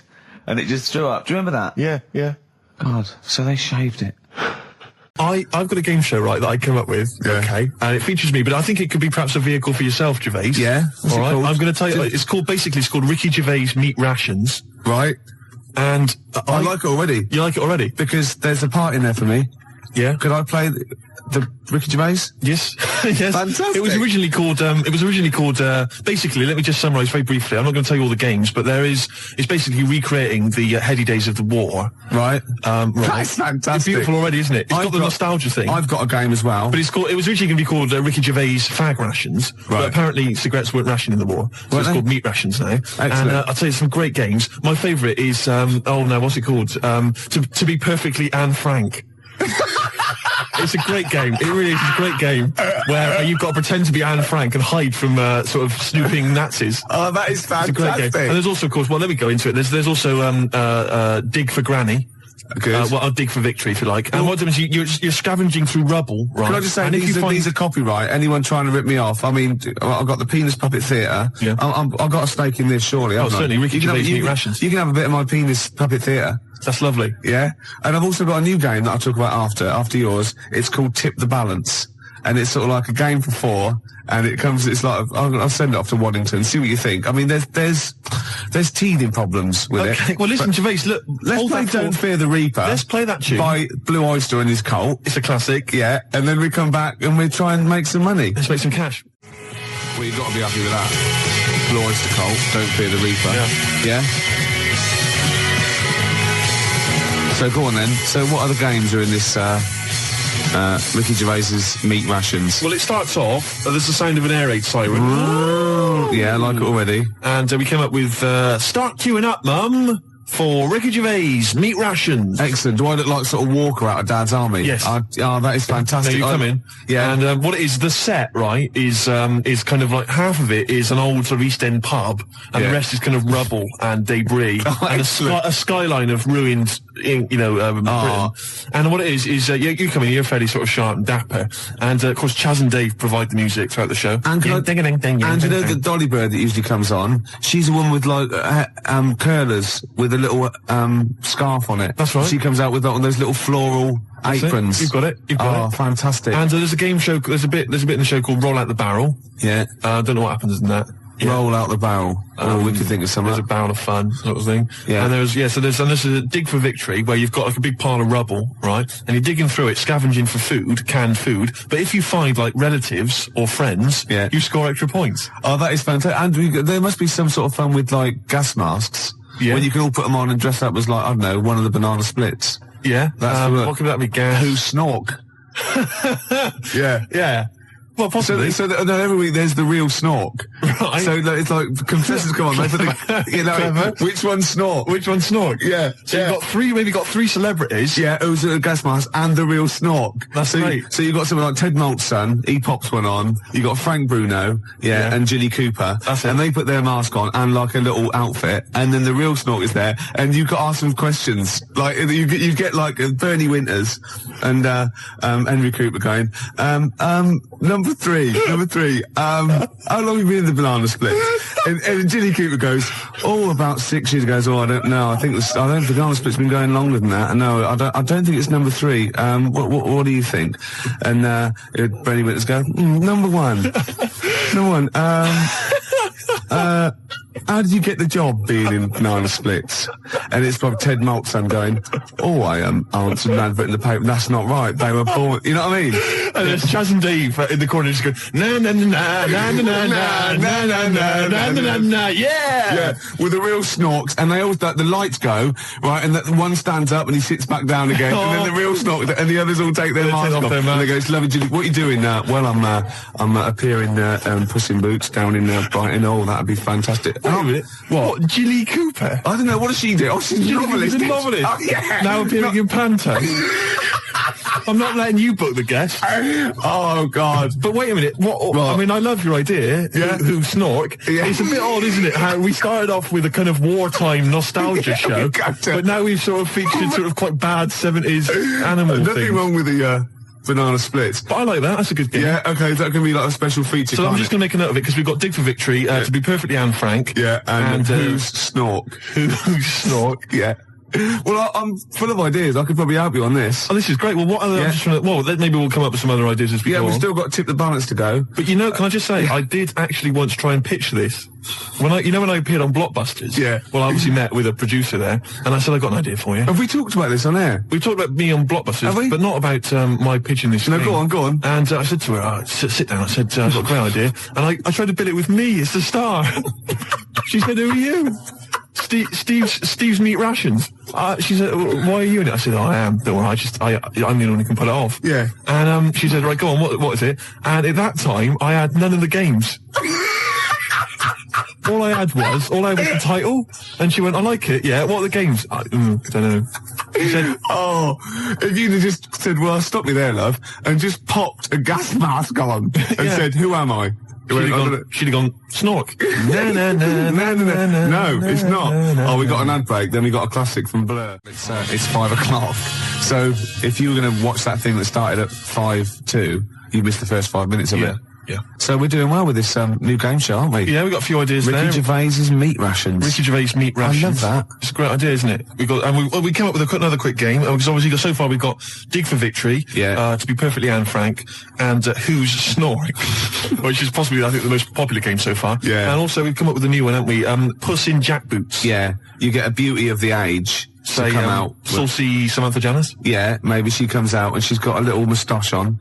Right, and a peak cap pulled low and Nazi regalia, and you got Bernie Winters and Ted Malt's son and Jilly Cooper going, you're obviously, by the warm applause, you're much loved. Yes, I am. Oh God, show business, and the audience clap. Obviously, yeah. Well, I don't know, you're doing the Nazi accent very well. You an actress? Yes, that is correct! Yeah, it'd be great, wouldn't it? Could you salute in, please? Yeah. That'd be nice. Just do a little Nazi salute. Yeah, little click, that'd be lovely. I thought of a little quick game. And what's that one? That's called, Puss in Jackboots. Puss in Jackboots. Yeah, lovely. I thought of a quick one. It's called, Get the Hell Out of Hiroshima. Right, it's against the clock. Anyway, there's that's there as well. And we got any other ideas, Gervais? When I was about 16, my nephew got mumps, and all the men in my family were really worried, right? And I soon found out why. You know, obviously, if you get mumps when you're an adult and you haven't had it before, you go sterile, or it can cause sterility. Really? Yeah, yeah. And I was about 16, and this worried me, and I went to my mum and I said, "Have I had mumps?" She went, "You've had one mump." Now, I don't know what mumps are or is, but I'm pretty sure you can't have a mump. Or, I think she meant that one side of my face swelled up. Like a gobstopper, it was. But what is a mump? Or what are the mumps? I mean, it's a viral infection, isn't it? I don't want to embarrass myself. I don't want her to be right. Like I don't know. Can you have a number of mumps or one big mump? What if you had one big like mump? like a hunchback for a while? You're just like you're mump backed for a while and just walk around. You mump back. Yeah, and you don't remember because it's always when you're very young. You're mump back, but yeah, exactly. But apparently I had one mump, so I could probably one of them, just one of them went a bit sterile. Can you? So you can become sterile if you have the mumps when you're an adult. Apparently, yeah. Can you? I mean, does that, for instance, it doesn't cause? Say for instance, an adult had the mumps, right, and then he sort of had sex and he gave birth to a child. His wife gave birth to a child. Yeah. That can't cause any other problems. It can't cause deformity or anything. It's just because it's just my dad had the mumps. I don't know. We should get our facts right, really. If there's a doctor out there, I mean, can mumps cause sterility? How does it do it? I have stories about, my teacher, his mate, had to have them, they swelled up, and he had to put them in cotton wool for about a month. God almighty. Because it can, mumps aren't fun. No, I'm not saying it. I mean, I can say maybe you've had mumps and now you're sterile. That could be mumps aren't fun. Yeah. That's like go to work on an egg. Isn't it? Yeah. Who said that? I was having an argument with someone about who said go to work on an egg. Someone said it was that William G. Stewart bloke who... No, it was Faye Weldon. No, it was Salman Rushdie. It was. No, it wasn't. No, hang on. No, maybe it wasn't. It was Faye Weldon. It wasn't Faye Weldon. Right. It was either... Right, let me tell you what it was. It was either that bloke that wrote A Year in Provence, or whatever it was called. Right. 0171 580 2000. Who came up with the slogan, go to work on an egg? It was either the Year in Provence fella. Who's that? I mean, what his name was, I don't know. 0171 580 2000. Who was the Year in Provence You know that fella who wrote that book, Year in Provence? Everyone read it. Everyone thought it was great. No, his name's Peter or something or other. Right, and I think he definitely wrote that. Salman Rushdie came up with something. I think it was the year. See, again, I'm thinking that maybe it was the egg thing. But I would say as well that fella that wrote Year in Provence, he also came up with the Fat Willy cartoon series. What a hilarious series of books they are. Not Fat Willy, is it? It was called Fat Willy, wasn't it? What's the one? Where's Willy? That's Where's Wally. Where's Wally? Where's Willy? That'd be pretty straightforward every time, wouldn't it? Well, there's a fella there. There it is. Not where you come from, it wouldn't. Oh. Well, there you go. Well, Peter Mayle is the name of the bloke who wrote Year in Provence. Thanks to Neil. And also, Neil says that Salman Rushdie did Naughty But Nice for the cake commercial. Now, I still don't know who did go to work on an egg. I think it was Faye Weldon. No, it was Peter Mayle. Do you reckon it was? Yes, absolutely. Absolutely.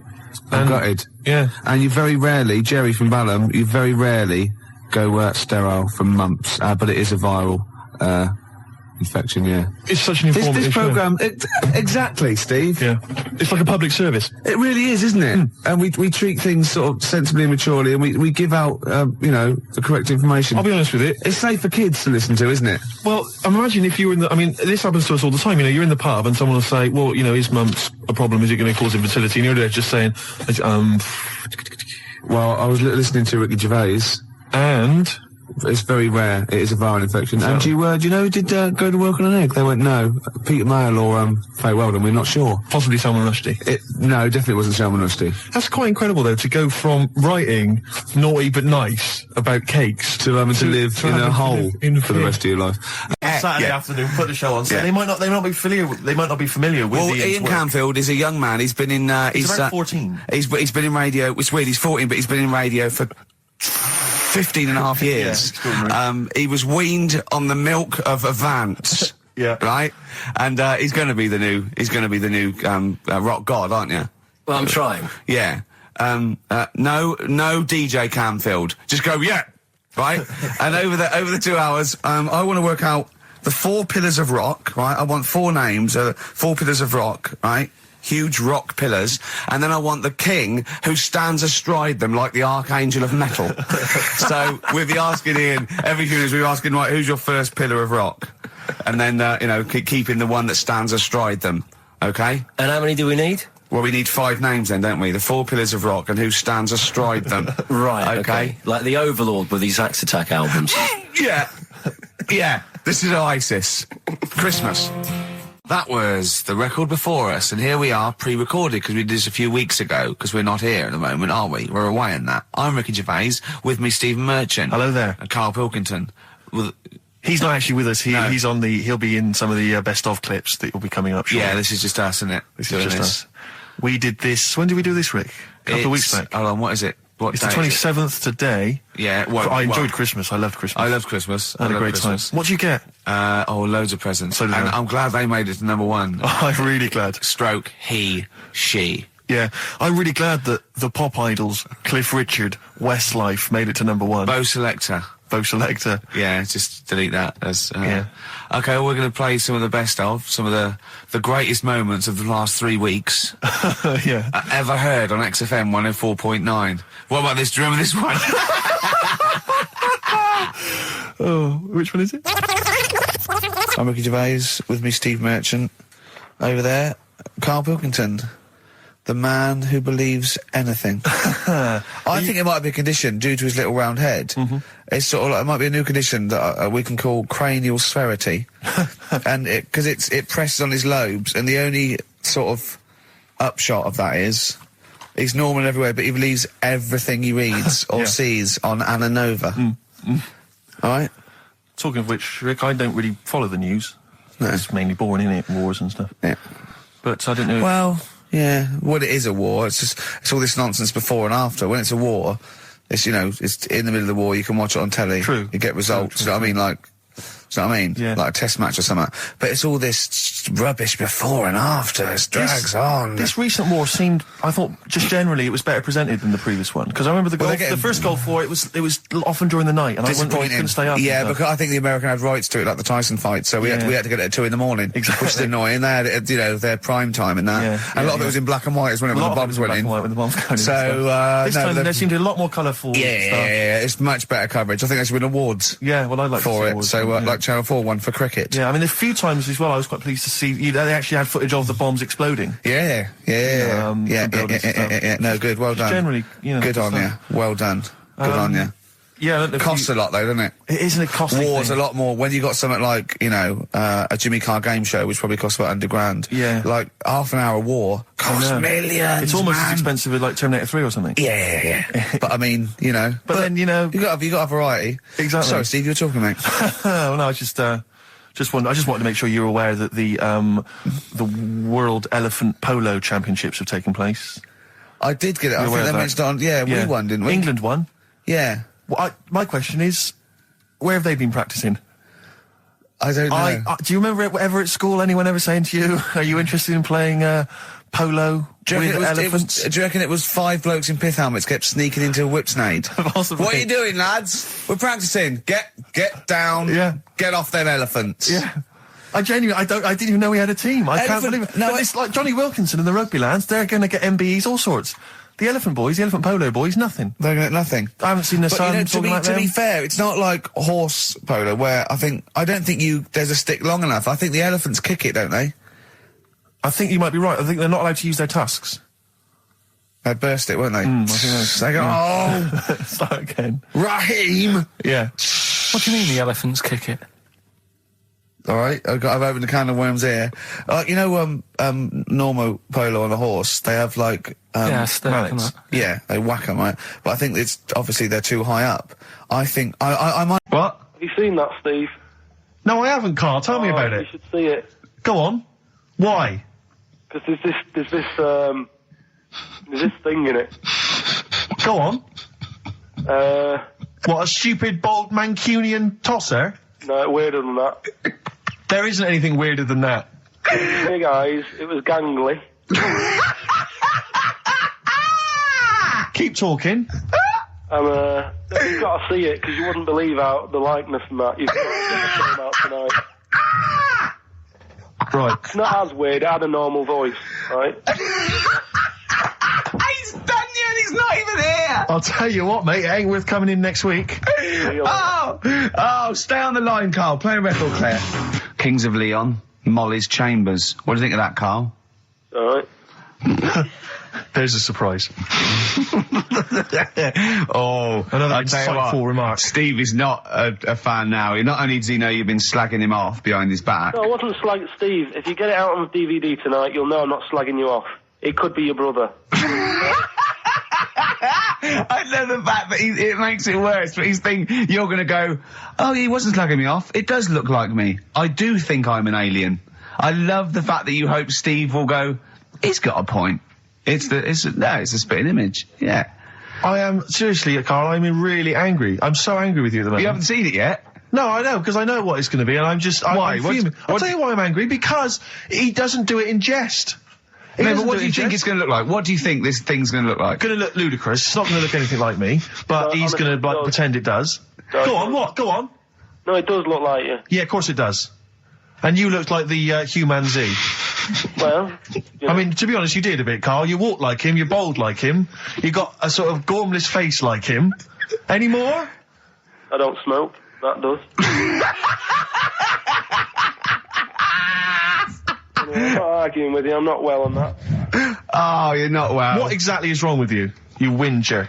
Well, it's just, do you know, like I always tell you about the restless leg syndrome I've got. It's like that, but all over. So you're just shaking around the house? I'm just, yeah. What do you look like, Elvis? What are you doing? You're shaking around the house. I'll tell you, with your bald head, you probably look like an enormous vibrator. Oh, God. That's what you probably look like if you strip naked. Oh, you'll have the Scottish widow coming round. Oh, dear. That's, what's her name, by the way? I heard you talking about that. That's, Amanda Lamb. Amanda Lamb, who's in the Place in the Sun programme. Is she actually a widow? Is she a Scottish widow? Hoots, man, my husband's dead.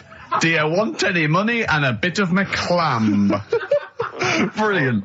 All right. That's the sort of quality you've missed out on today. Well, anyway, you're going to be back next week. We need you back next week. Yeah. Yeah. Well, do you know? Also, how did you know you were going to be ill today? Because you phoned and arranged this yesterday. Convenient. And I spoke to you yesterday and you didn't sound very ill. I felt ropey yesterday. You've got a bit of a bunged up nose. Even though I have a bit of a bunged up even though I was nose. ill, I still sorted it out. Yeah? I'm a little bit sweaty. Even though I was Carl, ill, sorting it out does not mean you phone up Sturgis and send her down. That's not sorting it out. That's making things worse. Have you learnt nothing? Thanks, Claire. If you're not part of the solution, you're part of the problem. Mate. Yeah. Oh, my leg's a little bit achy. Oh, wearing wet jeans. Oh, I put wet jeans on again. My lasagna wasn't, it was frozen. Can you hear the venom and hatred in our voices today? We genuinely are upset and angry with you. Yeah.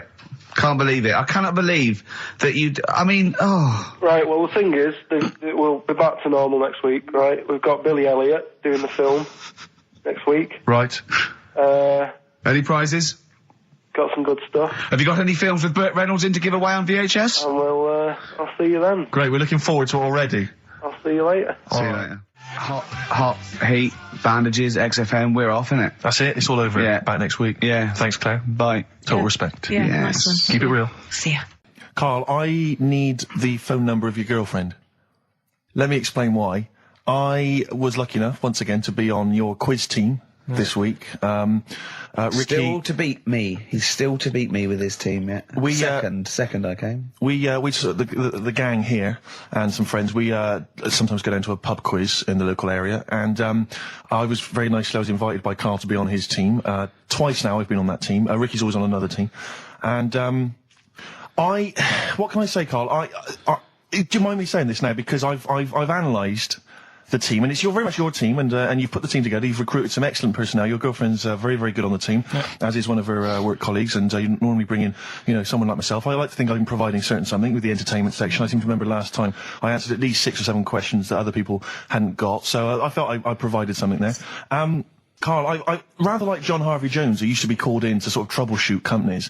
I see why you are not winning ever, and it's a rather pricey contest, isn't it? It costs a tenner to enter per person, and unless you get in the top 3, you're not going to get to see your money back. No. So I think you're going to maybe need to step down from the team, because Carl, I'm not sure. I am not sure. You consider yourself a kind of player manager, but frankly, I'm not sure you're providing enough. Right. See, this is funny, because as bad as I imagine you are, I don't think Steve would make it into my team, so he's getting a bit cocky here. I want to know what your opinion of him, because he's told me he's great on it. Well, you bang out of order, first of all. Okay. Do you have a good night when you're with us? I tell you what, I wish I'd lost a tenner every time I've come down. That would have improved it. You point out there about the football analogy. Mm-hmm. Alex Ferguson, when did he score a goal? Right. He doesn't. He tells the others how to do it. Right? That's He my doesn't role. take in up there. one of the 11, though, does he? No, exactly. It's not like you can only field 10. Yeah. Because we only got 10 again. I want to be in the 11. Exactly. He's not running around in midfield, falling over. Yeah, shouting, "Oh, what have I told you?" Yeah. No. Right. I'll admit, And right? there's a limit of 5 players. We should explain that. That's the point. Yeah, there's only 5 players on the team. So but it was pretty tricky on Tuesday, though, wasn't it? It was one of the tougher... Tell everyone the one question you got right. Something about... Well, tell us the answer. The 2 words you had to say to get the answer. Danny Minogue. Danny Minogue. That was what you provided, Danny Minogue. is this valuable? Well, no, not really, because there was at least 2 of us who also knew the answer. Oh, well, we gave him. No, exactly. We gave it to Carl. We massaged his ego. But I just feel Carl. Do you know what? I feel a bit bad now because I just thought he had a crushed face. Then. Can I just tell you right now? He just can't believe this. Can I just tell you right now? I think the problem is this. I think there's that precious 5th position that is not being filled at the moment, I think, consistently enough by a decent player, right? You've got a solid team. I'm thinking if you want to remain on the team, you are going to have to pull your finger out and find a 5th member that is going to provide, and I'll tell you where the weaknesses are. I can tell you right now, mate. The weaknesses are natural history and science. Something which Ricky Gervais is scoring on week in, week out on his team. There is a few. Now, if he was available for a transfer, we could be fine. But we've got to find someone to fill in that space. Otherwise, I'm either going to quit or you're going to have to step down. Because I don't think I can be on a team where there is these obvious deficiencies. There are visible deficiencies in the and, team. you know, the £10. That's £10. I'm not made of money. That's once a month. I've seen him depressed for 2 hours when he lost £20 at a casino. Don't bring it back. Don't bring that back. Don't bring up that again. Yeah. That story. He doesn't like wasting money, Carl. You know that. What do you think? What's the solution? We've got to think proactively now. We've got to sort this out. See, there's always other things going on in my mind when I'm in that pub quiz. For me, it's just a little bit of fun. Sure. It's a night out. Do you know what I mean? Suzanne enjoys it. Yeah. Bit of a get-together. We have a chat beforehand. Yeah. We have a bit of fun. Yeah. But there was other things on my mind. Carl, I could do that here. I don't have to lose a tenner. Wait, what were you thinking during the quiz then when the questions were coming out? What were you thinking of? Well, what it was, right, just before the quiz started, I had to go to the toilet, right? Because the rule is, right, people who don't go to it, once it starts, phones off, no more toilet. They take it dead serious, don't they, right? Yeah. So, I went to the toilet. Now, I'm not being out of order here, it just got me thinking, right? I went to the toilet. The gay fella in there, right? There was a gay fella in there. Gay fella in the toilet. Now, how could you tell? How did you know? Just typical, you know, everything about it, right? Everything about it, right, yeah. Oh. What, large handlebar moustache, leather cap. Butt plugs, amyl nitrate. Could I just say that these views do not reflect the views of the management of XFM or me and Steve. Or most of the people in this country. Go on, Carl. What's your problem? Yeah, but this is what I'm worried about, really. But this is why I only got Danny Minogue right. Right? Because this was floating around my mind. Went She's to the a big toilet. gay icon, now, isn't she?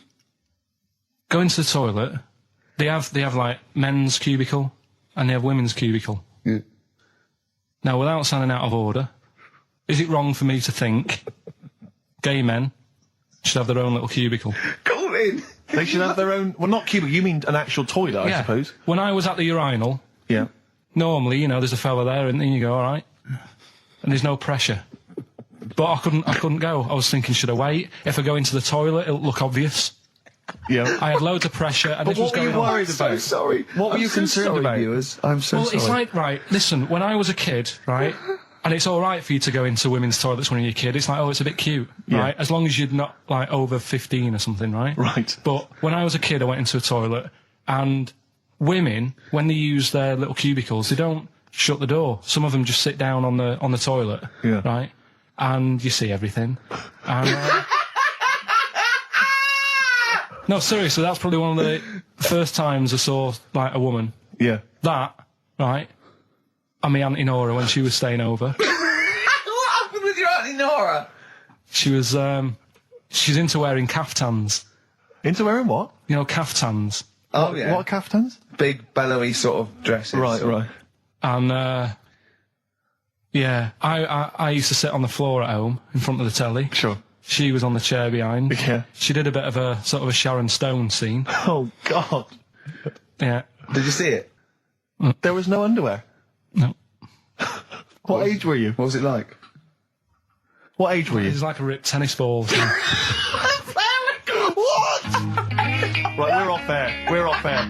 Either that or put us in for the Stonys. The Olympics, right? In 1908 in London. Apparently it was meant to happen in Italy, but it was cancelled. Don't know why. Right? And it happened in London. Anyway, 400 metres. Right, it was meant to...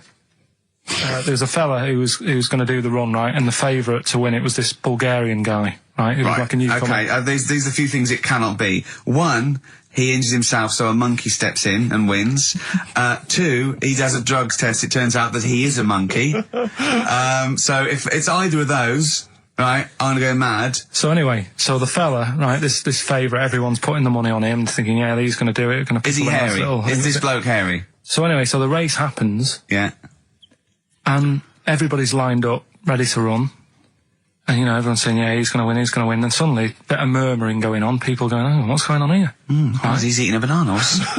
And there's a fella in the lane next to him. Yeah. Right? He's going up, who's that? He doesn't look familiar. Oh, Christ, Carl. You go. Right? Doesn't look familiar. Who's he? You know, Weird. What's Weird, going on? isn't it? What's going on? What's going on? Yeah, what is it? What is it? Or who is it? I mean, not what is it? So they go in. So they say, well, he might not be that any good. Do you know what I mean? He might not be good. He might. It's just A bit short, and doesn't matter. he's only 3'6", and he's hunched over on his knuckles. So, I didn't realise it was fancy dress. yeah. So I don't think he's going to be any good.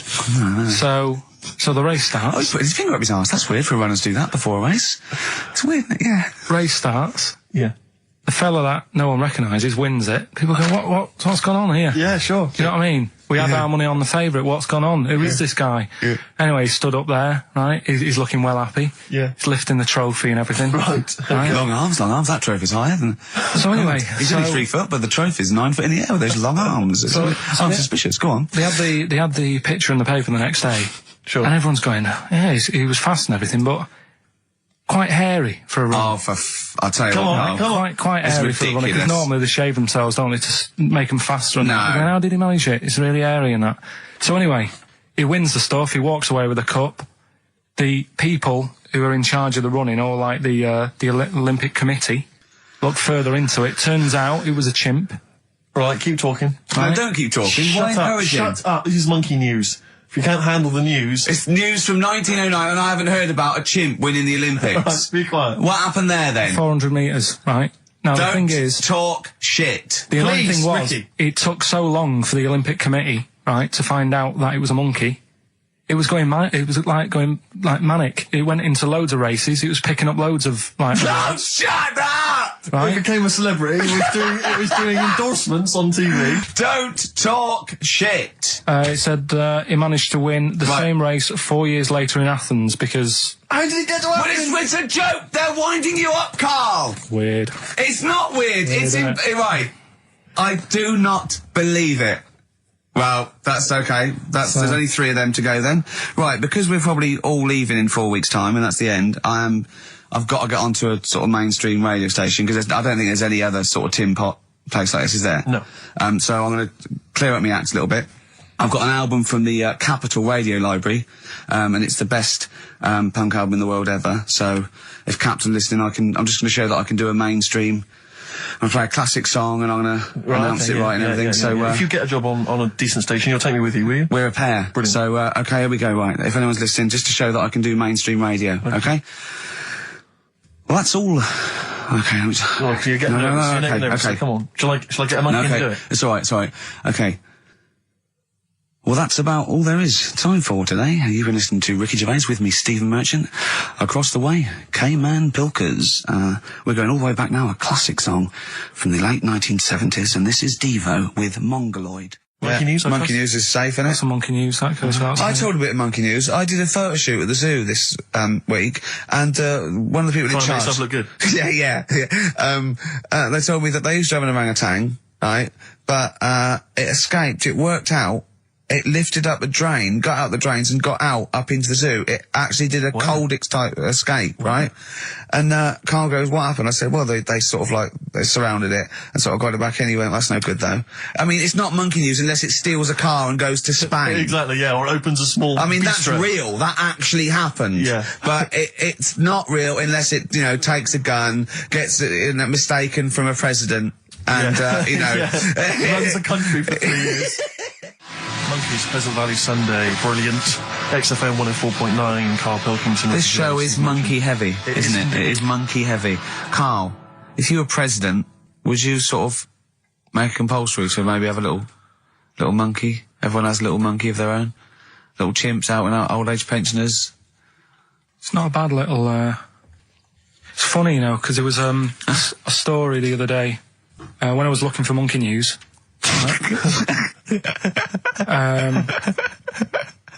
There's a story about a couple who couldn't have any kids, right?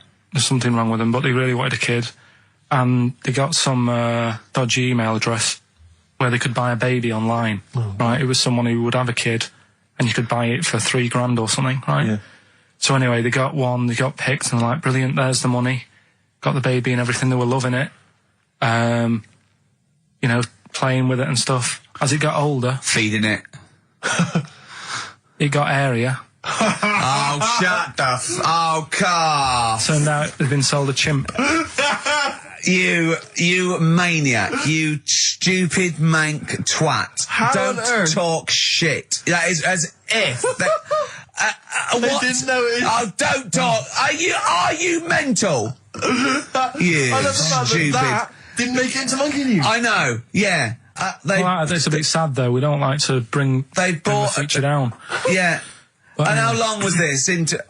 It got hairier. They're born hairy. They're not born like humans. Then develop hair because they go. Hold on, we better get the chimp stuff kicking in now because we're in the jungle. School photograph. They were like, hang on a minute. He looks a bit weird. Oh, you are just the rubbish. Mad, innit? Mad, innit? Mad, innit? Imagine, oh, God. But Just anyway. imagine if he was in charge. We did put him in charge of the country. Terrifying. Wouldn't that be amazing? Let him run the country. Just for a week. Or the mayor. What would you do if you were the president or the Lord Mayor of London or the Prime Minister Karl. I wouldn't do it like he's going to be offered it. David Bowie, Sorrow, on XFM 104.9. Nearly there, but, you know, we're working our way up to the grand finale. The bit where Karl spouts absolute nonsense from a dodgy source on the internet about a monkey who did something impossible. Let's cue up the jingle. Hang on. All right. Perfect. Oh, chimpanzee that monkey news. Right. Let's have a look. This one's from some woman, right? Yeah. And she was taking part in the London to Brighton bike ride, right? Lovely day, weather's good and everything. What year? She's just a couple of months ago. She's done all the training, right? Done all the training and stuff. Got a brand new bike for it. Got a little puncher outfit and stuff, all set for the day, right? It's a nice day. She sets off. They all start pedalling and that on the way to Brighton, right? So she knows the route and that. Got a little headphones on, cycling along. Suddenly... Right, okay. I'm stopping now. If a cyclist overtakes her and is going really fast and it's sort of hunched over, but it's got like lots of cycling gear on and a helmet and goggles and they can't tell what it is, but they just know it's like a little hairy fella who hasn't bothered shaving his legs, which is weird, isn't it? Because cyclists usually shave their legs and this bloke had really hairy legs. But and it won. They gave it the medal. It won 3 years running. They gave it the key to the city. It had its own game show. And then someone said, hold on though, this fella's all hunched over and he's only 3'5" and his arms are longer than his body. It's a chimp. If it goes anywhere near that, we're never doing it again. More monkey news next week. She's cycling So along. anyway, she's cycling along, right? And this tricycle... I couldn't predict that. There's always one element you can never anticipate. Yeah. Got a kiddie's tricycle with a little kid on it. Little hairy kid with a helmet. Okay, just go on then. Well, the tricycle comes... Whizzing past, yeah. thing. Strong legs, isn't they, chimps? So she's thinking that's... But didn't get a chance to see the thing. Oh, yeah, couldn't quite see the cyclist.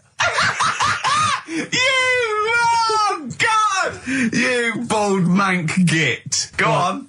Yeah, research scientist Karl Pilkington. So anyway, she gets to the end line, right?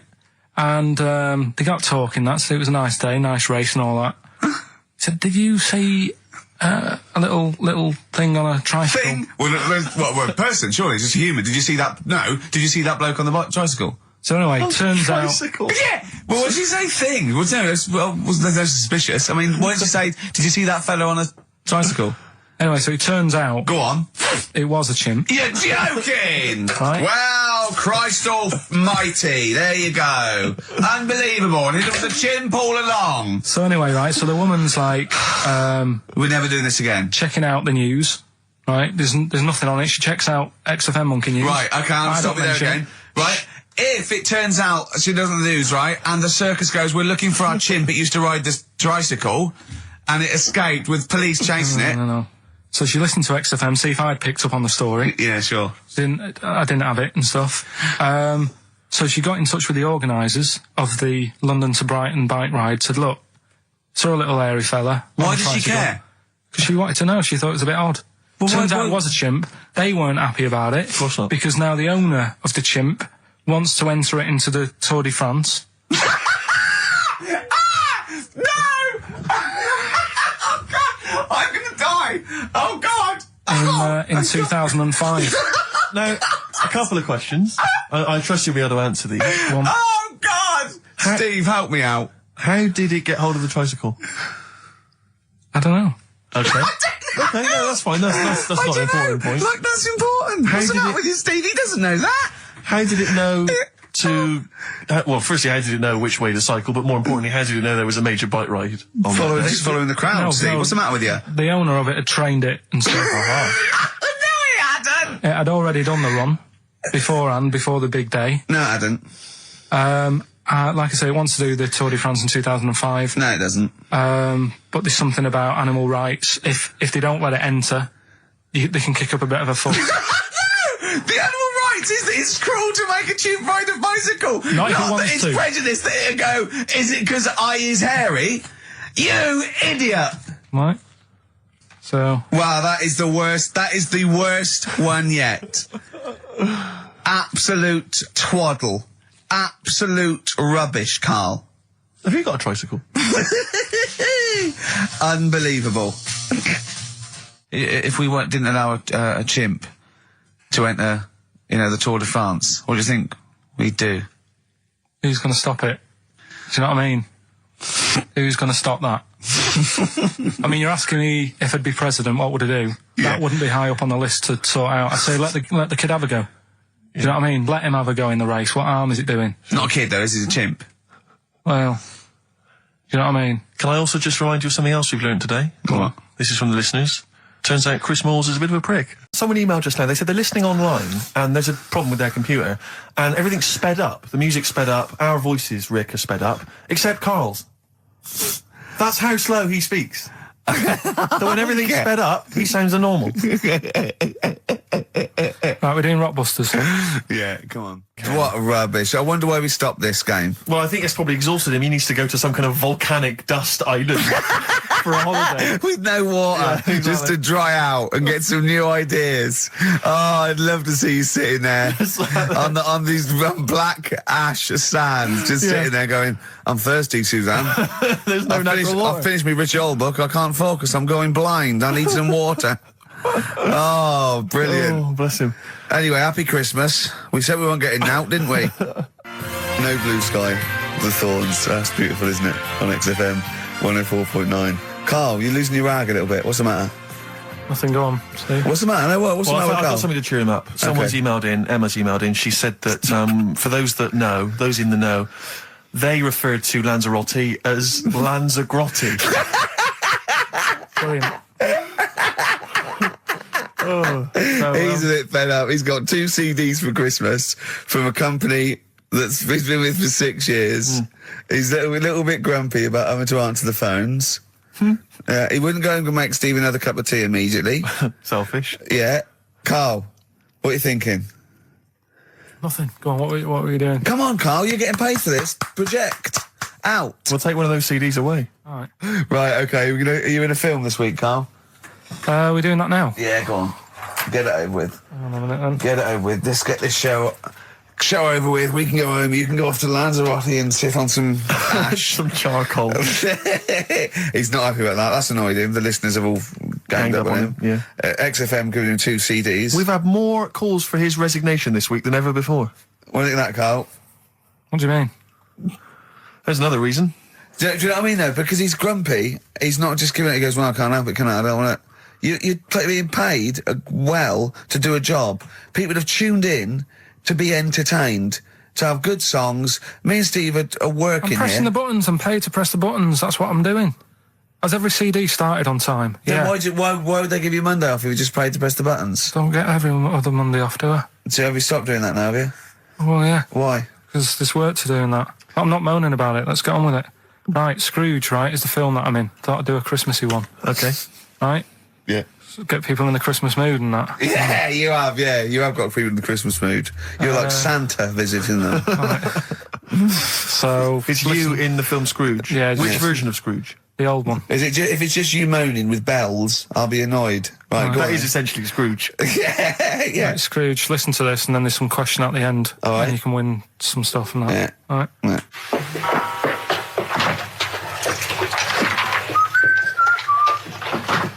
You're late. Only 20 minutes. What do you mean by coming in here at this time of day? I've just been doing some Christmas shopping, haven't I?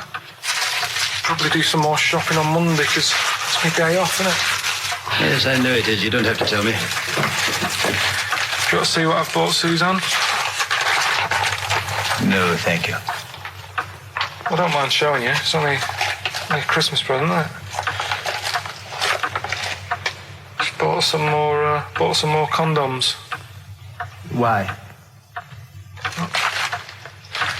Well, I bought some last year.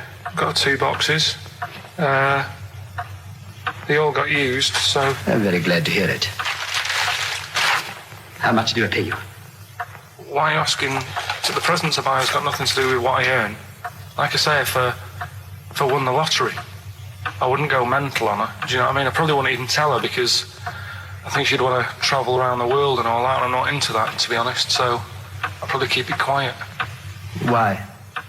Well, once you've been around the world, where do you go next year? Each to their own, though, innit? You know what I mean? Well, what do you want? What for Christmas? Not that fussed, really. And you, it's just as well I'm not that fussed, because do you know I do some work at XFM? Do you know what they're giving me for Christmas present? Nothing. No, might as well have been nothing. 2 CDs. That's it. I was well fed up. I'm sure you will. They give you a list of about 30 albums, and you get to pick 2 off the list. So I've gone through Kings of Leon album and the Best of Bob Marley. Mr. Marley has been dead these 7 years. In fact, he died 7 years ago this very day. Did he? Do you know what sort of donuts Bob Marley likes? It's not my business. No, it's not a proper question. It's an old Peter Kay joke. He likes the ones with jam in. Do you get it? Garlic bread.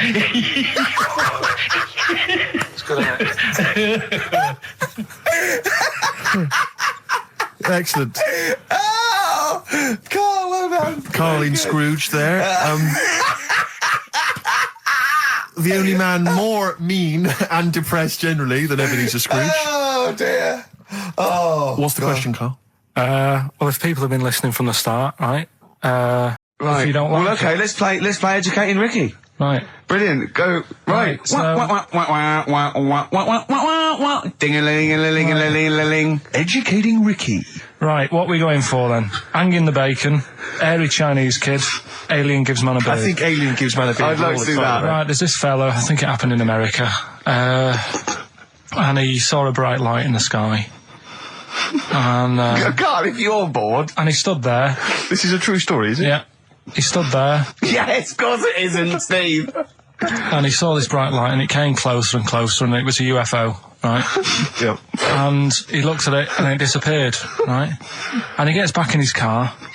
He looks in the mirror. And he looks in the mirror. Yep. He's only got a beard. He has. You sure it wasn't someone else who got in the car? And he was still standing out there? No, right? What? And it turned out, he got home and said to his wife or his girlfriend, it's a bit weird. So I just got out of the car to look at a bright light, and I got back in the car, I grew a beard, and she said, never mind your beard, where have you been for 3 days?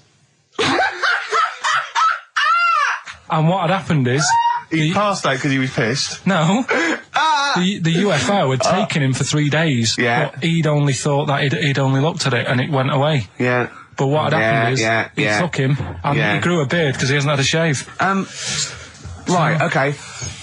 I mean, was Will Smith or Tommy Lee Jones anything to do with this at all? Did you see this on a video maybe and thought it was an educational film? No, it's from a book that some kind person sent in to me. Here. Can I just ask again, just again, I'm just throwing this right back at you. Do you think there's any other possible answer here? Right? A man is absent for 3 days from home. He's grown a length beard. of time that it could take to grow a beard, lest we forget.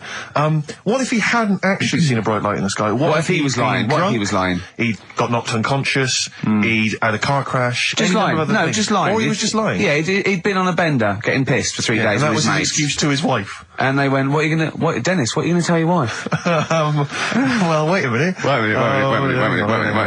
You're not going to believe I was out with you, lads. Just say you're only away for a minute. No, I wasn't away from it because of the beard. Oh, yeah, look, it looks like you've been out for 3 days. Well, we have. That's exactly. Right, okay, we've got to cover that then. Alien abduction. Great one.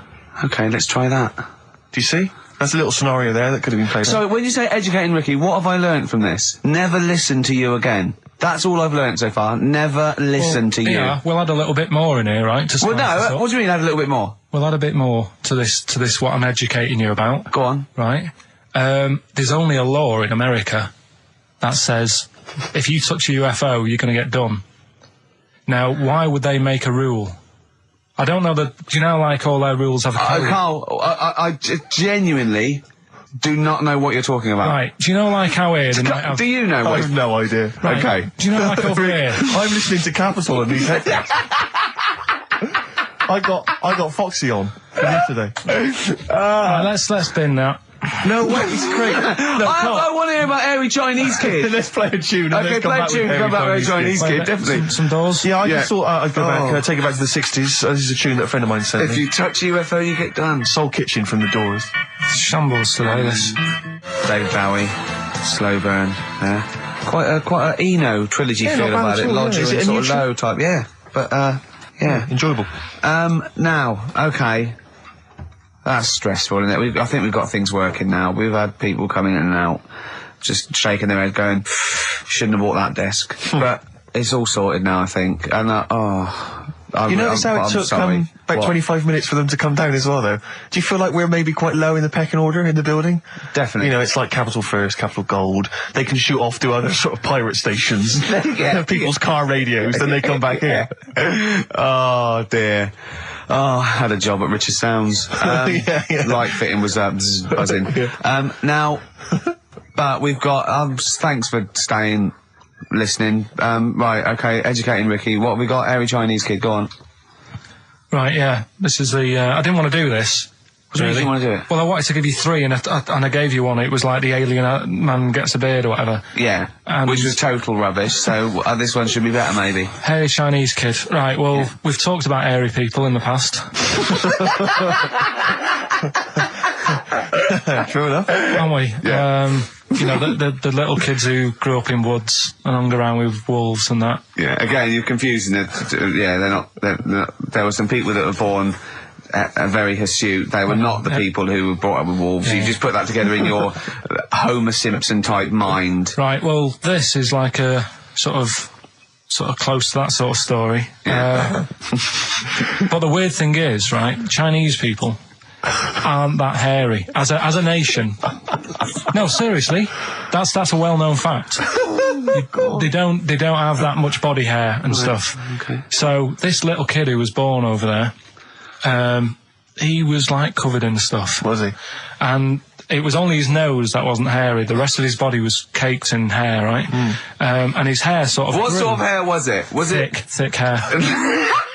No, what I mean is, was it sort of like a pony's mane, so he just looked like an Ewok? You know what I mean? Just like hanging down sort of straight, dark hair. In the picture, it looked like it grows from his eyebrow. It grows from his eyebrows quite thick, and then it just goes all the way over his head. You don't think it was just really long eyebrows that he'd done a comb over? No, it was all over his body. It had a picture of like his back and that. Yeah. And Had he styled it? Had he styled it at all? Did he have it in a quiff or? No, it was just hanging everywhere. all over him. Yeah. And they were like, you know, this is a bit weird, happening in China, where we're not normally that airy. That was the scientist speaking there. Yeah. And the local press and that were getting him down, calling him monkey boy and all this. Oh. And Thinking Chinese press. but the doctor, Yeah. Oh. They're cruel, aren't they? It's like those game shows. That's Japanese, isn't it? Yeah. That's what. Yeah. and the doctor said, I was talking through all that time while we were just like talking to each other then. Because I turned round and I still saw he was talking. So anyway, the local press came there to see the hairy boy, the monkey yeah, boy. and they were like being tight, taking the mickey out of him, and the doctor said, Showing him nuts. said he's only airy. Said he's a healthy young kid. The only faults he's got is he's got a little bit of eczema and a boil. And he said everybody should just treat him the same, and I think he grew up a healthy kid. Yeah, so that's the That's the end of the story. That's not a story. why. But I've got nothing. I don't know what to say to that. So someone in China was born slightly hairier than the rest, and he was normal apart from eczema and a boil. That to me isn't a story. But if it is, I've got a million. I mean, it's sort of like bloke from Manchester went a bit bolder than the rest, got a job on radio. He was normal. I mean, that's not a story, is it? Do you know what I mean? We've still got If Only It Was Raining, and What's Tomato With You? Coldplay, the scientist on XFM 104.9. Right, competition, isn't it? No, it's Educating Ricky Part 2. Oh, is it? Yep. I wasn't even listening. He's doing all the work, I wasn't even listening. Oh, and he spilled some water down that. Right, what's this one again then? Right. What's the teaser headline? Teaser headline is What's Tomato With You? Brilliant. Yeah. Go on. How excited were you when you came up with that? You couldn't wait to come in and tell us, could you? I think it's a good one because you won't forget it now, will you? I mean, like the worm one. What's so special about the worm? You know, a lot of people think that if you cut a worm in half, two worms will grow, but no. What happens is if you cut the head end slightly nearer the tail than the tail will die, but the worm with the head will be okay. So, it's exploded a myth, and it taught me something. Right, so the second one, part 2 of Educating Ricky. What's Tomato With You? Yeah. What this one's about is, ages ago. It's scientific. There's never a date. There's never a country, a location. Okay, settle down, children. This is A-level history. Right. Once upon a time. Yeah. When a mental place with swords was a king, forget his name, but he was a loony. So, and it was literally ages ago. Yeah. So, good luck in the exam. Yeah. Right. So, like, you know, alright, many years ago. Oh, yeah, cleared that up. Go on. They thought tomatoes were poisonous. Right? Okay. Because what Hold on, are they going to be proved wrong at the end of this story? Well, because I don't want to give away the ending, but is it something to do with are they poisonous tomatoes? No. Oh, you're having a laugh. I don't believe it. Go on. They're going to be eating tomatoes all this time. Oh, Steve, what's tomato with you anyway? Okay, so hang on a minute. What's Let's just tomato with recap quickly. Many years ago, when people thought tomatoes were poisonous. Yeah. Go on, Well, they didn't know they were poisonous then because they were still eating them. But what was happening? But they're not poisonous. But hang on a minute. All right, and it's not. I'm just going to listen. I'm not even going to talk. I'm not going to tackle anymore. So, if you remember, years ago they didn't have like pottery plates. They had lead plates. Right? What are you talking? Just let him talk. Sorry, what year is this? Let him talk. Come on. Plates made out of lead, and what they'd end up doing, they'd say, right, do you want a tomato? And they go, yeah, all right. And they'd put the tomato on the lead plate and cut it, and because of the acid in the tomato, right, it would sort of make the lead runny, and the lead would go into the tomato, and they'd say, oh, it's lovely this, and they'd be eating it. They'd get food poisoning, lead poisoning, what have you, and they'd be really ill. So they thought tomatoes were poisonous, so they didn't eat them for many years. And when you say they, do you mean the people of Narnia? Yeah, this didn't happen. Where was this happening? Sort of in Britain and that. You put him on the spot there. Oh, I hope there's no uppity pupils at this school when they go, what do you mean, sir? Oh, if you're gonna... Oh, I'm fed up with you. Do you understand? No. So the No, you've got... No, right, okay, first of all, Carl, where'd you get this information from? Where did 14 I get times that? as well? Do you know... You can't remember? I don't know where I got that from. I don't know where I got it from. But why don't you think that makes sense? But what? Someone once got lead poisoning from a tomato? Not just one, loads, and then all of a sudden... No. Why is this educating me? Because I'm telling you that tomatoes... I can't take anything away from this. I don't know what to take away from this. What have I learned? What have I learned? Don't mix lead with tomatoes. Why is this educational in any shape or form? What are you telling me? A long time ago in the land of Glunk, right, where the ninnies did slib, right, they thought tomatoes were poisonous because they ate plates of lead. What are you talking about? Yeah, but we all know tomatoes aren't poisonous. Is that what we're taking from the story? Is that the moral of the story? Don't believe these people that I'd never heard of before. What are you talking about, Carl? I think it's a bit weird. It's a bit weird, yeah. It's the same people that were spreading those malicious worm rumours. My hangover's coming back. I've got to get some water. Play a record that was rubbish. Right. I'm committed to this treatment. Yeah. Is one. Oh, I've got to go for that one. Yeah? Yeah. Or the other one is the police are causing a bit of a stir. He still says it like it's the best thing he's ever come up with, which in a way is. It could be. Right, go on then. I'm committed to this treatment. Right. Do you know the saying... Is it just sayings now? Are they all sayings? This no, they're not. Okay. No, the other one isn't. Frog in your throat? The saying, there's a frog in your throat? Yeah. I assume it's when you croak a little bit. You sound like a frog. No. Right. Might seem a bit weird, this one, right? But years ago... Oh, yeah. Sorry, what is that clue? Committed to this treatment? It's about frogs Kermitted.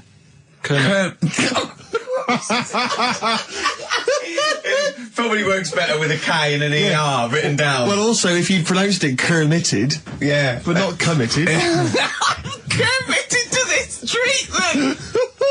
Right, go on then. That's genius. So, yeah. Well, what? You go to the doctors and you go with throat hurting a bit. Right. And what they did ages ago. Ages ago? What year was this approximately? We are going back quite a bit with this one. Oh, okay. Go on. And the doctor would say... did history. Imagine years ago. Go on. And the doctor would say, right, keep your mouth open. I need to look at your tonsils. And the jaw would ache a bit because they weren't as quick back then because they didn't have the technology and stuff, and they'd have to, like, stare at it and study it and stuff. And, like, they get an achy jaw, right? Keeping their mouth open. Yeah. Like, you get, you eat a Mars bar or whatever. So, they'd sat there, and they used to always close their mouth, and it used to annoy the doctor, right? Oh. So what they did, they used to get a toad, right, and put it in the mouth. Rubbish. Okay, keep talking. Keep talking. And that way, they couldn't close the mouth because either they'd squash it, right, or apparently you're not allowed to lick a toad's back. So the doctor would have them for breaking the law? No, but it's poisonous, right? A toad's back. You should never lick a toad's back. Or put it in your mouth, really. Oh, just stop for a second. Wait. What? Can I just ask one question? Go on, yeah, ask one question. I've got a few, but go on. Sure. My initial thought is, it sounds like a brilliant bit of sort of medical knowledge there. It's a great idea. Yeah. My only thought is, how does the doctor see past the toad? Yeah. Your tonsils? What's he actually looking at with the mouth open? Surely the toad is in the way. Hopping around in the way? It didn't say. Sorry, and my first question is, was this on the internet? Yeah. Yeah, okay. Carl, that is bollocks. That is, I mean... Well, alright then. Let's turn this round. Where does the saying, you got a frog in your throat come from? Probably because you sound a bit croaky. Probably that. Probably because you sound a little bit like a frog when you've got a sore throat. Carl, did you not question it just for a moment when you read it? Just for a second, didn't you think that seems an odd approach? Firstly, why a frog of all the different species? Because it's poisonous. A toad. So a toad, so it's a toad as well. Yeah, well, it worked. I'm committed. Worked. No, my point is it's frog in the throat. I was going to change it to, have you heard the news Toad Day? But I went with the frog. Oh, God! Right, so that's rubbish. So that's rubbish. Next, can I have, Let's play a tune, let's come up with a God. Can I just say... No, just play it. Yeah? Yo, Carl. I have to thank my mate Dave, who sent me an incredible 4-disc compilation. That was one of the tunes on there. It looks professional. It's amazing. It's incredible, the effort. Oh, he's gone to too much effort. Ben Queller, it's a track called In Other Words from his album Sha Sha. Open wide. Oh dear, that's interesting. Oh, here, doctor. Look, you've actually got a frog in your throat. I didn't get there. I put it in there. That's the most ludicrous story I've ever heard, Carl. I think if you want to get on TV, Carl, you'd be better as the subject of maybe like an omnibus documentary. Living with Carl. He had some Germans laughing at him on the tube because they recognised him. I think of that. Well, because obviously Ricky doesn't travel on the tube anymore. He's too rich for that. I never did. I always thought it was beneath me. Sure, but I used to walk everywhere, didn't you? But I'm still forced to take the tube, and I sat on the tube, and it pulled up, and outside the window, just happened to be on the station, was one of the posters with us. So I was kind of there, not realising it was behind me, and these big kind of fat German or maybe Bavarian guys. Well, they're in lederhosen eating sausages. Yes, they were. They're Bavarian. Yeah, they were. And I noticed one of them kind of looked at me, and then looked at the poster, then looked at me, just happened to say it, and wittered something to his friend in German. You know, I don't want to try and do an impression. That's freaking goggle-eye. Oh, wow. I think that... No, but I know what you're thinking it means. It doesn't mean that. Right, okay. It means... What's a rough translation? Elegant boy. Right, okay, yeah. And so anyway, he pointed goggle-eye. He pointed out the poster, and his That's mate... lanky piss and streak. And his mate burst into laughter. And then we pulled they've got a great sense of humour, the Germans. Well, that's the thing. But we rumbled onto the next station, and the poster was in exactly the same place. And this time they tapped the shoulder of someone else on the train and pointed me out, and that person also laughed. An Italian? There was a French. Was there a bloke with a beret and a little moustache on the other side? Yeah. Was the United? Did you get on the United Nations Express? I imagine that. Yeah, it was fake. See the freak. Look at his freaky goggle eye. Right, whereas I love the fact that before you were at least pretending to be speaking German. Now this is an Italian with an accent. It's just a guy speaking perfectly good English. So you've not even disguised the insult there. Oh dear. Oh, that'd be lovely. Try and insult me in other cod languages. You could bring Europe together if they just instead of Esperanto, that there was just one common language. The language of freaky goggle eye. I'll tell you what would bring the Europe together is you maybe representing England on the Eurovision Song Contest. That would be great. With a self-penned tune. Should I do that? That would be magnificent. It's got to be worth thinking about. Just about everyone being the same. Yeah, like just about people being equal. Everyone, and also mentioning the euro. Yeah. Just doing that. I like all different cheeses. Oh, je t'aime la musique pop. Yeah. La Babybel. Et le cheddar. I'm not a fluent French. Le grand fromage. Yeah. Oh, it'd be lovely, wouldn't it? And they'll all be there, all in their different. Well, every uniforms. line could be maybe in a different language. Yeah, and what would I wear? I'd wear sort of like a kilt. You'd wear a kilt, but you'd also have on your head one of those kind of big, what are they called? Those big furry hats that beef eaters or whatever wear. Or one of them. Is it kind of a busby or something? A busby? Yeah. Wear one of those, or maybe a kind of policeman's helmet, a Bobby's helmet with the kilt. Yeah, you'd have the clogs. I'd wear the policeman's helmet under the kilt, so they just thought I was really enjoying the show. Yeah. Good idea. Hey? Excellent. I think we talked for about 3 minutes without having to mention some kind of genitalia. We should celebrate by playing one of my tunes of the year. Really? Can I just ask Carl how he got on over Christmas? Because the last time I spoke to him, you hadn't bought a present for your girlfriend. I have to say, I was on tenterhooks all Christmas. Well, you changed it.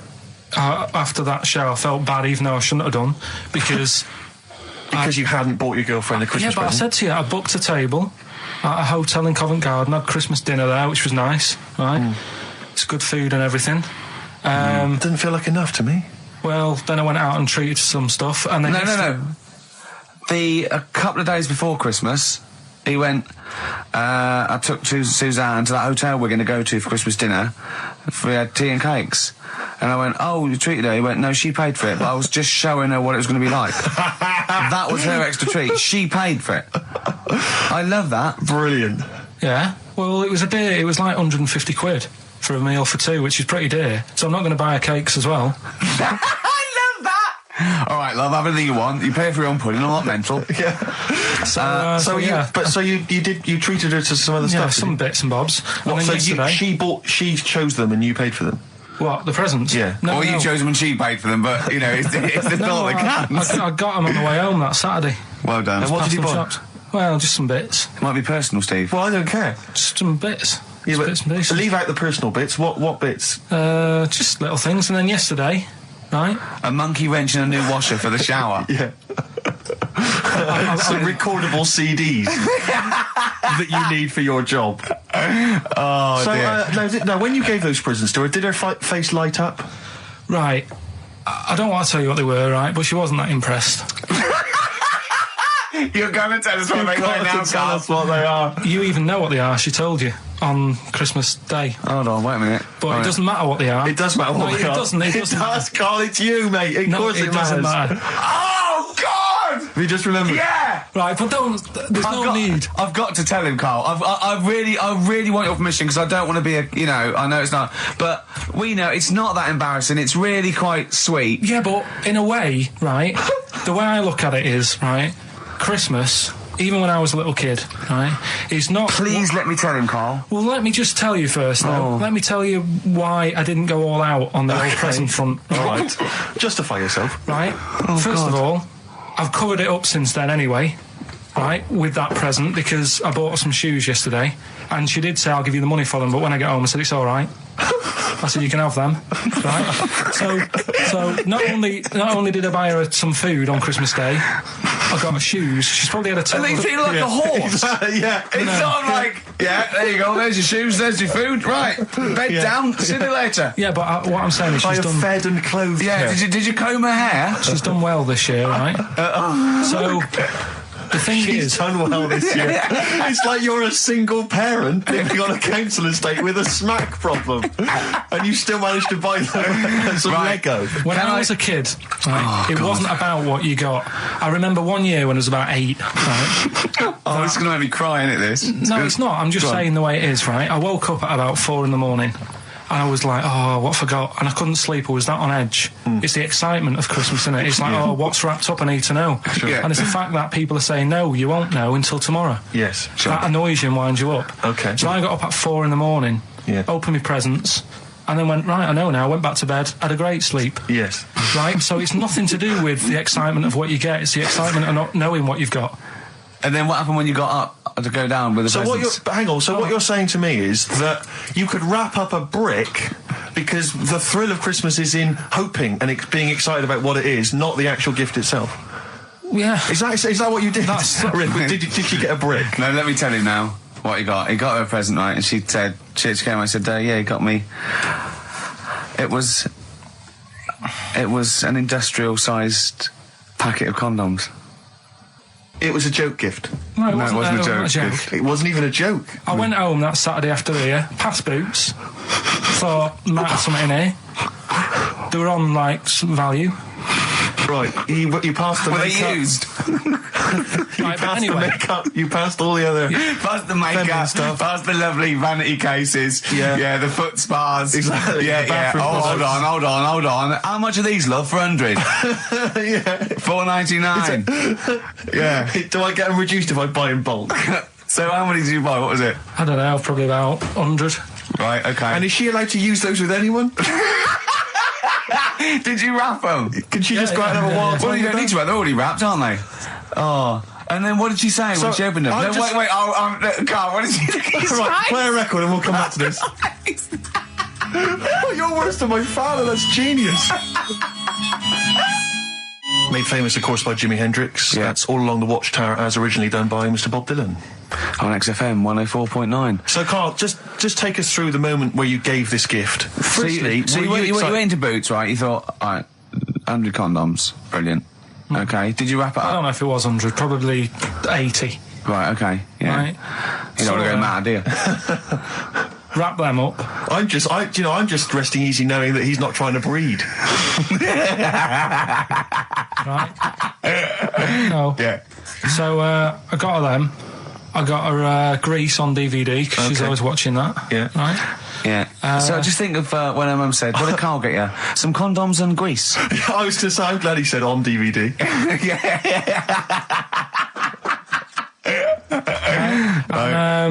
She was surprised anyway, right? Because yeah, I bet she was. No, when she got she was thinking like jewellery. No, right? that showed her.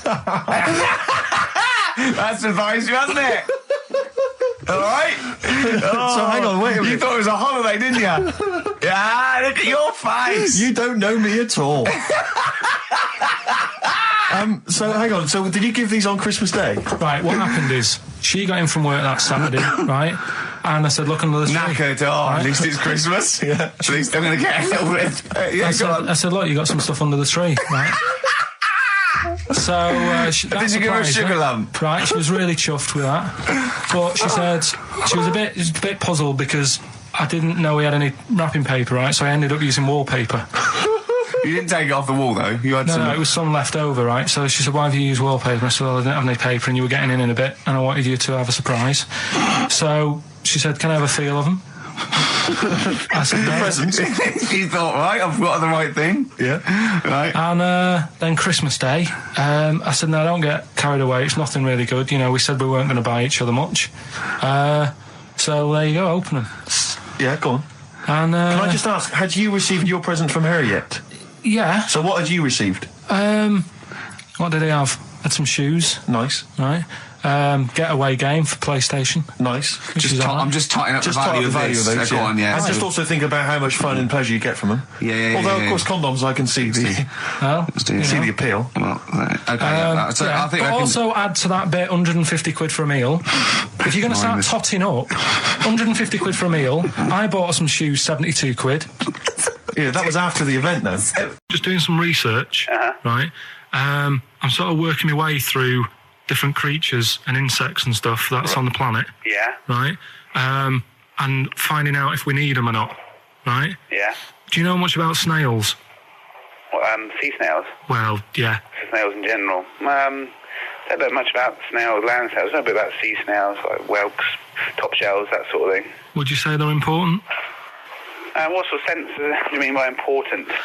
Say if we had to sort of get rid of some animals and insects and that because we're running out of room. Right. Do you know what I mean? Because I'll tell you what I know about some snails. I don't know if this applies to sea snails as well. I mean, I called you today because a lot of other places are shut. Yeah. Right? So I know they like to eat stamps, apparently. The glue on stamps. They love it. Right? Right. Apparently a lot of letters and stuff aren't getting to where they're meant to be getting because snails are crawling into letterboxes and eating the stamps. That obviously doesn't apply to the sea ones, but that's a problem they're causing. All right. Were you aware of that? No, I didn't know that. But you're glad you answered the phone today? Right. They love beer. Beer, yeah, who doesn't? And also, I don't know if this is right, but I heard that they sleep for 13 years, or can do. Right, I wouldn't know if they can sleep for 13 years or not, but I mean, sea snails are pretty important. Yeah, they do quite a good job in the sea. They graze on algae and they provide food for other animals. I mean, you can say that about any fish. You know, any animal. Why do they exist? Would you be upset if someone said we're getting rid of them? Oh yeah. You would be. They're an animal. I wouldn't. Forget being like favouritism and all that I get for them, right? There'll be other things knocking around you can sort of spend your time looking after. You'll still have a job. Don't be worrying about that. Because I'm not going to get rid of all the fish. Jellyfish need looking after, so you're safe. Yeah. But do we need them? Come on, there's loads of people saying, come on, we've got to move on through the animals, and you're holding them up saying, well, I want to keep them. Well, who's saying we need to... That just sounds a bit crazy to me. Just imagine. Do you know what I mean? And they would come to you because you're working in an aquarium, so they'd be asking for your advice. Right. And you're slowing it down. Well, they asked for my advice and I'm giving it to them, so, that's what I think anyway. Yeah, but snails, I mean, like I say, they drink beer and that, what do they do apart from some food for a whelk. They were around. Their descendants were around a lot longer than we have been. Yeah, they've been around a long time, but what have they done? Well, they've survived that long, so they must be doing something pretty good. Well, apparently they sleep for 13 years, so really, even though they've been around for ages... I think that sounds a bit... I don't think they sleep for 13 years. Not all of them, just the tired ones. So, snails, do we need them? Well, yeah, I just think they've got just as, it's not for us to say, do we need them or not, we can't just... So you think we should keep them? Yeah, definitely.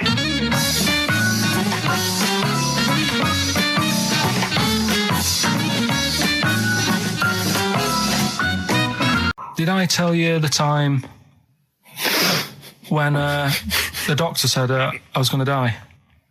All right, keep talking. Right, ages ago, must have been about 15, right? And at lunchtime there was this... We used to have a choice of stuff to do at lunchtime, right? We used to have like a burger place that had an arcade machine in it, right? So we used to go there and play on that and have a burger.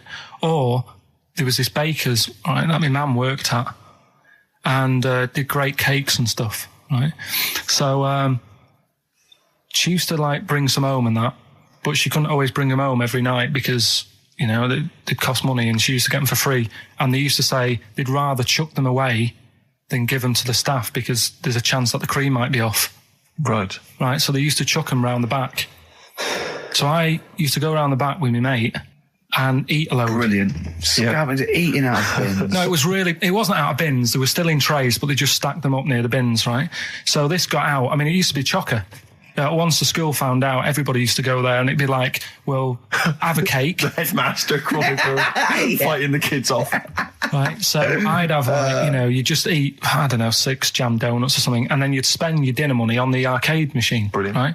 So it was a good afternoon, really, right?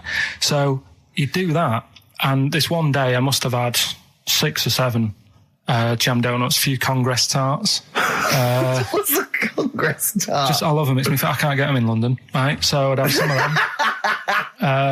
If anyone can get a Congress tart for Karl in London, please let him know. So anyway, this day, that was just a normal day. Do you know what I mean? You'd twice a week, you'd have a load of cake. In your life, yeah. Yeah, so normal day in your life. Were the frog boys there with the webbed hands and the big heads? And the horse in the settee? But the day after one of these days, I had really bad cramp in my belly. Right? Okay. I was like in agony, could hardly walk. So I said to my mum, you could hardly stagger to the free cakes. So I was in absolute agony. I said, I don't like doctors, but you'll have to get a doctor in because I don't know what it is. I can't walk. She gets the doctor round. I won't say his name, but he said, well, doesn't look like he's got long left. Blimey. So I was a bit like, hang on a minute, I've only had a few cream donuts. Yeah. My mum was panicking. Sure. He went. My dad came in from work. She said, something's really bad with Karl. I think it's serious. The doctor said he ain't got long left. So he said, what? He said that and just left? So she said, yeah. He said, I'll have to call him then. So he called him up, said, what's all this about? Karl hasn't got long left. How long's he got? So he goes, I was only messing. He's just had some bad cream. Can you believe that? Well, the thing is, I like the fact your mum didn't ask any questions. I know. She didn't go into detail. Can you explain more, doctor? No, I got a shoe off. But she doesn't. I don't want to diss you or your family, but I imagine if I was there, I'd have known the doctor was joking. Yeah. That's all I'm saying. I mean, I sound very arrogant there, but I imagine he went, what's he been doing? Yeah, I had about 6 cream cones. Oh, right. Oh, wow. He hasn't got long to live then. I'll see you later. Yeah. That's what I think the doctor did. Yeah. I just like the idea your mum just let him go. Yeah. Terrified, thinking, well, I'm not going to probe him. He's that's it then. Dad comes in. Hi, honey, I'm home. Anything happened? The doctor said Karl's going to die and then left. Did he? I'll call him. I've been looking around, right, on the internet for stuff. Yeah. On the internet? Yeah. Your Bible, where you get all your information about the world and the universe and morality from. And like how I always say to you, I don't really read that much of it. I just read the headline. Perfect. Right? Yeah. Anna Nova have sort of nicked that idea to grab you. Nicked what idea? Well, to sort of get to the meat straight away at the top. Do you know what I mean? The headline to the story and everything. What? Right, these are But stories. the headlines already existed. That was why you thought that was a good not idea. like this, though. All right. Headline. Oh, these are all headlines, right? Vibrating shoes could stop elderly falling. Do you know what I mean? Oh, God. You don't need... Vibrating shoes could stop elderly falling. Yeah, that's the story. You don't need to read on. That's what I'm saying. Well, right? could you read on anyway? Can't be bothered. Read on anyway. Well, you have a look at that in a bit, right? So what this is frustrating radio if you're sitting at home. No, well, it's not on. They've turned it off. If you want to know more, you know where to go. That's what I'm saying. That's what they should do in the news. Get the news done in a minute. There's a good story about Iraq. Right. Bong. Right. Look it up. Look it up on the internet. Right. Alan over. Give us another bong. Bong. Family sick of living on Butthole Road. Oh, brilliant. Bong. Man wears same shoes for 60 years. Oh, bong. This isn't that good. Some fella pulls a train with his teeth. And in lighter news. I remember that. General Donald, this one isn't very good. And the last one, man fails to break clothes pegs on face record. She's always good. Well, that's the one I did read on about. I love that out of all those. That's the one he read on about. Go on then. Just why is that news? He fails to make a record. So did I today. I know, yeah. I failed the long jump record today. Yeah. Didn't even take part. No, I was rubbish. But what are the rules on world records and that? I don't know if there are rules. There are certain things you can't. I mean, it's the Guinness Book of Records, isn't it? Really, that's the arbiter, isn't it? Yeah, but is there anything, if you said you wanted to do it, would they say, well, you can't do that? Yeah, they've stopped some gluttony records. Obviously, things that are in danger. It's anything that's illegal. Yeah, anything that's immoral. Yeah, like that American serial killer that just got discovered. Yeah. Having killed 47 women. I don't think he can make that into the Guinness Book of Records. No, because people would be trying to beat it, won't they? But there was some other story about a fella eating watches and that. That can't be good for you. So why don't they say, look, don't do that, do something else? He wanted to stay regular. Do you know what I mean? Though? I just wondered. What do you mean he was eating watches? He just said he was eating watches. He got about 3 in about a minute. How did he time it? Right, yeah. This is the. I didn't want to do this. What do you want to do it? Well, I wanted to give you 3, and I gave you one. It was like the alien man gets a beard or whatever. Yeah, which was total rubbish. So this one should be better, maybe. Hairy Chinese kid. Right. Well, we've talked about hairy people in the past. True enough. Aren't we? Yeah. You know, the little kids who grew up in woods and hung around with wolves and that. Yeah. Again, you're confusing it. Yeah, they're not. There were some people that were born. Very hirsute. They were not the people who were brought up with wolves. Yeah. You just put that together in your Homer Simpson type mind. Right. Well, this is like a sort of close to that sort of story. Yeah. But the weird thing is, right? Chinese people aren't that hairy as a nation. No, seriously, that's a well-known fact. They don't have that much body hair and stuff. Okay. So this little kid who was born over there. He was like covered in stuff. Was he? And it was only his nose that wasn't hairy. The rest of his body was caked in hair, right? And his hair sort of. What sort of hair was it? Was thick hair? No, what I mean is, was it sort of like a pony's mane? So he just looked like an Ewok. You know what I mean? Just like hanging down, sort of straight, dark hair. In the picture, it looked like it grows from his eyebrow. It grows from his eyebrows quite thick. And then it just goes all the way over his head. You don't think it was just really long eyebrows that he'd done a comb over? No, it was all over his body. It had a picture of, like, his back and that. Yeah. And, had he styled it? Had he styled it at all? Did he have it in a quiff, or? No, it was just hanging all over him. Yeah. And they were like, you know, this is a bit weird. Happening in China, where we're not normally that hairy. That was the scientist speaking there. Yeah. And the local press and that were getting him down, calling him monkey boy and all this. Oh. And thinking Chinese press. But the doctor, yeah. Oh, they're cruel, aren't they? It's like those game shows. That's Japanese, isn't it? Yeah. That's what. Yeah. And the doctor said. Was Carl talking through all that time while we were just like talking to each other then? Because I turned round and I still saw he was talking. So anyway, the local press came in to see the hairy boy, the monkey boy. And they were like, being tight and taking the mickey out of him, and the doctor said, showing him nuts. Said he's only hairy. Said he's a healthy young kid. The only faults he's got is he's got a little bit of eczema and a boil. And he said everybody should just treat him the same, and I think he grew up a healthy kid. Yeah, so that's the end of the story. That's not a story. Why? But I've got nothing. I don't know what to say to that. So someone in China was born slightly hairier than the rest, and he was normal apart from eczema and a boil. That to me isn't a story. But if it is, I've got a million. I mean, it's sort of like bloke from Manchester went a bit bolder than the rest, got a job on radio. He was normal. I mean, that's not a story, is it? Do you know what I mean? He's doing all the work. I wasn't even listening. I want to spill some water down that. Right, what's this one again then? Right. What's the teaser headline? Teaser headline is "What's Tomato with You?" Brilliant. Yeah. Go on. How excited were you when you came up with that? You couldn't wait to come in and tell us, could you? I think it's a good one because you won't forget it now, will you? I mean, like the worm one. What's so special about the worm? You know, a lot of people think that if you cut a worm in half, two worms will grow, but no. What happens is if you cut the head end slightly nearer the tail than the head, the tail will die, but the worm with the head will be okay. So, it's exploded a myth, and it taught me something. Right, so the second one, part 2 of Educating Ricky. What's Tomato with You? Yeah. What this one's about is, ages ago...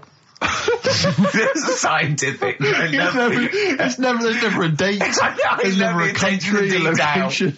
Okay, settle down, children. This is A-level history. Right. Once upon a time. Yeah. When a mental place with swords was a king. Forget his name, but he was a loony. And it was literally ages ago. Yeah. So, good luck in the exam. Yeah. Right. So, like, you know, all right, many years ago. Oh, yeah, cleared that up. Go on. They thought tomatoes were poisonous. Right? Because what hold on, are they going to be proved wrong at the end of this story? Well, because I don't want to give away the ending, but is it something to do with are they poisonous tomatoes? No. Oh, you're having a laugh. I don't believe it. Go on. They could have been eating tomatoes all this time. Oh, Steve, what's tomato with you anyway? Okay, so think a minute. Let's just recap quickly. Many years ago, when people thought tomatoes were poisonous. Yeah. Go on, Well, they didn't know they were poisonous then because they were still eating them. But what was happening? But they're not poisonous. But hang on a minute. All right, and it's not. I'm just going to listen. I'm not even going to talk. Okay, I'm not going to tackle it. So, if you remember, years ago they didn't have like pottery plates. They had lead plates. Right? What are you talking? Just let him talk. Sorry, what year is this? Let him talk. Come on. Plates made out of lead, and what they'd end up doing, they'd say, right, do you want a tomato? And they'd go, yeah, all right. And they'd put the tomato on the lead plate and cut it. And because of the acid in the tomato, right, it would sort of make the lead runny, and the lead would go into the tomato, and they'd say, oh, it's lovely this, and they'd be eating it. They'd get food poisoning, lead poisoning, what have you, and they'd be really ill. So they thought tomatoes were poisonous, so they didn't eat them for many years. And when you say they, do you mean the people of Narnia? Yeah, this didn't happen. Where was this happening? Sort of in Britain and that. You put him on the spot there. Oh, I hope there's no uppity pupils at this school when they go, what do you mean, sir? Oh, if you're going to... Oh, I'm fed up with you. Do you understand? No. So the No, you've got... No, right, okay, first of all, Carl, where'd you get this information from? Where 14 times as well? Do you know... You can't remember? I don't know where I got that from. I don't know where I got it from. But why don't you think that makes sense? But what? Someone once got lead poisoning from a tomato? Not just one, loads, and then all of a sudden... No. Why is this educating me? Because I'm telling you that tomatoes... I can't take anything away from this. Yeah, I don't know what to take away from this. What have I learned? What have I learned? Don't mix lead with tomatoes. Why is this educational in any shape or form? What are you telling me? A long time ago in the land of Glunk, right, where the ninnies did slib, right, they thought tomatoes were poisonous because they ate plates of lead. What are you talking about? Yeah, but we all know tomatoes aren't poisonous. what we're taking from the story? Is that the moral of the story? Don't believe these people that I'd never heard of before. What are you talking about, Carl? I think it's a bit weird. It's a bit weird, yeah. It's the same people that were spreading those malicious worm rumours. Let's leave it. Play a tune. Forget it. Educating Ricky. Doing it. We're not doing it. No, we are! What are you going for? Oh, he can handle it, I think. Don't worry about him. He candle it. He candle it. Okay, let's hear this one. Right, are you familiar with the phrase burning the candle at both ends? Yeah. Do you know how it's come about? I know a man who does. I assumed that it was to get more light in the room. How would that work? Well, they'd put it sideways and light both wicks, so out of one candle they could get two. No, go on. No, what it is... it means you're doing too much, you're staying up too much, you're not getting enough sleep, and you're... Well, years ago... Yeah. When they didn't have light bulbs and that... Oh yeah, what year is this? Literally ages ago, specifically? Yeah, quite a bit back. Mm-hmm. Okay. Didn't have light bulbs and that, so they used to have candles When did the light bulb come in? Because I can't remember at the moment. Don't know. Okay, go on. So, yeah, so they've got a light bulb. You wouldn't know. You're a doctor. You're not a historian. Go on. And people who worked a lot of hours. Yeah. How many? Literally lots. They get up early in the morning because they have to be up early. Yeah. And it's dark outside, so they'd light the candle. Sure. And they'd wear it out a bit, and then they'd be getting in late as well. Yeah. And they'd be like, oh, it's dark. I'll have to light the candle again. And they're burning candle at both ends of the day. So that's where the saying comes from, burning the candle at both ends. So... All right. That's a little lesson. Yeah. Lesson one. Okay. Can I have... No, you can't have You another can't one rush yet. into them, Rick. You've got to... I've got to soak in that. You've got to soak that one in. Any questions for Carl off the back of that? What do you think? So people were... I mean, basically where this comes from is people... They're literally burning the candle at both ends of the day. Sure. There you go. So we've still got... Go on. I'm committed to this treatment. And I can't wait. This is like Christmas Rick, Eve for me. It's like Christmas. I've got to open another present now. No, I'm afraid we've got to save it. He's a bit of a nuisance, and we'll have a big fire tomorrow. Nice, looking forward to that. Right then, so we've got we'll have a big fire tomorrow. Yeah, go on. Is that the one you want? Let's go for it. Right, I think this was like round the 1700s. Bluffing. And Just bluffing. Who was the king then? Don't know. Go on. But it's about the word bonfire, right? Bonfire. Yeah. Do you know where it comes from? No, go on. No.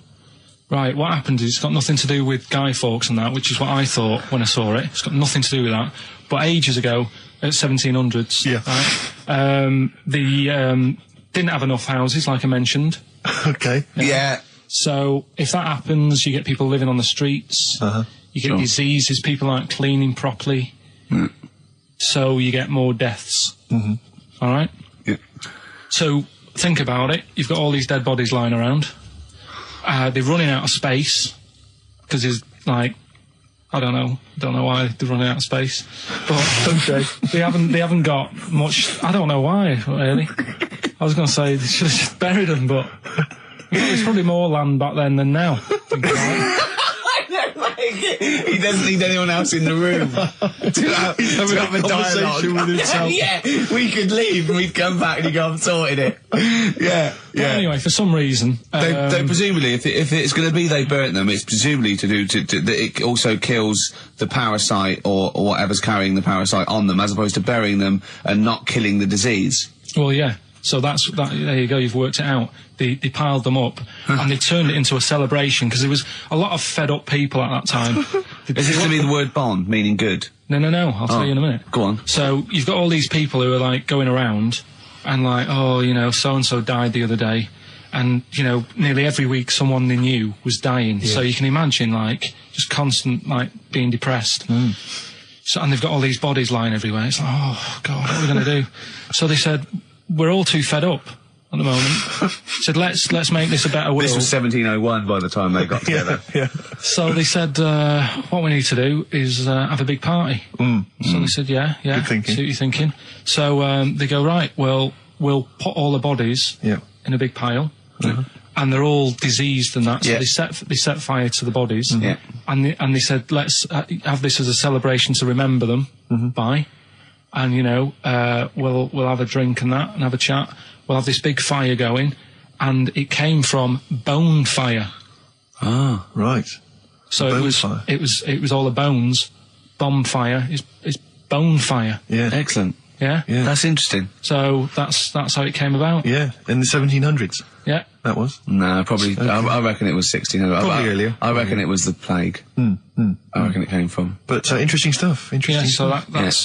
Did you celebrate Bonfire Night? Is that a big celebration for you? Do you like the fireworks? I'm sick of fireworks. I just think they're rubbish.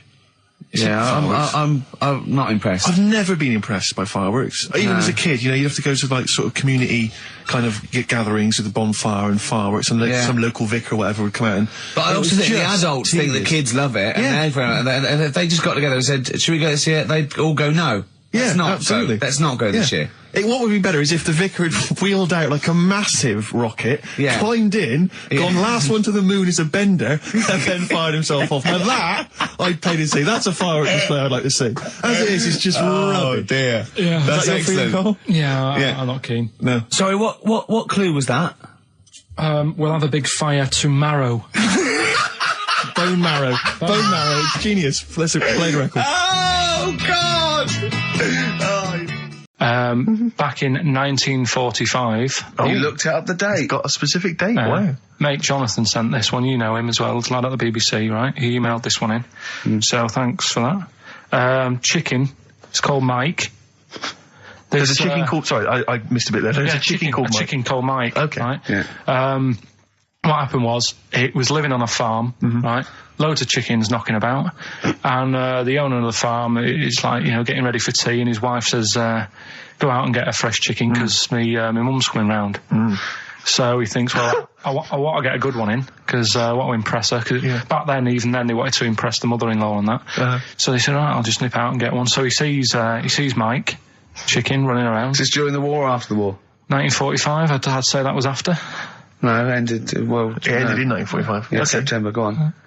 So, chicken's running about, he thinks that looks alright, I'll have that one. Mikey. So he picks it up, and he cuts his head off. Oh. Puts it on the block, cuts his head off, runs about a bit, like they do. He thinks it'll stop in a minute, keeps running about. And what's going on here? Right? He's now like chasing the chicken without an head. Yeah. He's saying he should die in a minute. Anyway, doesn't die. Chicken's walking around with no head. Lives for 18 months. Yeah. Chicken with no head. Yeah. What do you think of that? Well, I'll tell you, I've heard this story before, Rick, and the explanation, as I understand it, was that certain vital cords, spinal cords, weren't severed when the head came off. So that was why it continued to live. Yep. I don't know if that sounds plausible. It's fine. Absolutely fine. How did it take on protein and energy? The fella who owned it, he said, well, hang on a minute. He said, I could kill it now. But I've got a wonder chicken here. But he's thinking, it must really want to live. Sure. Right? If it survived that, I've got something here. Yeah. So what he does, he gets a little eye droplet thing that he used to use on it. Obviously not anymore. Right? And he filled it with grain and water. And it had a big hole in its neck where its head used to be. And he... Incredibly. And he dropped... You know what? There's I mean, that is possible then, if it, you know, without infection. Without infection, if he was taking on things, it is possible, right? Why? Why what? Why did he do it? How cruel is that? I mean, that was not cruel, because the chicken obviously... You know. He said if he thought it was a bit fed up, he would have killed it. He said, but it was running around quite happy. Well, it wasn't fed up at all, because it had no brain. Well... What do you mean, wow? I'm just saying what... It was nothing. It was just sinew and nerves and electrical impulses breaking down energies, right? That's all it was. It didn't have a brain. So it was... But I'm worried about the psychology of keeping a pet without a head. I'm worried more about what the farmer was thinking than the chicken. I tell you this, the question I'm asking is, was the mother-in-law impressed? I mean, that's why he set out. That's why he set out to shot Mike's head off. This is lovely, but it's just the head where you don't kill a chicken like that all at once. I thought we were having chicken for dinner. Come and look at this, running around the yard. Yeah. Oh dear. So, there you go. You've learned something there. Yeah, I have learned something. Yeah. Yeah. So. One more. That farmer, I've learned that farmer was very strange indeed. There you go. I have to say, to be fair to Karl, I have a feeling like when I read it, the reason he kept it alive was as a novelty. He got charged people to come and see the incredible headless chicken called Mike. Right. So, here we are. That's great. Okay, what's the next one? What's the Educating Ricky? Well, I don't know. See, like I say, I was looking around and there's stuff that is interesting. Right? I was looking on the web. But there's no point. Well, it's just that I found one about... what's the point? About a lad who 8 years old, yeah, but he's still breastfed. Now, I don't know if you can get anything out of that. Is that what his mum said?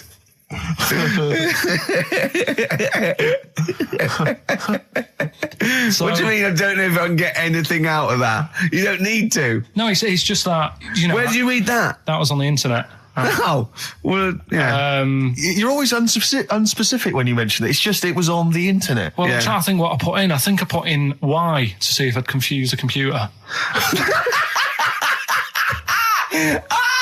And then, go! You are... No, honestly. I did a search, put in why, and he came up with funny things that, like, why is this person doing that? Why is that? And it had a picture of this 8-year-old lad, sort of, you know, on his mum's nipple. And it was saying, you know, is this healthy? You sure that wasn't asking you that question? What? I put in why? Just to confuse the computer. Like, we go, what do you mean? Yeah. Stop it. Yeah. Oh, look, yeah. Last week, I was walking home with him, and I went, he was saying something stupid, and I went, I've got a competition for next week. Let's do a phone-in, and it's called Karl Pilkington, Genius or Fool. Yeah. Right? And he went, No. I went, why not? He went, well, it'd be confusing, because they say there's no difference between genius and being a fool.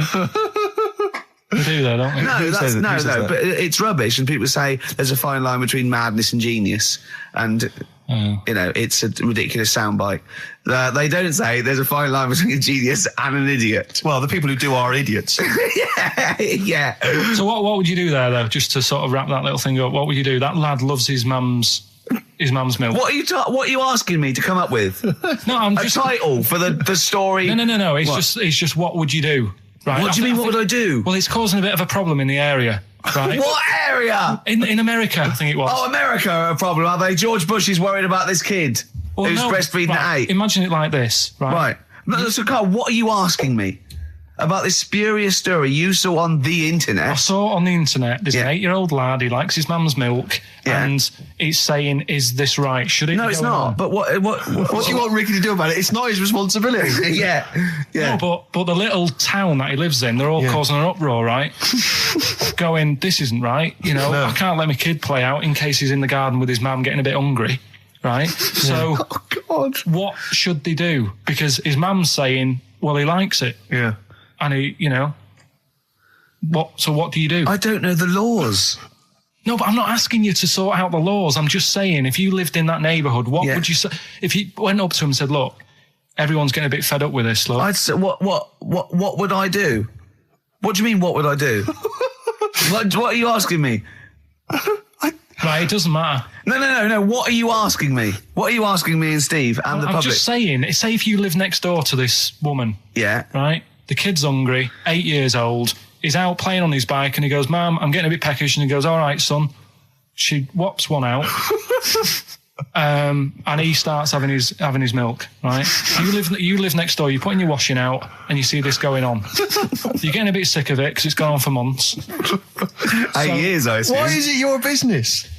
Why are you such a nosy neighbour that you're concerned? What would you do, Carl? Let's turn it back on him. Yeah. What would you do? What's your solution? What would you do? Well, I thought I'd say, right, why are you doing this? And she'd say, because he likes it. And I go, all right then, put it in a bowl first. Genius. And you think that would sort that out? We should go in a competition. Who's the tastiest cartoon ever? Well, actually, I threw up G-Terror. I threw up Jessica Rabbit. I've had some people contribute here on the email. We've got someone here. Dom has emailed us. He's told us that for him, Daphne from Scooby-Doo. Yeah, popular choice. And obviously, this is one I've never quite understood. Wilma from the Flintstones. I've actually always felt that Wilma. I don't know. I just thought she was a bit. No, not Wilma. Homely. Betty, surely. Yeah, Betty. Well, this is what I'm hearing. Wilma. I mean, yeah, Betty, surely, but Wilma. No, I mean she's quite homely. But Betty, yeah. Come on, Steve. You wouldn't say no to Wilma. No, I suppose not. If it was on, I'd be worried about Fred if he found out. Well, I'd hate to do it, you know. I wouldn't want to do it to Fred. He's a good guy. He is, isn't he? He's a bit of a chump. Whereas Barney, to be honest, I don't think he deserves Betty. Do they both work in the quarry? Because, I mean, let's be honest, Fred, not a smart man. I mean, he obviously didn't come out of rock school with anything other than a couple of basic O-levels. I know, but he's a hard-working, sound sort of guy. They got a big house, they got like a TV, they got that bird thing. Yeah. I mean, I'll be honest, if I was Fred, I would be a little bit disappointed that my kid does nothing, whereas Barney's can lift up sort of tall buildings. Sure. Bam, bam. He's a very strong, you know. I mean, interestingly, Fred loves his job. He's always yabba-dabba doing at the end of the day. He does spends the whole day lifting rocks from one place to another. I'll tell you what, I wouldn't take that from that cat, though. I would. If a cat picked me up by the scruff neck and put me out, right, on the doorstep, I'd go mental. I'd get rid of it. It is a saber-toothed tiger, though, Carl, so it could rip him to shreds. It's not like a normal domestic cat you have nowadays. You know when they go to the drive-in at the beginning? Yeah. And they order maybe some ribs. Yeah, that huge rib, and it tips the car over. Yeah. Was that her first day on the job? Because I've never been ordered before. Yeah, either it's that, she'd have realised. Yeah, we're out of pig. We've got Brontosaurus rib. Exactly. He goes, well, that knocked the car over. No, it won't. I don't know. Rick, can I tell you now? That was an accident waiting to happen. It was really, wasn't it? Yeah. And it did. Oh, dear. Mind you, I went to Texas once, and I had some ribs, and it was like the Flintstones. It was huge. And not only did it look too much like an animal that I couldn't actually eat it, I don't know who could eat it. I mean, seriously, it was 2 foot long. Yeah. And all the it was like half a rib cage. And It's incredible. My friends lived in Texas for a while, and they once were in a kind of diner, and there was you know those kind of benches that are attached to the table itself, like a kind of picnic bench. Yeah. And this huge fat guy came in, he came wobbling, he ordered like this kind of everything you can eat meal, and his fat kind of sort of, you know, kind of his big fatty fatness fatted on the fat table. It wrapped itself around the table and everything. Oh, He was chowing down, and when he tried to leave, the table came up with him. Oh no! Imagine that! I mean, they are fat, aren't they? They're big people. They're huge people. But it was that thing we talked about before, that bloke on Jerry Springer Show who was like 80 stone, right? Now, I felt quite sorry for him. He was really sad and he was crying. It is rad, but my point is this, right? When he got to say 50 stones, didn't he go, that's too much, That's not enough. For a land animal. Exactly. Do you know what I mean? Yeah. That's big, isn't it? I mean, I'm getting worried. I'm 13 stone, and I am genuinely getting worried. I'm thinking, oh, yeah, God. when you've got that big, when you've actually got your own mare. yeah. When you have to get in helpers to look what the scale says. Yeah. Like 4 or 5 people lift up your belly and go, it's 52 stone. You go, that's too much. Exactly. I'm going to only have 9 breakfasts When you actually, when you begin to appear on the Ordnance Survey map. yeah, exactly, yeah. When you've got your own symbol. It's like, we can see 2 things from space now, Fatty and Steve Merchant. We'll be landing at about... Well, no, I'm just saying at all, you're not fat, are you? You're freakish and big. Just another quick thought. Someone's mentioned Daphne from Scooby-Doo, and but I've always had a soft spot for Velma. Velma? Because Velma glasses. I mean, I'd have She's clever. Can I tell you what would have happened if I was in that environment? I was maybe on the... Your glasses would have got tangled up. I'd have always had I'd always been making a play for Daphne, right? And Velma would have fancied me, but I'd have always ignored it because I was playing for Daphne. And then when I finally realised it was never going to happen with Daphne, I'd have blown it with Velma. Maybe not, though. Maybe not. Sometimes those, you know, they might, you know, appreciate honesty and go, listen, I've been hitting on the good-looking one. Yeah. Oi, Four Eyes. Yeah.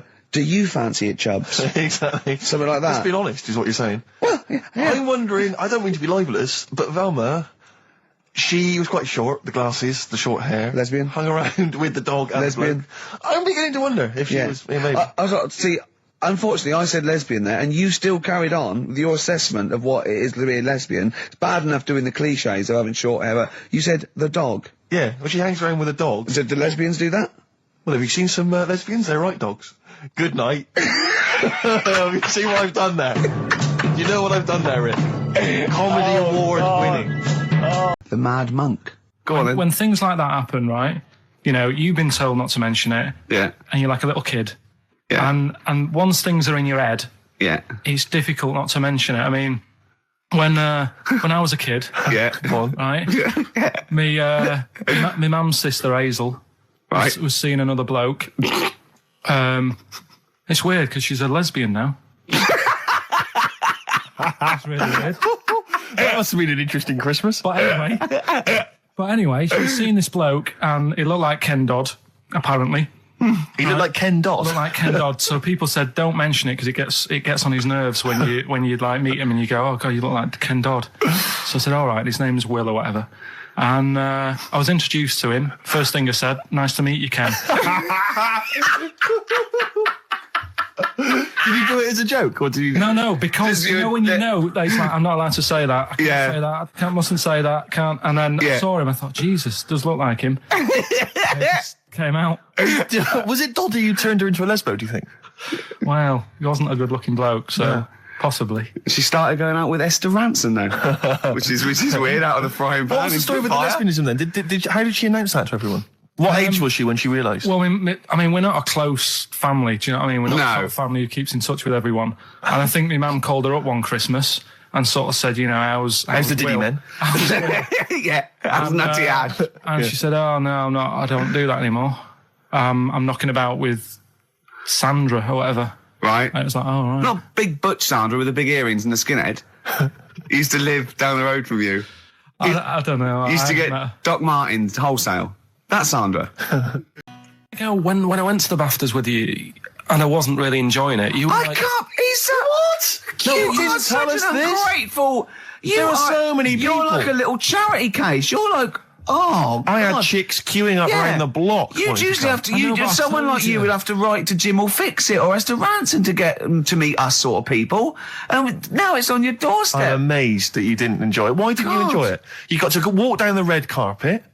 You went in... There was George Best, one of your footballing heroes, was there. A load of other big names. You sat there in prime position. You came backstage with a load of other big names. Hey, you had a lovely bit of grub. You were filming this thing for the DVD you were making. That's you, a cameraman on our DVD. And yet you think, now you look grumpy because you had a couple of pints and I can't believe So tell it. us why you didn't enjoy it, because the ceremony, what didn't you enjoy about that? It was interminable, wasn't it? Far too long. Wasn't it awful? 3 boring. hours. I'm sorry. I thought you were going to say something. Really? Sorry. 3 hours. Yeah. I mean, I suppose for you two, at least, you know, you were going to get something. Sure. Yeah. But with me, it's like, I mean, I've never graduated or anything, so... Have you not? I'm trying to think of a situation. Basically, I sat there for 3 hours knowing that I'm not going to get anything out of the night. Yeah. Right? Now... Sorry, when we invited you and you said yes, did you think you were up for an award? No, but I thought we were going to be sat round tables having a nice bit of food whilst people are going up there winning awards. But 3 hours of the same thing over and over again. I mean, if a film's 3 hours in the cinema, you go, well, it's long, but, you know, I wonder how it's going to end. Yeah. But this was just like the same thing over and over again. Some guy going up, thanks a lot, cheers for the bit of brass. And then going down, sitting down, the same thing over and over again. Honestly, right, I'd say it was one of the worst things I've ever had to do. I enjoyed the night afterwards when we did have a bit of lamb and a nice bit of veg and that. That was all right, and I went home and I was happy, and I got the little freebie bag that you're talking about that we're giving away. Yeah. Which wasn't much good stuff in it. Oh, all right. Right. No, what would you have done on that Saturday night? Suzanne what would you have done or the Sunday night rather? What would you have done had you been at home? I would have stayed in with Suzanne, right, watching telly, having a nice bit of pate on toast or something, cup of tea, watching 24. But instead, I had to buy an expensive suit so I didn't show you up, right? Yeah. How much did you spend on your suit? Well, in total, right, because, you know, the shoes and the suit and the shirt and the tie, it was about 600 quid. That's the most expensive evening ever. And that's what I'm saying to you. And the daft thing is, it's dark in there. I don't know why you've got to wear a nice suit. You can't wear a tracksuit, for goodness sake. It's dark in there. No, just a shirt and that. It doesn't make you a better person wearing a suit. No, doesn't make you a better person, no. We're not claiming it made you a better person. No, but that annoyed me. Yeah. I mean, it was an experience, isn't it? That's why I went, because you think, if I didn't go, if I would have said to you when you invited me, no, Steve, I don't want to go, then I would have never known, right? Yeah. And that's my sort of thing in life, right? Yeah. If something comes up, you should take it, even if you're not going to like it. It's a bit of an experience. Right. Do you know what he said to me? I phoned him up because we had to meet up, and obviously he had to pose as my gay lover. Yeah. To get in, right? Yeah. He phoned me, you said something to me like, I bought a suit, I'm looking good. He said, I'm looking good. People will think, how on earth did he end up with that good-looking guy? So he got into the role. That was what he said to me. He started getting into it. Such an insult. Fair record. He wouldn't go and make Steve another cup of tea immediately. Selfish. Yeah. Carl, what are you thinking? Nothing. Go on, what were you doing? Come on, Carl, you're getting paid for this. Project. Out. We'll take one of those CDs away. All right. Man grows penis on his arm. I mean, why people are constantly losing their penises around the world, I've no idea. But why? I didn't realise it was... What do you mean why on the arm? It's just a graft, isn't it? Yeah, but put it on, like, your buttock or your side. You can't wear a short-sleeve shirt. Why did it... They've done that before. I don't understand it. Why not just graph it onto the side of your leg or something where it's high up, close to where it should be? I don't know. To get it used to the environment. Like when you were like released a duck into the wild. I've never understood that. If there's a doctor, again, we had a doctor last time, if there's someone who can let us know why they put it on the arm. So they can keep an eye on it, presumably. He's not going to work with this knob on his arm. He's probably in a hospital bed and under examination. Right. So what do you think? They pop the knob on the arm, say, come back in 3 weeks. What do you do, by the way? I'm a mechanic. Keep the knob, keep the long sleeve shirt, because the blokes go, why have you got a knob on your arm, mate? What are you talking about? He doesn't go back to normal as a teacher. Sir, what is it, Simpkins? You got a knob on your arm. No, don't worry about that. Do your maths. What do you think this bloke's walking around with a big knob coming out of his arm? Why on the arm? So they can keep an eye on it. So it's not... But if he's in bed, just get him to not put any undies on or whatever and just have a little sly look at how it's going. Even in hospital, if you're in a shared, like, little hospital room, people going, oh, I've had heart problems, what's your problem? He's there with his arm out. He's got his knob out. Yeah, but I don't think it counts as indecent exposure when they're grafting a knob on your arm, sticking that up the bed. Imagine if he's driving, he's just got it out the window. People driving by. Yeah. Is that bloke giving me the finger? At the end of the man grows penis on his arm story, it says, a Moscow surgeon said the man will be able to have sex in a few months. He said, women will never suspect. But what kind of a doctor talks like that? Yeah. I'll tell you, is this cock now, seriously. The birds will never know. He'll be able to go berserk. Yeah. They'll never realise we grew it on his arm. That is unbelievable. Will he have a little scar on his arm, do you think? Yeah, I don't get it. Like I say, 83936 if there's a doctor out there. Or indeed if you've ever grown... Or a tailor. Making you a shirt. What side do you wear your cock on, sir? My left arm. Steve Merchant, we're not actually here. It's the best of. I feel drained today. Do you? Go on. This is the strangest radio show in the world. Yeah. Isn't it? Yeah. Because when we can do that, we can talk about this and go, I feel drained today. Just like he's not... Like, no one's listening. Because that's the sort of thing you say socially and no one listens. Like, just when you're watching up, oh, I feel drained today. It's rhetorical. Yeah. You're not expecting anyone, not even your loved ones, to go, oh, really? They just go, oh, that. But to do it live on air, no one's listening. What I mean is just give us a jingle. But the exactly. But the truth is, the contempt we have for our poor listeners is unbelievable. The listeners aren't listening, and we don't want to be here. So this really is one of the most pointless things ever. No, would have been quite happy to do a full show. But you know what? The flow of it's just... I would love to listen to this back in 10 years. This actual show. Let's keep this forever. Let's keep this show forever. The show, we went early, we were bored. It was a day we're trying to save Africa, but we're a little bit annoyed that no one's listening. Yeah, right. Right, once and for all, the final monkey news of the year. Oh, go on. What were you going to say? No, I was just going to say, if you're not into the Live 8 and you're gay, you're not listening, because you're on a walk. Right, okay. Right. Oh, chimpanzee that monkey news. Right, there's this card game going on, right? in the big hotel in Vegas. Right. The Luxor Hotel in Vegas. Yeah. There's a major card game. All the big players and that were involved. Right, they're all invited. Anyway, so they all meet up in this dark room at the back of the. Oh, there we go, dark room. At the back they didn't work. They didn't see the little 4-foot hairy fella. So it was brilliant at poker. Like I say, it's a big game, and that everyone's been waiting for it. So it's played in the back room, not in the main entrance bit, right? So anyway, like I say, it's dark in there and what have you, and the players went in. There was already someone sat in there, right? Right. But they couldn't quite see Was he him. a short, hairy bloke with slightly longer arms and legs? Couldn't see him. Where his arms slightly longer than his legs, strangely enough? Was he holding his hand of cards with his feet? Anyway. So the cards were dealt, right? Cards were dealt, game's going on. His cards with his feet! Game went on for hours, right? No one's listening. The terrible thing is that not even we're listening to Karl now. I know. Literally no one is listening to Karl. Insulting. There was a lot of smoking going on. It's going on. A lot of eating and nuts going on. That was a bit weird because they don't normally get through as many, but for this night. So, come on, let's just play Bruce. Karl, things, do you want to hear? Yeah. So what's it? Explain this again. Right, so I got back off holiday. The first job I found out I've got to do is work with Ricky for a voiceover. I do a regular thing. I do X-Ray magazine, but I'm allowed to make the script up, and they said I could, so I did. Right, so imagine this. Well, I know you, Rick, and I know you like to put a lot of work into these things. Yeah. You want to do a good job. So he rolls up, he says, let's do it then. He said, what's in the magazine? I said, well, here's a selection of stuff. This is what you've got to sell. He said, leave it with me.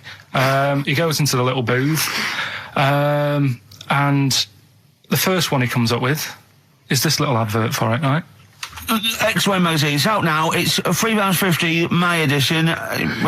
Music of Tomorrow, Dandy Warhol's picture, and there's a free CD with it, all the Placebo and the Donners, and Smog, and Nightmares on Wax, and Alpine All Stars. Only £3.50. It's out now. Buy it, innit?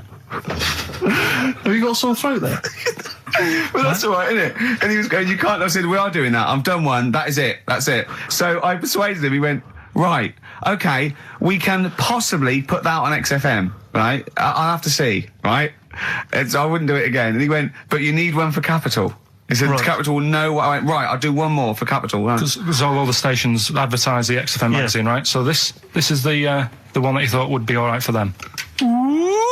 Hello, you loonies in Radioland. Dr. Frog here to tell you about the new edition of X-Ray magazine. It's out now and it's only £3.50. You've not heard of it? It's a great music magazine. And you get a free CD featuring bands like Placebo. They wear makeup, but leave them alone. Gold Chain, Smog, OK Go, The Donners, and all great bands that you'll love to. Froggy here. Hello. Bye. Ribbit, Froggy says bye it.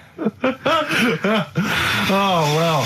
So then, he says, that's it. Is Dr. Frog still on there? He's still on Classic. I said, that isn't going to go out. They're not going to be happy with that. He said, you've had your money's worth. I'm going. Yeah. So I'm left with that. I then have to get the bosses in. And because I've let him go, in a way, it's my responsibility. Yeah. So I've obviously thought I've got what I need. I had to play them to the MD. What did he say? And justify.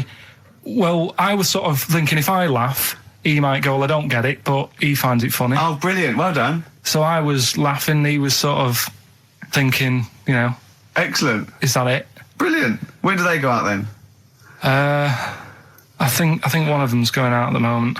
Excellent. I think the first one's going out. Brilliant. Well, let's play a great track then. Is it Dr. Frog? Well, I'd like to see Dr. Frog feature maybe on our show more often. Okay. Oh.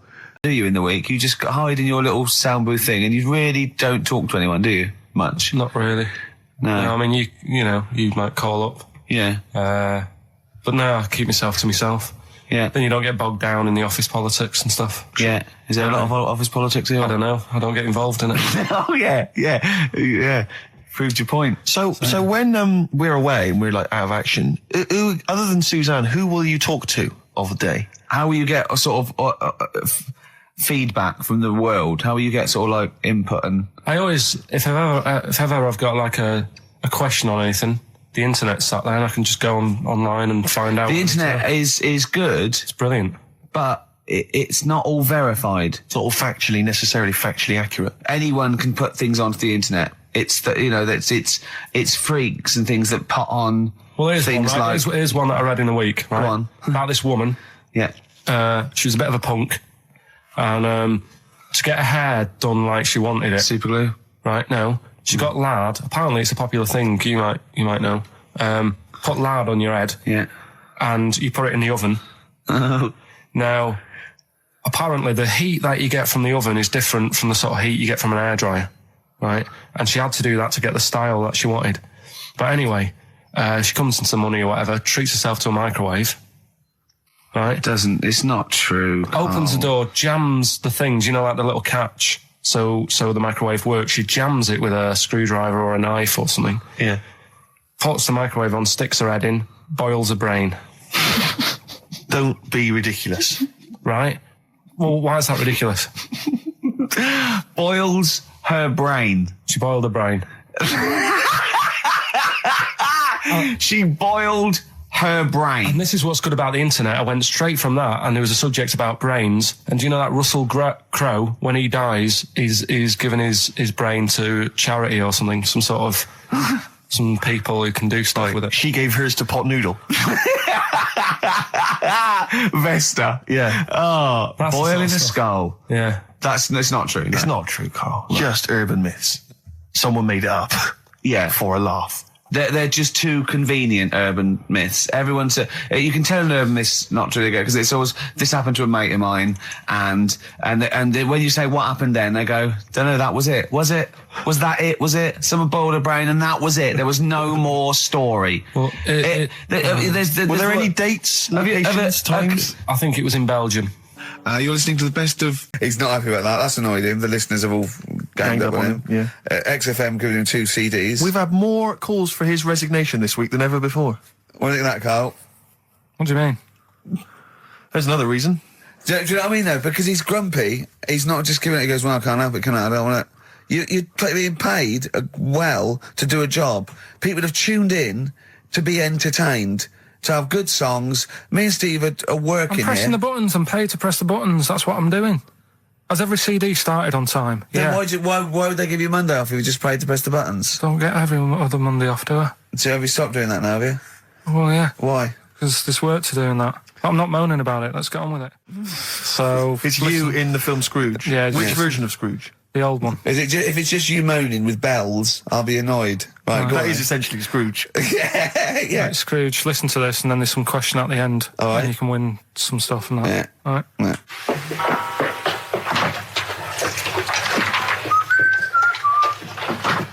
You're late. Only 20 minutes. What do you mean by coming in here at this time of day? I've just been doing some Christmas shopping, haven't I? Probably do some more shopping on Monday because it's my day off, isn't it? Yes, I know it is. You don't have to tell me. Do you want to see what I've bought, Suzanne? No, thank you. I don't mind showing you. It's only a Christmas present, isn't it? Just bought some more condoms. Why? Well, I bought some last year. Got 2 boxes. They all got used, so... I'm very glad to hear it. How much do I pay you? Why are you asking? So the presents I buy has got nothing to do with what I earn. Like I say, if I won the lottery, I wouldn't go mental on her. Do you know what I mean? I probably wouldn't even tell her because I think she'd want to travel around the world and all that, and I'm not into that, to be honest, so I'd probably keep it quiet. Why? Well, once you've been around the world, where do you go next year? Each to their own, though, innit? You know what I mean? Well, what do you want? What for Christmas? Not that fussed, really. And you, it's just as well I'm not that fussed, because do you know I do some work at XFM? Do you know what they're giving me for Christmas present? Nothing? No, might as well have been nothing. 2 CDs. That's it. I was well fed up. I'm sure you will. They give you a list of about 30 albums and you get to pick 2 off the list. So I've gone for Kings of Leon album. And it's a beautiful track. It's Let Down off OK Computer. It's one of my favourite Radiohead tracks. It's lovely. Right, set the tape going now if you want to tape these songs. Oh no, you should be a weatherman, because once again you've predicted wrongly. It's not a beautiful day at all, is it, Stephen? That was you two, XFM 104.9. Ricky Gervais, Steve Merchant, Claire Sturgis. Claire Sturgis in for Karl Pilkington. Karl Pilkington is on holiday as we speak. Where has he got? Mauritius, was it? Madeira.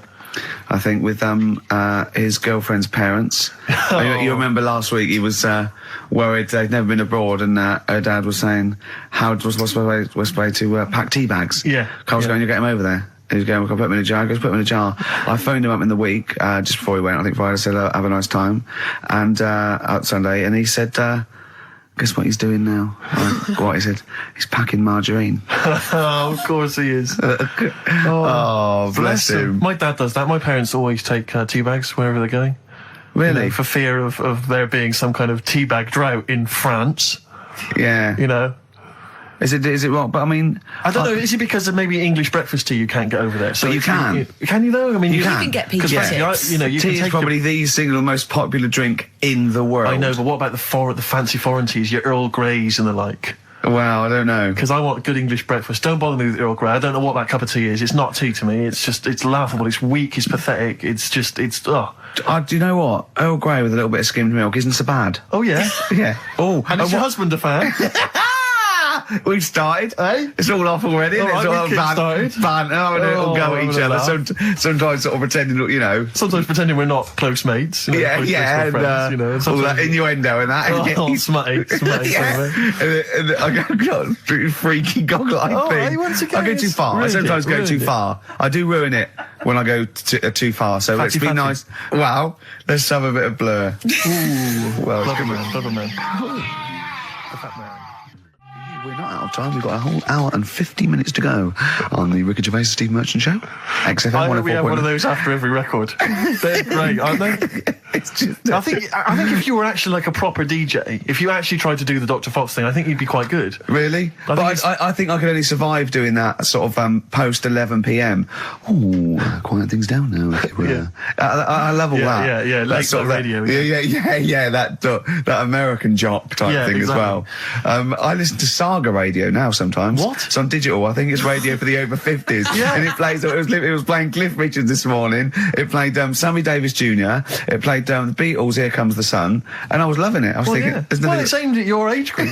Yeah, exactly. And I've got a bad back. I've been complaining of a bad back all week. He's been ill. Don't even start. We haven't worked this week. He's been ill with the flu. Still not bad. I'll tell you this. I Wednesday morning, I think it was, I woke up and I had the head, the sore throat, the aching body, and I immediately thought I've got the SARS virus. I really did. I genuinely, because I've always been a bit of a hypochondriac. I mean, Ricky pretends to be, but I genuinely was petrified. That doesn't make sense, does it? How can you pretend to be a hypochondriac? No, I am a hypochondriac, and you are genuinely always ill. You always you've always got a bit of a snaffle. So I'm justified in thinking it might be the deadly. You're a sickly child. I don't know what's happened to you. Well, I think it's so much to do with West Country breeding, and you haven't. I don't know. No, he hasn't got normal sort of barriers to sort of flu and cold. His immune system is all shot. Claire, look at him. I'm quite a weak child. Yeah, I know. I'll probably die in a garret having written some bloody brilliant poetry. But then I'll die of consumption. Yeah. But anyway, so I went online to check out what exactly the symptoms of the SARS virus were. And seriously, I did. I was so panicked. So I went straight online, and it was exactly what I had.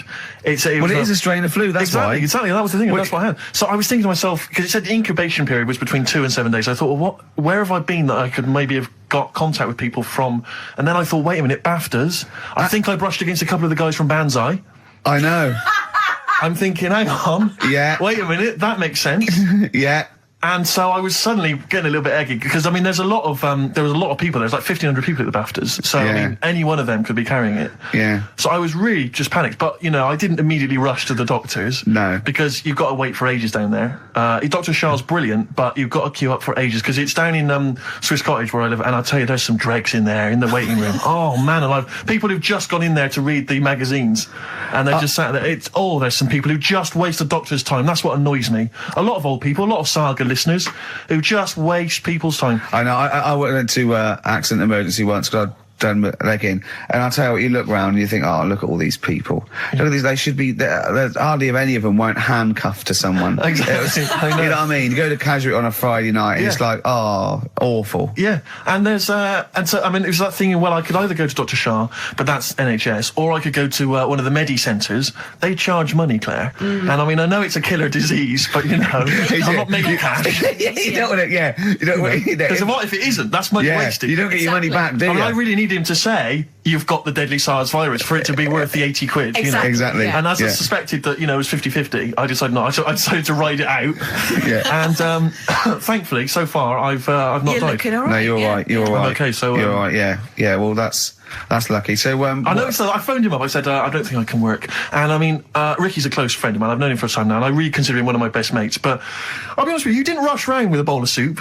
Did you? I don't want to catch it, do I? There's no point in both of us being ill. This was the implication, because it wasn't that you explicitly said, in this relationship, you're the one that's expendable. But that was the sort of underlying suggestion I felt. No. But You made her giggle like a little schoolgirl. I knew it was safe, though, to say that thing about her drinking, because I'd done a non-broadcast pilot with her this year. For a friend was the producer, and it's a new show called Look Who's Coming to Dinner. And the premise is I choose sort of 6 heroes that are alive, and so I knew it was all right, so I didn't just go out there and start insulting this poor middle-aged woman. I sort of knew she could take a joke. She's all right. She's obviously she's not really like that, so yeah. No, but I loved the way she just giggled like a little girl. I think she was quite good, actually. I think it's better when she's sort of ad-libbing. I don't think she's as good when she's sort of got lines and she's hitting marks. She's quite good when she's sort of like when Peter Kay came on, she went, "Have you dyed your hair?" And he went, "Have I dyed my hair?" I said, "What sort of talk is that?" Which I thought was quite nice. Your quote was good though. What? When you went peace, or war. I just hate it when oh god, celebrities to get their political. Like, I've got to say something political because there's all that suffering in the world, and I don't know. It's like those things you see in the papers where it's got general elections or war, and it's got a picture of Billie Piper, just a picture, and it goes Labour, or what an amazing night that was. Extraordinary. Yeah. They are incredible places. Yeah.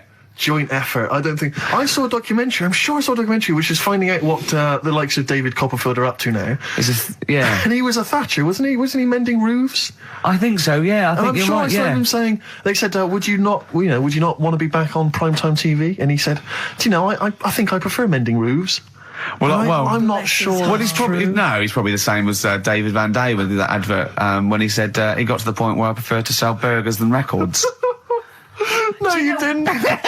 You never preferred selling burgers, David. Have you watched any of the Reborn in the Odyssey? I love it. See, absolutely love it. I missed it, and I'm gutted. It's Hadley or Cox. It's Hadley or Cox all the way, I reckon. Who's Cox? We close our eyes, we never do him. What band is that? Go West. Go West. Oh, right. Yeah, he's probably the best singer in a sort of stand-up cabaret. And how does it work? Do they get voted out as they go around? Yeah. So Sonia's gone, isn't No, there's two from the studio audience. 2 are nominated, the lowest people, and then Britain, people in Britain vote one back on the bus. Can I just ask why they're doing it in the States? Why didn't they just do it in this country? Well, because it was meant to be relaunch their career without prejudice, I assume, and also as an excuse to go to America, I suppose, and people not know him. Although fame is creeping in, I think a lot of people recognise Tony Hadley. Yeah. Particularly when he sang True at karaoke. Yes. Is he as good as ever? He's fine. He's a bit dramatic, but he's all right. Now, from your sort of your brief pop phase, are any of these faces familiar to you? Did you ever bump into them? Oh no, but no, no. You never hung out with Hadley, or no, we all lived in the same house. Yeah, you did. Didn't you have a run-in with Bucks Fizz? Oh, yeah. Did you? Once when we were going up to do a TV show, and our A&R man had just forgotten about us, and we were there. We were at the airport. We didn't have the tickets, and so Bucks Fizz, who were doing the same show, and I remember they tried to smuggle us through. They had sort of like them and their crew, and they just like showed us the tickets. They went through, and they went, "Well, like that would work." They went, "Oh, okay, sorry." Did the 2 girls stand in the lobby, whip off their skirts? Everyone was sidetracked while you legged it through. Well, I was on the shoulders of Bobby G and wearing a really long coat. Yeah. And they went, "Bobby, what a lot?" He went, "Yes, I am taller now." You're not taller in the flesh than you are on top of the pops. Yeah. And fatter. I wasn't fat You then. weren't fat then, no, you're right. Yeah, no, but I love it. And the other thing I've been watching is American Pop Idol. Right, That I've was not last seen night. anything. It's great. Really good, yeah. This is Simon Cowell. Ruben's going to win. Huh? Is that the one that Jerry Halliwell is part of? No, this is it's Randy too Jackson, many. What's Up Dog, Paula Abdul, and Simon Cowell. yeah. But Simon Cowell makes so much more sense in that context. Yeah. Because they're all, you're great, and they stand up and they clap, and he goes, oh, sit down, it was all right. And it makes so much more sense. You know what I mean? Over here, it's a bit of a pantomime sort of drama queen, but over there, he's the sort of voice of reason. sanity. Exactly, yeah. But, that's the trash TV that, I watched. That you've watched Yeah. But no, recently. Reborn's funny. But once again, public are stupid. They voted out, Dollar that was driving everyone mad, and there was fights. Because they really were nasty to because Sonia. they really went for it. They voted out Chris Eubank. Yeah, and Celebrity Big Brother. Keep him in.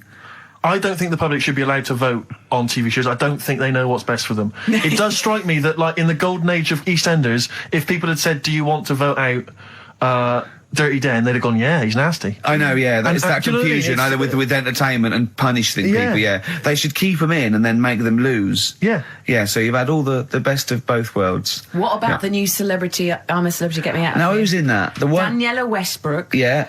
Catalina, that model.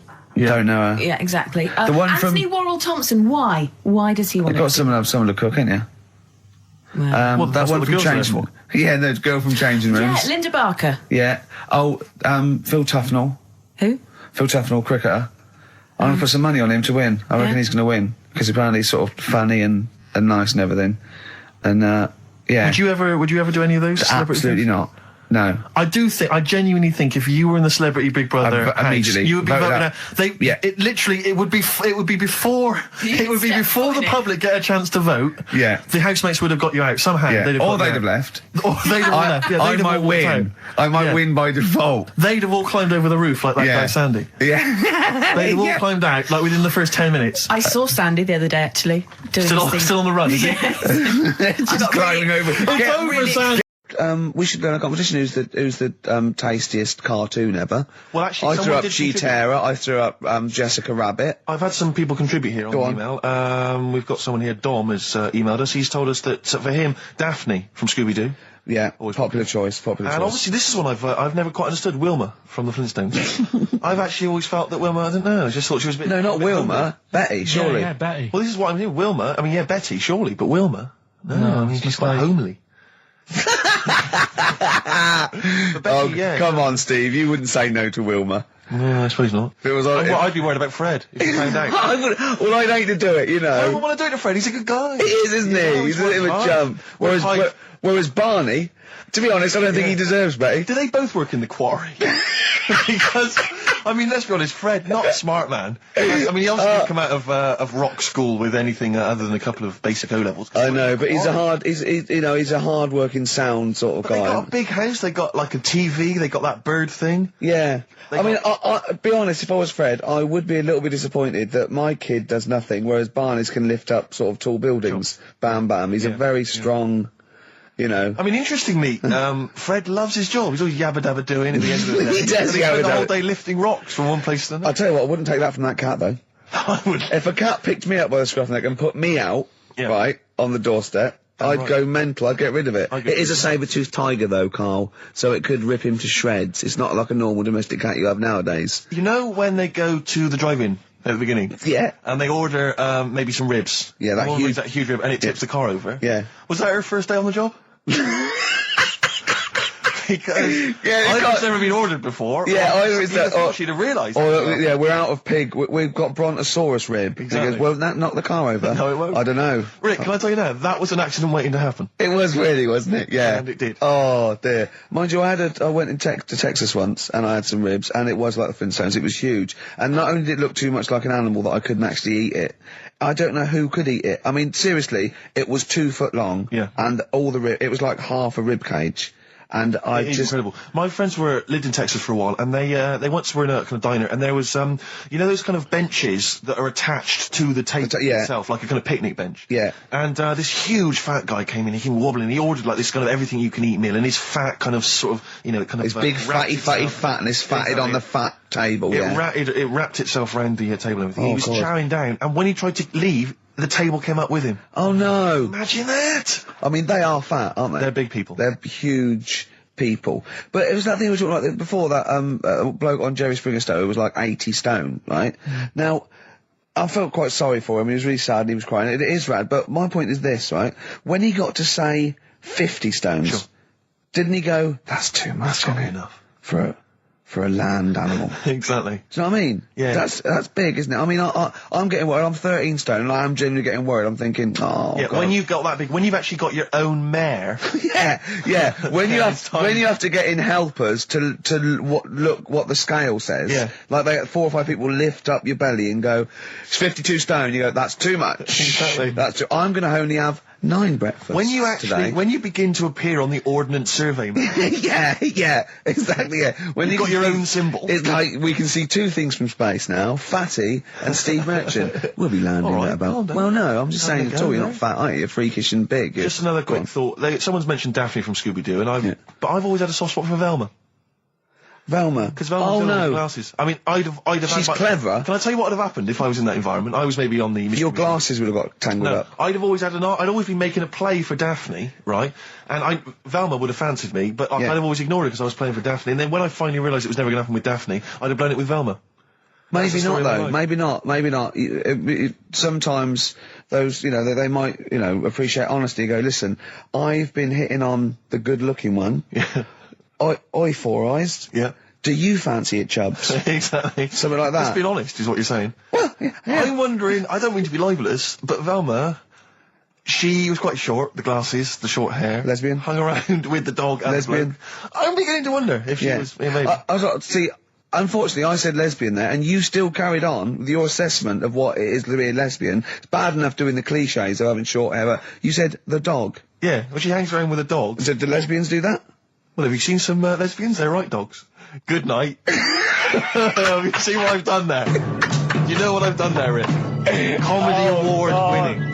Oh, God. The first cut is the deepest. Let's hear it, Rick. On this album as well is... The Killing of George. That was the record before us, and here we are, pre-recorded, because we did this a few weeks ago, because we're not here at the moment, are we? We're away in that. I'm Ricky Gervais, with me Stephen Merchant. Hello there. And Karl Pilkington. He's not actually with us. He'll be in some of the best of clips that will be coming up shortly. Yeah, this is just us, isn't it? This is just us.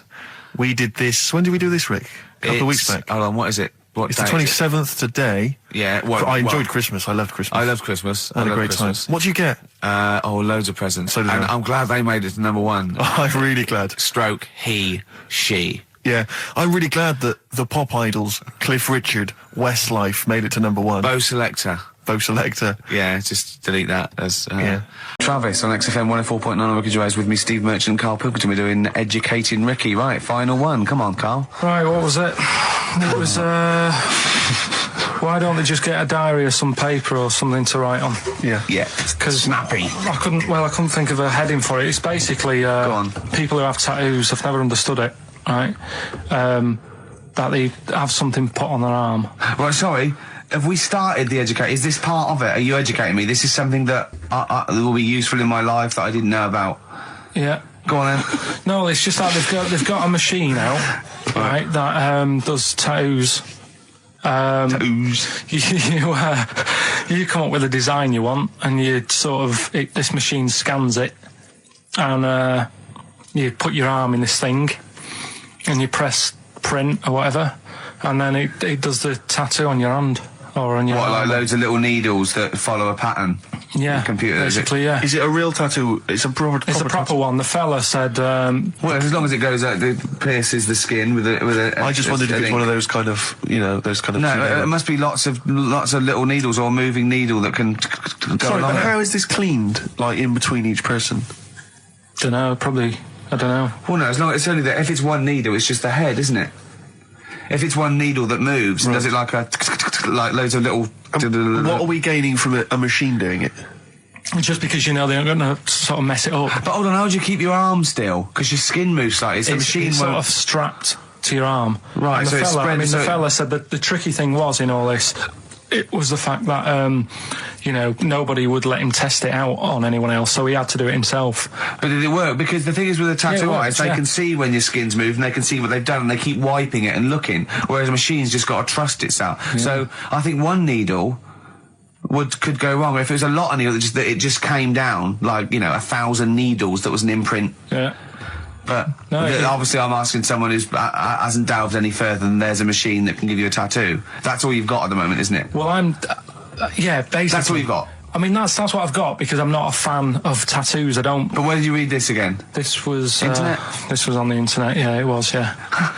Okay. And I just don't understand why people do it. That's what got me attention. Because me... Sorry, what have I learned from this? That if you wanted to get one, you know, you can get one done by a machine now. You know, people say machines are sort of taking over and that, and there's another one. But it's just the fact. I mean, I don't know. So give us the snappy title of this education again. Why don't they just get a diary or some paper or something to write it on? That's what I always think when I see people with loads of tattoos. Like there's that fella who we were talking about the other week in Scotland who was covered 99% in tattoos. It's just like, what have you done that for? Yeah. Do you know what I mean? You can't get rid of it now. You've done it now. Yeah. What sort? No. The Pope. Yeah. What semi? Sorry, Mrs. Robinson, we're gonna have to let you go. Yeah. Go on. You are the weakest link, Carl. Goodbye. Yeah, go on. The Pope. Yeah, the Pope. Yeah, we've got the Pope. Yeah, that's not strictly a question. He wears a... he wears a dustman's hat. He wears gore-blimey trousers. Yeah. Does he live in a council flat? Yeah, he lives in a council flat. He wears a semi-precious stone. What's the stone? The Pope wears a semi-precious stone. What is the stone? You mean, what is it called? Yeah. What is it called? What, has it got like a kind of papal name? I think it's like, you know, is it a 18-carat one? So we got to try and get the carrot yeah, of the Pope's big diamond. He calls it Dennis. He calls it Dennis the Stone. Do they want the type of gem it is, like or is diamond, there some kind of jade, papal name for ruby, it? or do they want it like the Rosetta Stone, or I don't know. I can't actually play a record. Play 2 records. Chumbawamba. Well, you know what can I... Uneasy listening. Yes.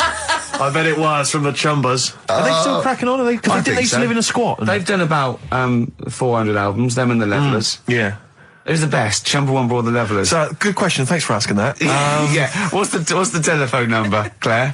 It's 08700 800 1234. Or you can email ricky.gervais@xfm.co.uk. Worst album titles ever. It's like real radio. It's just like Chris Moyles. It is, isn't it? Exactly. Oh. We've got the big fat guys on the telly. Yeah.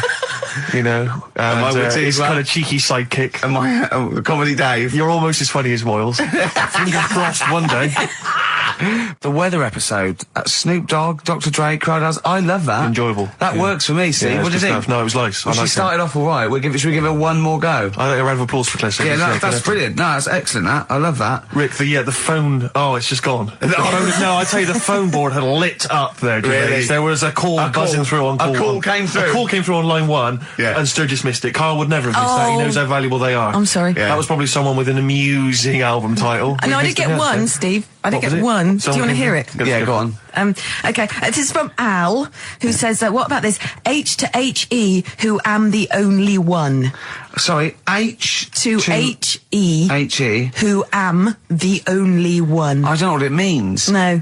Van de Graaff generator. Oh, well, no wonder. That's the thing that one of those things at the museum that you wind up and you touch and it makes your hair stand on end. Yeah. That's the scientific thing, isn't it? Sure. I've given up, Steve. Yeah, no, Do you know, that didn't really make me laugh either. I'll be honest, I'm thinking that the whole kind of amusing album titles thing we should abandon. I thought that as I said it. To be honest with you, I thought it was easier than this. I mean, Chris Moyles makes it work, that kind of crazy comedy let's try radio magic, but obviously and I don't think our listeners are into that stuff. I just don't think they can be bothered to get to the phone. I don't think a lot of them are able. I think a lot of them are, you know, Do you remember when we spent about 3 hours trying to get to through to the Chris Moyle show? Vaguely, yeah. What was He was doing this competition, and it was song titles with golf, about golf. Like, so you go like Drive, the Cars. And at that, and I was getting so excited, I wanted to phone up and go, Duran, golfy, golf. and I just thought, it might have lasted, oh God, it probably cost me about 30 quid just to ruin Chris Miles's competition. Yeah. That was a long time ago. Yeah, those were the days when we realised, you know, he was a great talent and one to watch. Yeah. Before we'd enjoyed his new TV show. But, anyway. Yeah. Let's not. No, that's cheap. It's cheap. Yeah. Anyway, what should we talk about now then? Because that all went well. No, I mean that's 20 minutes. That's 20 minutes done, and we've nailed amusing album titles. We've done that. That's fine. So we need a new gimmick now. I'll tell you what. Wait. You know when you go out, you take an umbrella out. You leave the house. You got an umbrella. Right. Yeah. And it's a really sunny day. Yeah. And then you come out and you go, oh, we shouldn't bothered with that because it's in the way. But then, right, imagine when you go out, right? It's raining. No. You go out without an umbrella. Okay. And then it rains. What's going on there? Oh, no. Isn't that weird, isn't it? We've all been there. So if you've got like funny, weird observations and things that happen like that. Yeah, stuff like that about umbrellas or any kind of sort of accessory or hats. Give me the number again, Claire. This is going to be brilliant. This is going to be great. Take this one. 08700 800 1234. Just comedy observations. Yeah, stuff you thought of. Wacky stuff you thought of. Just tell us what stuff you come up with. Get the Sony people on the phone. This is dynamite. There's so many people listening who don't know who the banana splits are. The banana splits? The banana splits. Right. Listen, yes, they know the banana splits are, and even people under 20 know them. Snork, Fleagle, Drooper. Who was the other one? If you can remember the name of that. What's the number? Because I actually want to know this. This is what radio's for. When I can't think of something, they tell me. Yeah. So it's 08700 800 1234. Drooper and Snork. I've no idea. Fleagle, Drooper and Snork. Drooper and Snork. Fleagle. Bingo! Nice, well done. Don't bother calling. Sorry. That particular tragedy or that has been avoided. Bingo. I don't know what bingo looks like. Yeah. There was one. Anyway. There was one that had sewn up eyes. Drooper, I think. Sorry, go on. No, anyway, my point was this. Go on. Pink. I can't be bothered. No, really? I can't be bothered. I think we can play that new one by Pink. You can't sort of play Pink. Why? Because it's too poppy. They just won't allow Pink on XFM. They what? They will not allow Pink on XFM. They what? Wait a minute, that's red rag to a bull. Someone's telling you that you can't do something. That's crazy. Right, let's also get the new Justin Timberlake single. Well, the thing is, Ricky, you're going to have to nip down and have a word with Foxy, because we haven't got it up here. Really? Yeah. I mean, he'll have it. Can't you call someone at Capital Radio? Well, yeah. What's that one by Busted? That's what I go to school for. What about Abs? Dynamite. Abs, the new one from Abs. Dynamite. Yeah. Well, play a record and we'll discuss this Pink thing. Would you want a bit of Cat? Oh, Cat Stevens. Yeah? Yeah, Cat's Full of Four. This is Sittings. Lovely. Piano and everything, isn't it? Oh, this was the tune we were originally going to use as the theme music for TV's The Office. That starts again on Monday, I think. Just play it. I wish people had to wear hats now. I can carry it off because of my shape and size. I look like Bertie Bassett. Whereas you look Basil Rathbone. I'd look pretty good at all sort of Christopher Lee. Yeah. Wow. Because I'd sweep into a room, I know. See, I think you look like, and don't get this wrong, don't take this wrong, right, we're mates. I think you look like a freak with a cape on. Okay. So, alright, well. And at which point would you take it one step further and add the Deerstalker, and go the whole Sherlock Holmes? So, I'd have the cape, the pipe, the Deerstalker, and I'd solve crimes. It looked great. It looked like some sort You could be my fat companion. I could be. What, sort of like get padding and stuff. Yeah, no, I like that.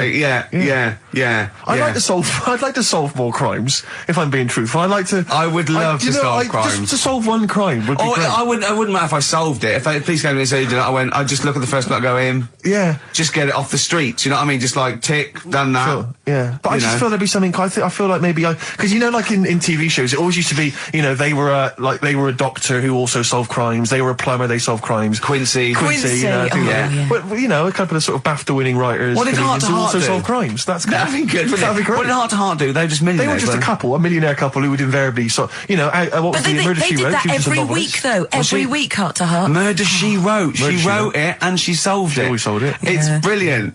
Murder She Did wouldn't have been such a good sort of thing. No. But this is what you don't seem to get that anymore. People who do one job for a living. DJ who also solves crimes. The DJ who solved crime, that was Shoestring. Was he a DJ? Yeah. He was a Eddie private Shoestring, ear, wasn't he? He was a private DJ, was ear also a on the private eye. radio. Is that what that was the thing they did? Not private eye, private ear. Is that what they said? Yeah. And how did he solve it? He worked out clues for call-ins and stuff. Yeah. No, he used to leave the building. He didn't just sit there and play records and then try and guess. That's great. Give us a call on the usual number if you've got any idea who murdered. No, it's Snitch Hour. Got a letter here. Who reckons she knows? I know a lot of my friends are big fans of Midnight Caller. Do you remember Midnight Caller? Was he a DJ who solved crimes? Yeah, it was one of those late night things in America, wasn't it? But was he a DJ? He solved crimes, didn't he? I don't know if he'd solved crimes or just solved... If you've ever solved a crime, email us. Puzzles. he had one of those puzzler books. Weren't you on the front cover of Puzzler once? One of those things you get. Weren't you? Puzzler. Were you? Was I? No, I don't think so. Oh, it was your other friend who was a DJ, It was a Puzzler magazine. That's it, yeah. So was Puzzler a rude thing? No, it was one of those things that those puzzle books you can buy. Actually, it's a puzzler. You do for coach journeys, and they just put people's pictures on without permission. Yeah, I don't think they're just like, well, I didn't give permission. They just find like celebrities, and they just get their picture and they stick them on the front. Well, they would have used me then, would they? Well, I forgot. I didn't. Hey, Pink. Should we play Pink? Yeah. Oh man, I don't live by the rules. Be on your head. Here we go. That was the Strokes, and kids are mental. Yeah. No, you're all right. No, shut up. No, the thing is, I think if we'd introduced that as just, and we didn't mention who it was, and we just said this is the new one from one of those trendy new bands, you know, the Boomtown Rats. then I'm sure these listeners would have happily accepted it. As it was, they knew it was Pink, and the phone lines have gone crazy. We had upwards of 2 calls. So I'll tell you this, we had between 2 and 4 calls. And they've not enjoyed it. Why do we do this show? We don't need to do this show. Because you love us. We could be on Radio 1. Oh, man, we could be on Radio 2, probably. Yeah. I don't know. Virgin, I think, called once. Yeah. Someone just emailed, they just said, Pink sounds like Run for the Sun by Bucks Fizz. I can see what they're thinking. What do they want then? Well, yes. Okay, what's the phone number again? You know what people are like? I never understand who phones a radio. Who tries? It took us like 2 hours to fail to get through to Chris Moyles. People phone radio stations. Can you please play the new one by The Strokes? You just buy it, or you'll have the album. Why have you got to hear it on the radio? What difference does that make? Some guy talks at the end and the beginning of it, partially ruins the song. I can't understand who phones up for a request. We're really alienating our listeners now, aren't we? Nice we don't care what you think, go and buy it. We're going to play what we want and we don't care. Yeah. I mean, we're not being particularly funny or interesting. We haven't even got that to fall back on. I'll tell you what it is, Rick, arrogance. Laziness. When you've got a hit TV show on your hand and you've won the awards and you're making the kind of money that you are at those massive corporate gigs, where they're paying you thousands of pounds to turn up for 10 minutes. You don't need this. I mean, Steve, don't you get that then? I'm afraid I don't, Claire. We carved it up early on that Steve would not be making the sort of money that I would. Yes. And he shook on that. That was written contractually. Yeah. So I think. So you did shake on that. Oh yes. It would be horrible to go back. I don't think he realised quite the difference. Yeah. But the huge success. I don't think he'd want me to Welsh on it. Right. I don't think he'd be happy with himself if I gave him any. I couldn't live with myself if you gave me some of that cash. Well, what should we play then? Should we play some Should we play the Strokes or something? By playing the Strokes. Go on then. That's it. Oh, thank God for that. There's an email here from Davey Monroe. Look, it's lit up. No, wait a minute. Look at that. Oh my God. They've gone mad. They answer it. Put them live. Oh. They might know the answer. Hang on. We'll give them some. We'll give them some CD. How do you put it live? While you figure that out, let me just read this email. Go on. If you're having to play, it says here, if you're having to play extra ad breaks and 8-minute-long songs, it just goes to show who provides all the material for that radio show of yours. Did Carl secretly write The Office as well? And I think to myself, it's like, what do you want from us? Just see if someone's on the phone. The most incredible rock and roll tunes ever laid down on vinyl, and you're whinging. I know. Because you'd rather have our inane banter. What kind of a person are you? No, they'd rather have Carl's inane banter. Clearly. Don't big your roll up. They don't want us at all, Steve. I've just had a phone call from a very nice girl saying, "Where's Carl?" I said, "Well, he's back next week. What's wrong with me?" She went, "No, you're lovely, Claire." But Carl calms the other two down. Sure, really. Can we just see if someone's on the phone? Yeah, go on then. Right, what are we going to give him? We're going to give him some CDs or something. We'll take the name. Right. Anyone there? Hello? Hello? Oh, God, someone there. Oh, I've got to put my headphones on. Oh, hang on. What was the lyric again? Stay there, please. All right. It's on America's tortured brow that Mickey Mouse has grown up a cow. Life on Mars, David. Life on Mars, David Bowie. It's easy as that. He. What's your name? It's John Ball. John Ball. John, I'll be honest with you, we got nothing. We got nothing to give you. It's not good enough. No, we'll get him some. We'll give him an office CD. He doesn't. and some... We can't keep doing that, Rick. It's We've got pathetic. nothing else. They don't give us anything, do they? They don't. It's a wonder we get into the building. No one's around on Saturdays. No one cares. Office DVD. Yeah, what would you really like, though, if you could have anything? Yeah, Office DVD. See? There you go. Brilliant. Okay. Stay on the line, mate, and I'll get you details, okay? Excellent. That was a competition. We did. That was like real radio. Well done. It was like real radio. Now we've got to play David Bowie, haven't we? That's what they do. Down, Rick, I can see what you mean. No, but Foxy would have it lined up. Rick, you're going to have a heart attack. Am I? Live on air. I mean, it'll be dramatic radio, and that's Sony Award winning. I know that. Any kind of...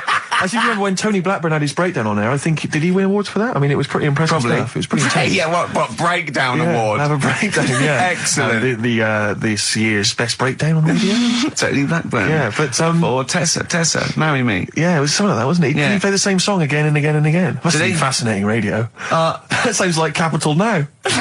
Oh, that's satire. High five. Nice We've done there. Oh, well done. Well done. Are we owned by Capital? You've got, remember what happened last time? Sure. And now Richard Park, who owned Capital, he's the Grandmaster. What? The Grandmaster? He's the grandfather. No, he's a headmaster of Fame Academy. Oh, is he? Yeah. Okay, let's play a record now, because you have to lie down, because you're just getting so worked up and now. I can tell when there's an excitement and enthusiasm and sweat, beads of sweat run down Well, your it started off so badly, we had nothing, but then I did a competition, gave away some things. You've got an email that really annoyed you, haven't you? Well, we can talk about that later. Yeah. But yeah, whenever I see beads of sweat, I know, because that's not the Ricky Gervais I know. Okay. It worries me. You never work yourself up into any kind of sweat. Okay, so let's play.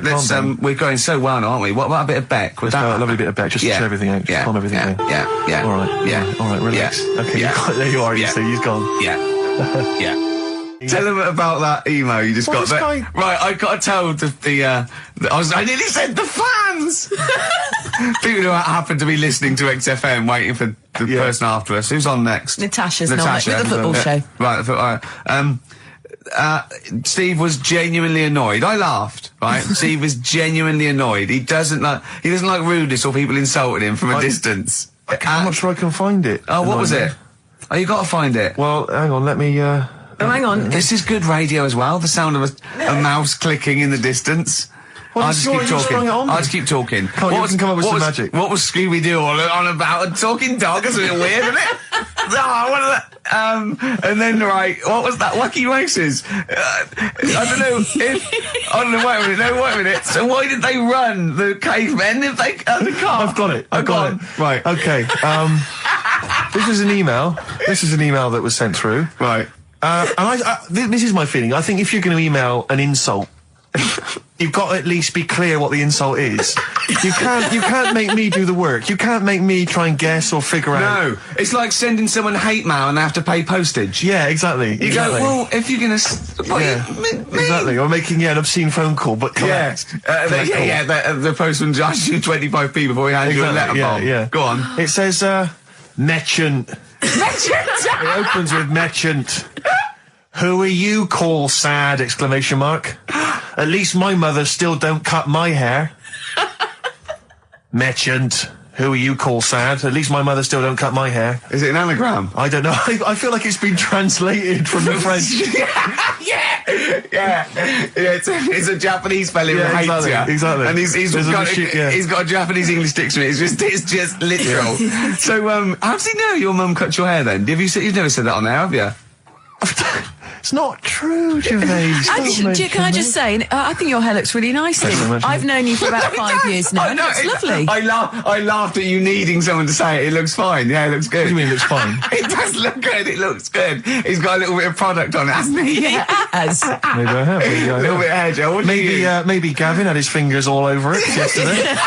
Yeah, I have my hair cut by Gavin of West Hampstead. Is it called? Is what it's called, Gavin, or is he a bloke who works in? It's Gavin who works in. Do you use that fudge stuff? Sorry, no. But seriously, I use a form of clay, a moulding clay. Yeah, that's Gavin recommended it. Yeah. Gavin recommended it, and I've been very happy so far. Hold on, though. Rick, what do you use? I don't. Yeah. Don't. I just sort of. Well, that's obvious. No, I just sort of like comb it back and whatever way it falls, really. Yeah. You had more questions about Gavin? Good to hear that again, isn't it, Steve? Oh, fantastic. Waiting on a Friend by the Rolling Stones. Yeah? Go on then, Carl. On XFM 104.9, Ricky Gervais, Steve Merchant, Karl Pilkington. Go on. Right, this one Remember Blockbusters? Uh-huh. Right, this one is good, and we'll do this one. Rockbusters. And remember how Bob Holness used to give you a letter? Yeah. And it'd give you a question, and the answer to that question is that letter. Yes. Right, well, it works like that. So if I said to you, we'll test it out on you, Steve, right? That was the record before us, and here we are, pre-recorded, because we did this a few weeks ago, because we're not here at the moment, are we? We're away in that. I'm Ricky Gervais, with me Stephen Merchant. Hello there. And Karl Pilkington. He's not actually with us. He'll be in some of the best of clips that will be coming up shortly. Yeah, this is just us, isn't it? This is just us. We did this. When did we do this, Rick? A couple of weeks back. Hold on, what is it? What it's the 27th today. Yeah. I enjoyed Christmas. I loved Christmas. I loved Christmas. I had a great time. What did you get? Loads of presents. So did and I. I'm glad they made it to number one. I'm Ricky Gervais, with me Steve Merchant and Karl Pilkington. And England are world champions again then, so... Oh, it's brilliant. It was amazing, wasn't it? See, I'm not a rugby man at all. I never watched rugby. I think the last time, was when we won about 12 years ago, whenever it was. And I got into it last week because I realised we were doing so well. I watch England win anything. Yeah. Do you know what I mean? I don't care what... In fact, I wasn't into war when I was little until I realised we were so bloody good at it. We are really good at it. It's brilliant. But, yeah, fantastic. Yeah, it was great. Right, that's the rugby thing over. What next? That's it. That's all I've got. That's all I had today. It does steam me. Sometimes I watch it and it does remind me of when I play rugby, because one of them will boot it down the field, and then someone will catch it and boot it straight back again. Yeah. Which is essentially how we I was played made rugby to play rugby. I had to play rugby. Yeah. And I don't think I'd get rid of the ball so quickly. Yeah. I don't think I ever got tackled or fell over. Yeah.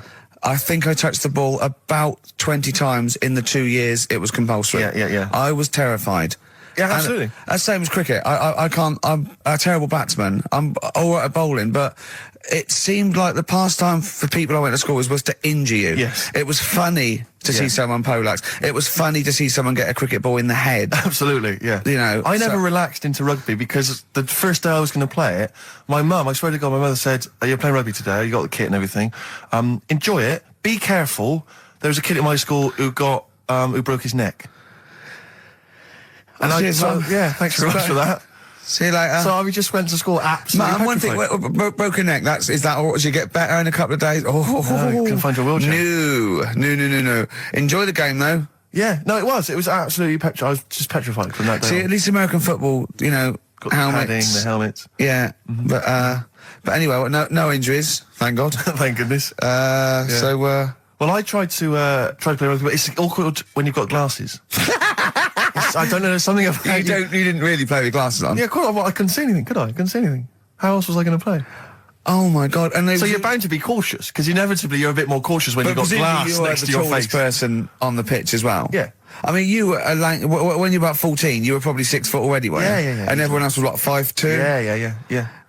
So you were towering above them, with glasses on. Just with the glasses on. And you've got pretty cool glasses now. You've had a bit of a makeover. It's like Trinity and Suzanne said. First thing to go, the glasses. Sure, sort them out. Yeah. Yeah, and presumably you used to have those National Health sort of bottle. Pretty much. Yeah. Is it true? You've never been able to mosh? I tried to mosh. Because I've always watched people.